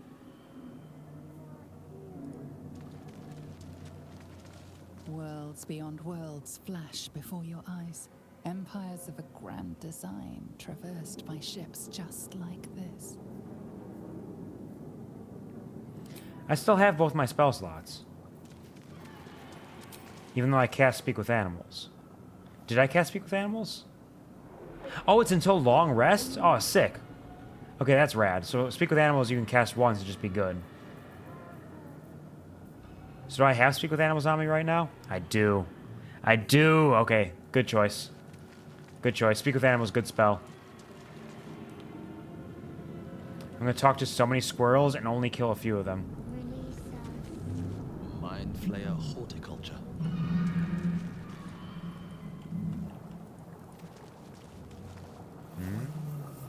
Eldritch Tablet. 1,000 years of humanoid history. Elves, dwarves, humans, and more flash behind your eyes. Considering I don't know like anything of my own past, I feel like this is a bad idea to just get all this information flushed into my brain hole.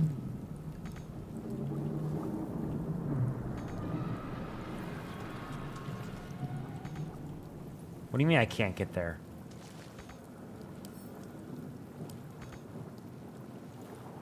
It's saying I can't get there because I can't sit on it. What if I wanted to pick it back up?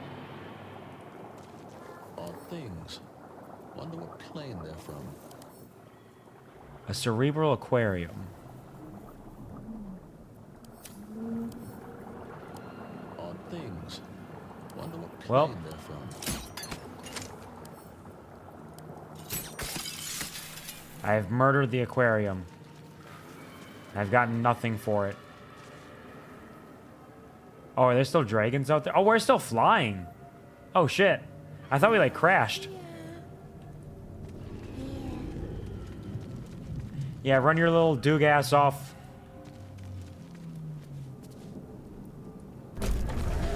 Oh, okay. We're going up. We are trapped.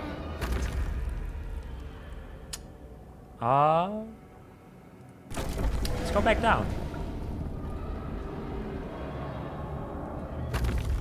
Because I thought this was the exit, but that might not be the exit. What's this neural apparatus do? Doesn't Can't do use that. anything. What else we got? Let's look around. Look around, look around. How lucky we are to be alive right now. Oops.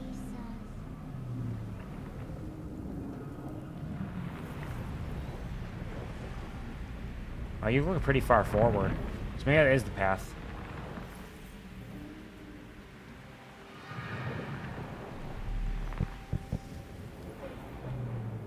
So yeah, let's go upstairs and see what's going on up here.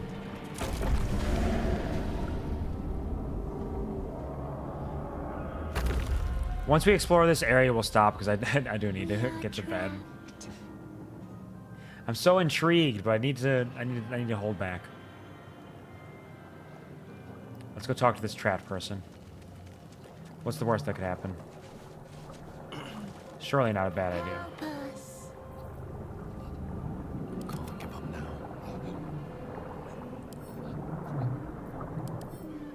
So this is Murnath, a level 1 high elf, AC 10, intelligence 1. So they've been attacked by a mind flayer or a brain devourer, definitely.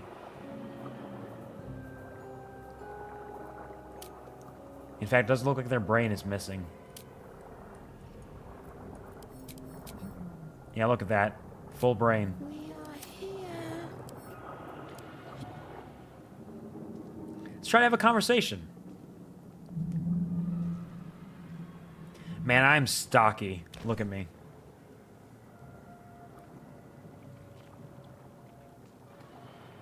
Yes, you've come to save us from this place. From this place, you'll free us. The exposed brain quivers in expectation. Please. Before they return. They return. I passed a perception check that shows that it's quivering in anticipation. Quvar, is fairly certain this is a brain devourer. One of the little, like, brain dogs who wants to eat your brain. But let's see. Who am I talking to? A man or a brain? Thank you for past person. You sound afraid. Why?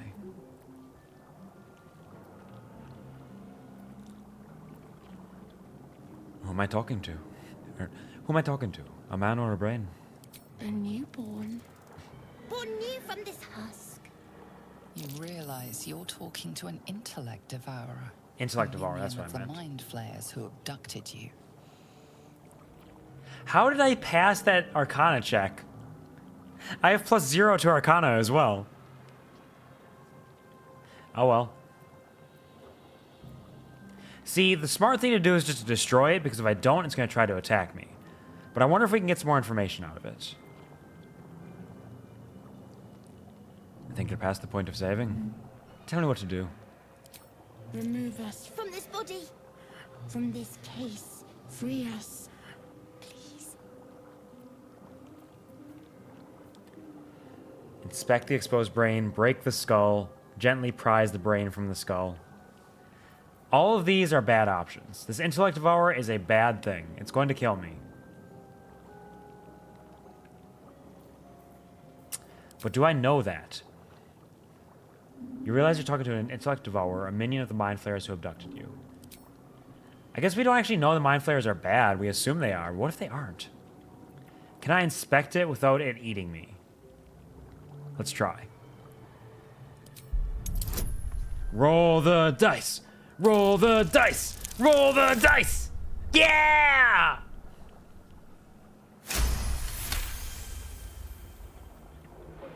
You notice edema, a swelling of the brain causing pressure where it strains against the shell of the skull.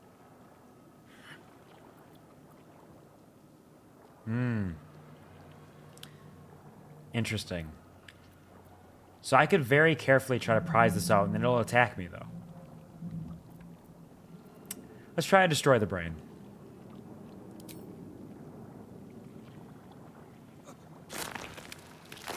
Oh. Oof. It's bloody work, but somebody's got to do it. My hands are gigantic. Like, I'm a stout man, but I got big hands. He's got nothing on him.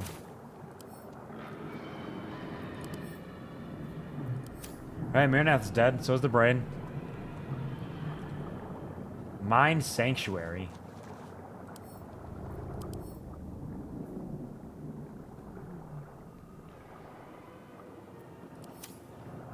I don't trust these. Ow! See, I knew it! No!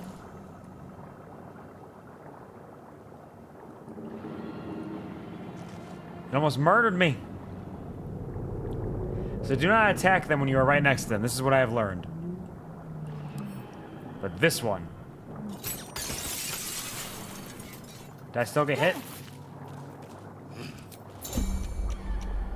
I entered turn-based mode by accident.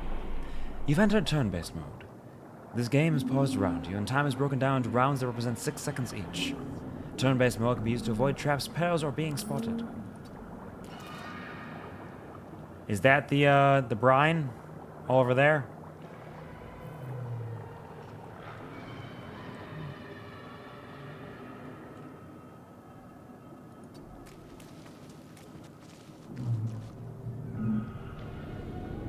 Let's try to check the brain jar from here.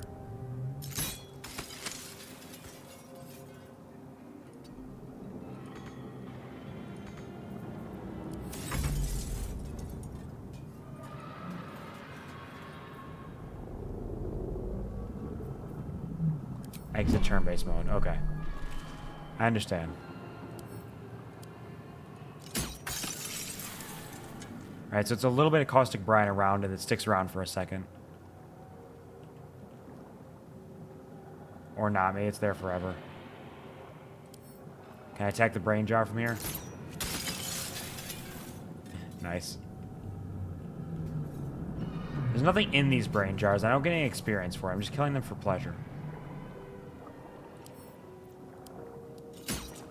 Just to get my revenge. Also, I'm almost dead.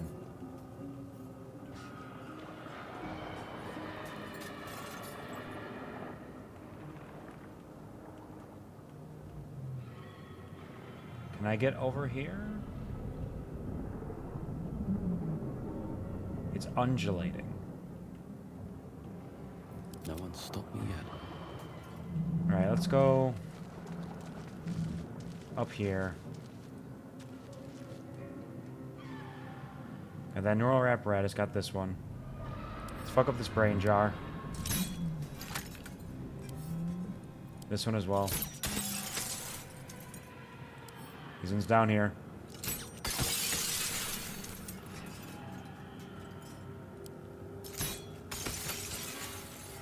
There. We've murdered everything. The way it was meant to be. Doesn't do anything. Alright, not that one. This one.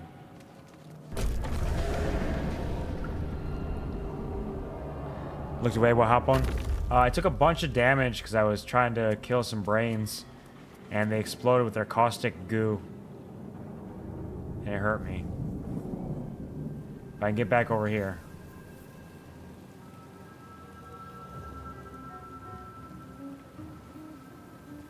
Come on, run over here and get some restoration, buddy. There. See, we fucked around, we found out, and now we're ready for a brilliant and bright future.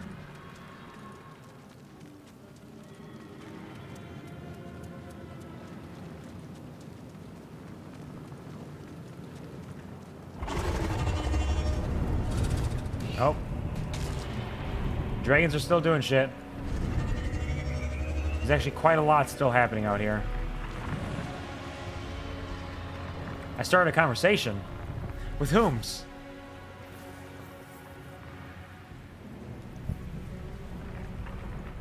Oh, it's her.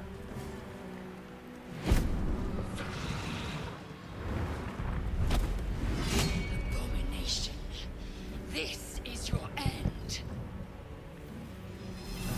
Your head throbs and your skin tingles. Visions rush past. A dragon's wing, a silver sword, and a flash of your face seen through the strange woman's eyes. My head. What is this?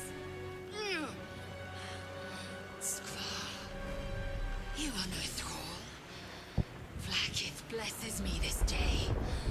Together, we might survive. I'm no thrall. I'm Dugas.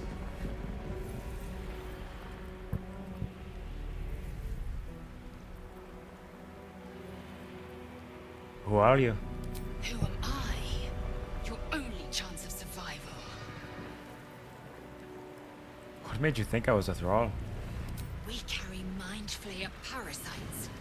Unless we escape, unless we are cleansed, our bodies and minds will be tainted and twisted. Within days, we will be Geich, mind flayers. Within days? We're turning into mind flayers. There must be something we can do. We can do nothing until we escape. That must be our priority. What can we do, Gus? First, we exterminate the imps. Then we find the helm and take control of the ship. We will address the matter of a cure for this infection once we reach the material plane. You're my new best friend.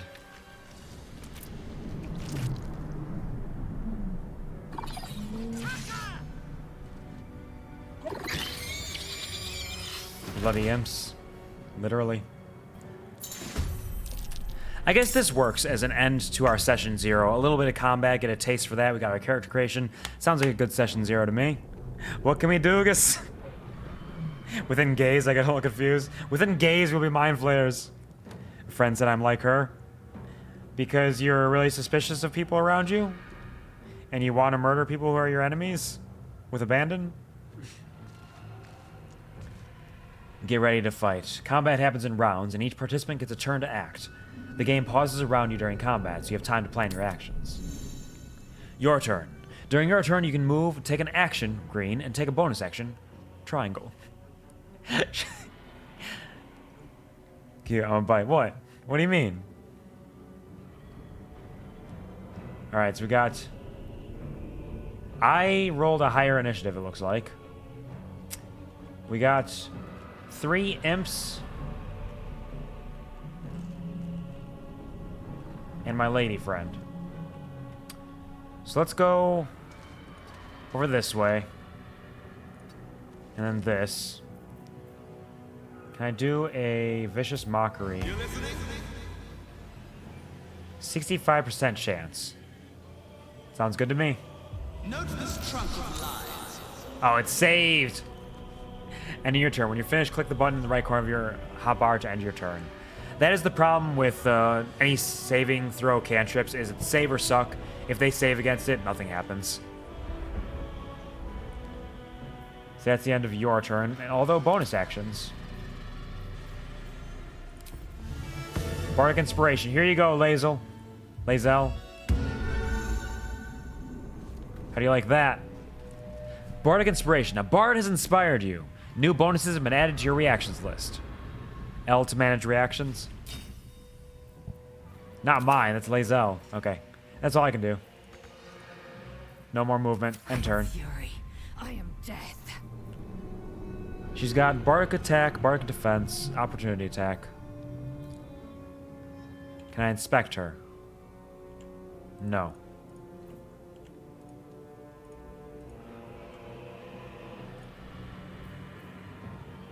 Center camera, inventory, and equipment. There we go.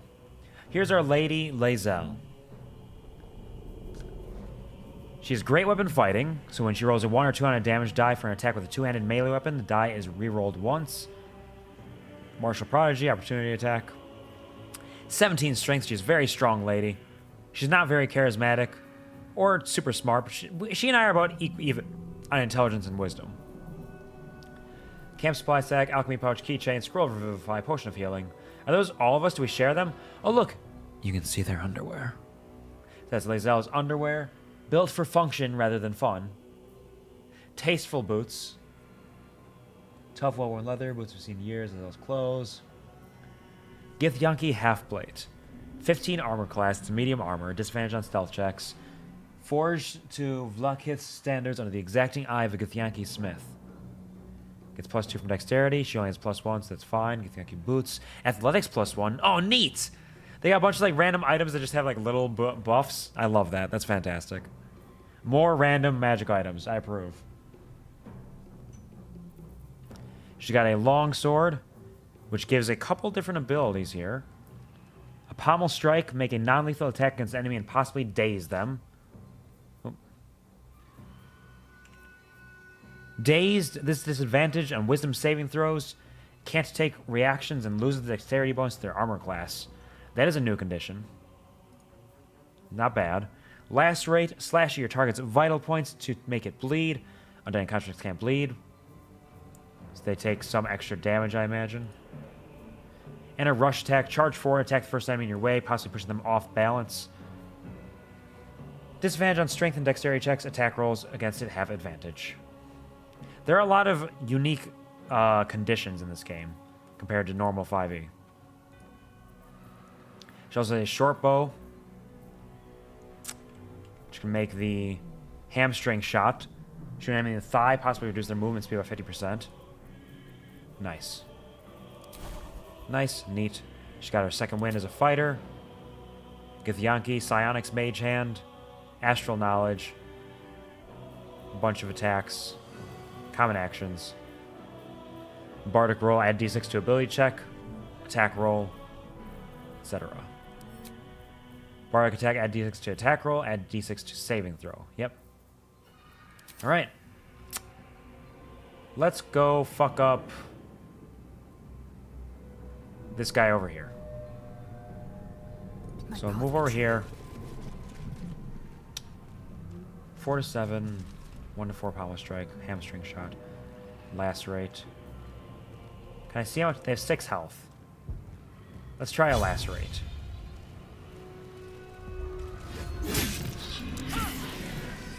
Yep, it's fully dead. Full 9 damage. Damn. I'll move a little bit further over here to kind of block the way a bit. I don't think she has any bonus actions that are meaningful right now. Pommel strike is a bonus action? Sick. What can I dip it into? Must be a dippable surface. Can I dip it into this dead body? No, okay, end turn. What you got, imp?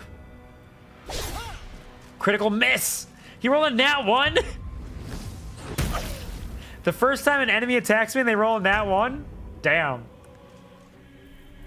Y'all gotta get your shit together.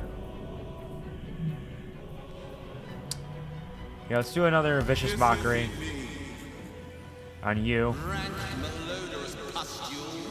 Rank malodorous pustule. And could do a healing word, but she doesn't really need that right now. She only took 2 health. So we will just... We'll just end our turn here. Stay back here. Time to strike. And we'll just come in with a normal attack, I think. Because I can only do one of these per short rest.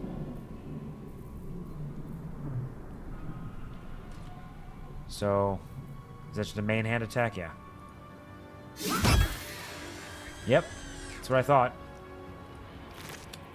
Can I loot in the middle of this? I'll take a hand axe. And a scimitar. You can equip items from your inventory by double-clicking them or dragging them to an equipment slot.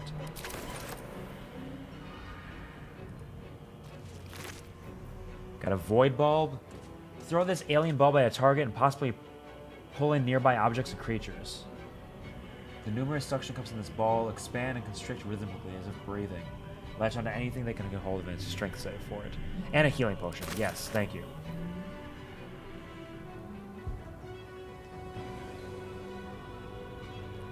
Oh, hello, Lava. Welcome to the stream of your wonderful, fantastic day. Thanks for stopping in. And thank you for completing the From Basement King to Jump King challenge. From the basement to the stars, we're going all the way up. We're going to space. Soon. Very soon. Again, even though this has been completed, I am going to be waiting until the weather cools off around me before I take a chance at that. Because I imagine that's going to be a bit of a longer stream, probably, depending on how it goes. It could be any length of time. It could be an hour. It could be 10 hours. We don't know. So I would like to save that until it's a little bit cooler out so that my room is not swelteringly hot. So even though it is completed, it will take a little bit of time before we complete it, but we will get there. Spicy. Yeah, it is quite warm right now. I need to finish this so I can, we'll do this, make it move to us. End our turn. Miss with your fiery bolt. Eat shit. You suck.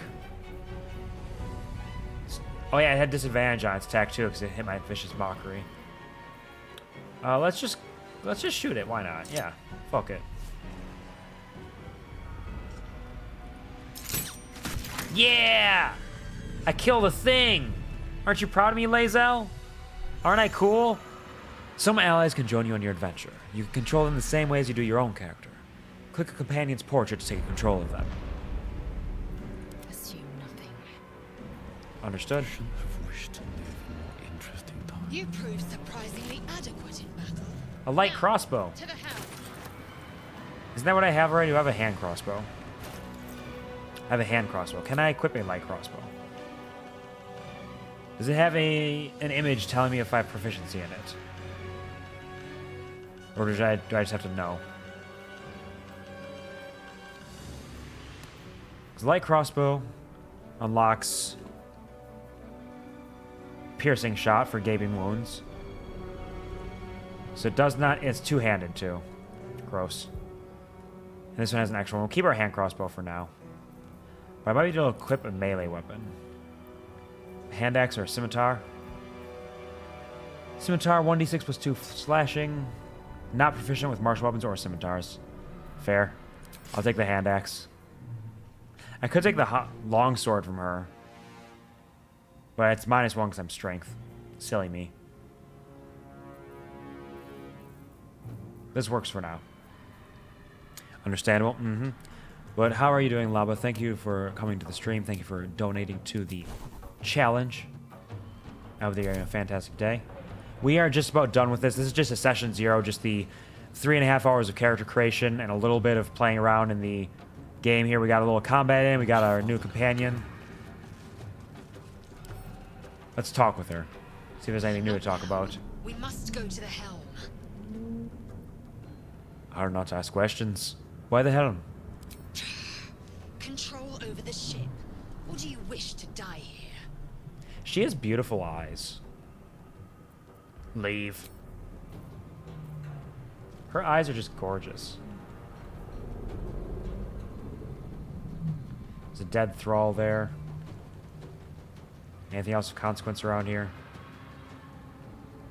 Let's go check out the Zim. Maybe just tuning in for the morning, want something to watch while I eat breakfast? Oh, absolutely. I hope that your breakfast serves you well, and I hope that the day ahead of you is wonderful and fantastic and powerful. And that you have an enjoyable time as best as possible. Happy Friday, Lava. Let's go do this just because she took 2 damage. May as well, it's free. Go take this dead thrall. We need to get out before it's too late. Got a potion of healing, a rapier, a short sword, and a simple robe. Let's take everything. Hold on. Simple robe is not good for him, but I could take this rapier. Or a short sword. Short sword gives you flourish, possibly throw your enemy off balance, and do some bludgeoning damage. Interesting. It's got a piercing strike for gaping wounds again. And the rapier's got flourish, piercing strike, and weakening strike. Non-lethal attack, possibly inflicts a weak grip. It has disadvantage on attack rolls and strength saving throws, hindering the target's attacks. Interesting. Well, I think we're going to take the rapier because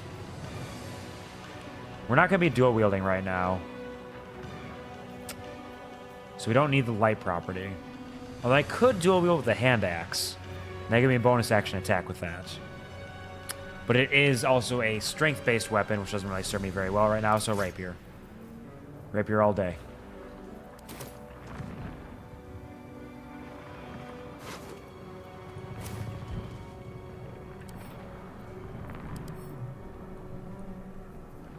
Nothing good to note about them. How did I do the top-down view? What did I do to do this?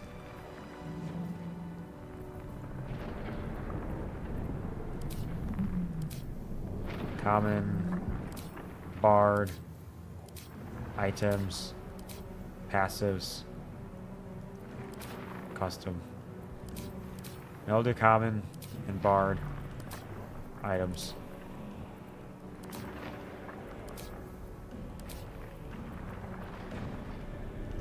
A little bit of everything.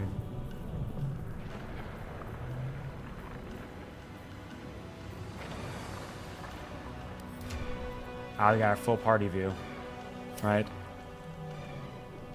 But how do I camera? Time to rest.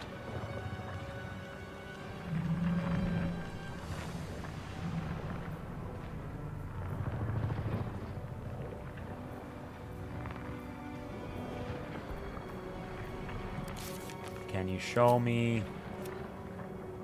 Tactical view is O, so I must have hit O at some point. We met a Githyanki named Lae'zel. Show us we can escape if we reach the ship's helm. Map. This is the map of your surroundings. You can view quest locations and place custom markers. You can also teleport to waypoints you have discovered by selecting them. Have I discovered waypoints?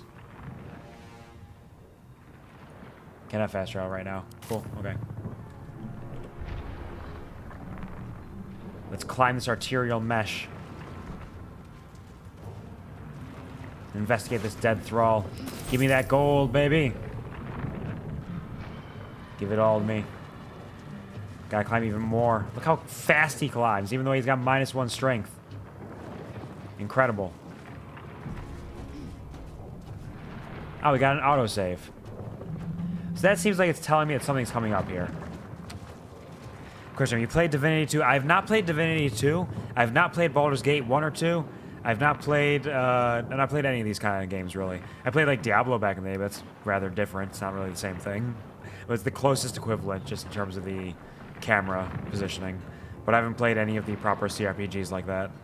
Haven't played any of the Pathfinder games. It's all new to me. That being said, I do really need to get to bed. I'm having too much fun. I need to stop, sadly. So we hit a save here. Let's do a proper manual save as well. New save for Dugas or no. And we will come back for our session 1 at some point in the near future. This was a session 0. I hope that you all enjoyed your time here with 3.5 hours of character creation and about an hour of gameplay with just a little bit of combat tutorial. You know, that's proper session 0. Kind of get a feel for it, get a feel for your characters and everything. Get a couple rolls in there. That's how it works. It's how it do, how it be, what it is. Let us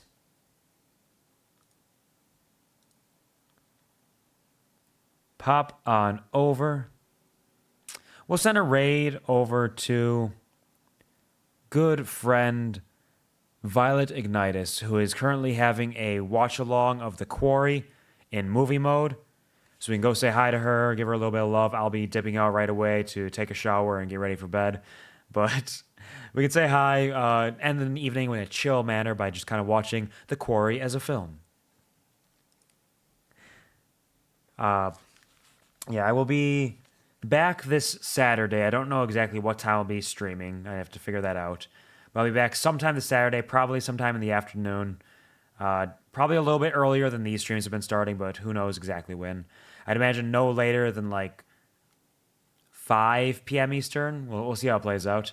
And this Saturday, we'll be playing My Friendly Neighborhood, as voted on in the poll earlier. So we'll still be playing a couple short games before we properly dive into Baldur's Gate 3, but there's going to be a lot of Baldur's Gate 3 coming up in the near future. But this Saturday is going to be My Friendly Neighborhood, so you can look forward to murdering some puppets. Should be a fun time. And we'll figure out when I stream and what I stream later on after that. Probably won't be doing any streams next week because I'll be working a night shift, so I won't really have as much time to make it work. But we'll see what happens when it happens. You better sleep well. I'll do my best. I've been doing pretty okay. That prey is beautiful, Laba. The animated prey with a little halo of fire in the background. That is gorgeous. I love your prey. That's fantastic. Anyways, if you do not have my emotes, you can do this command. If you do have my emotes, you can do that command. And you can fit in whatever emotes you like if you would like to change the emotes around. Of course, there's no obligation to join in on the raid. You do get some extra bees if you do, and if you are interested, it's more than welcome to join along. But feel free to take care of yourselves. Go get some rest, go get some food, do what you gotta do. Thank you, as always, for everyone who stopped by to say hi, even just for a moment. Thank you to those who stuck around for a while. I hope I could provide you with some kind of a smile with my rambling and babbling and intense passion for Dungeons and Dragons. Even if that passion does sometimes take the form of Blade Wars not good.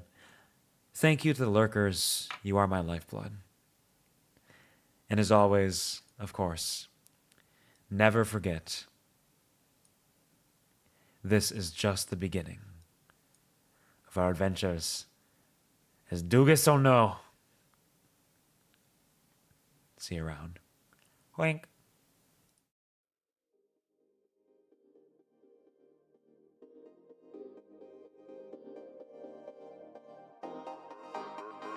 Urban Boy 7323232. Somebody's game.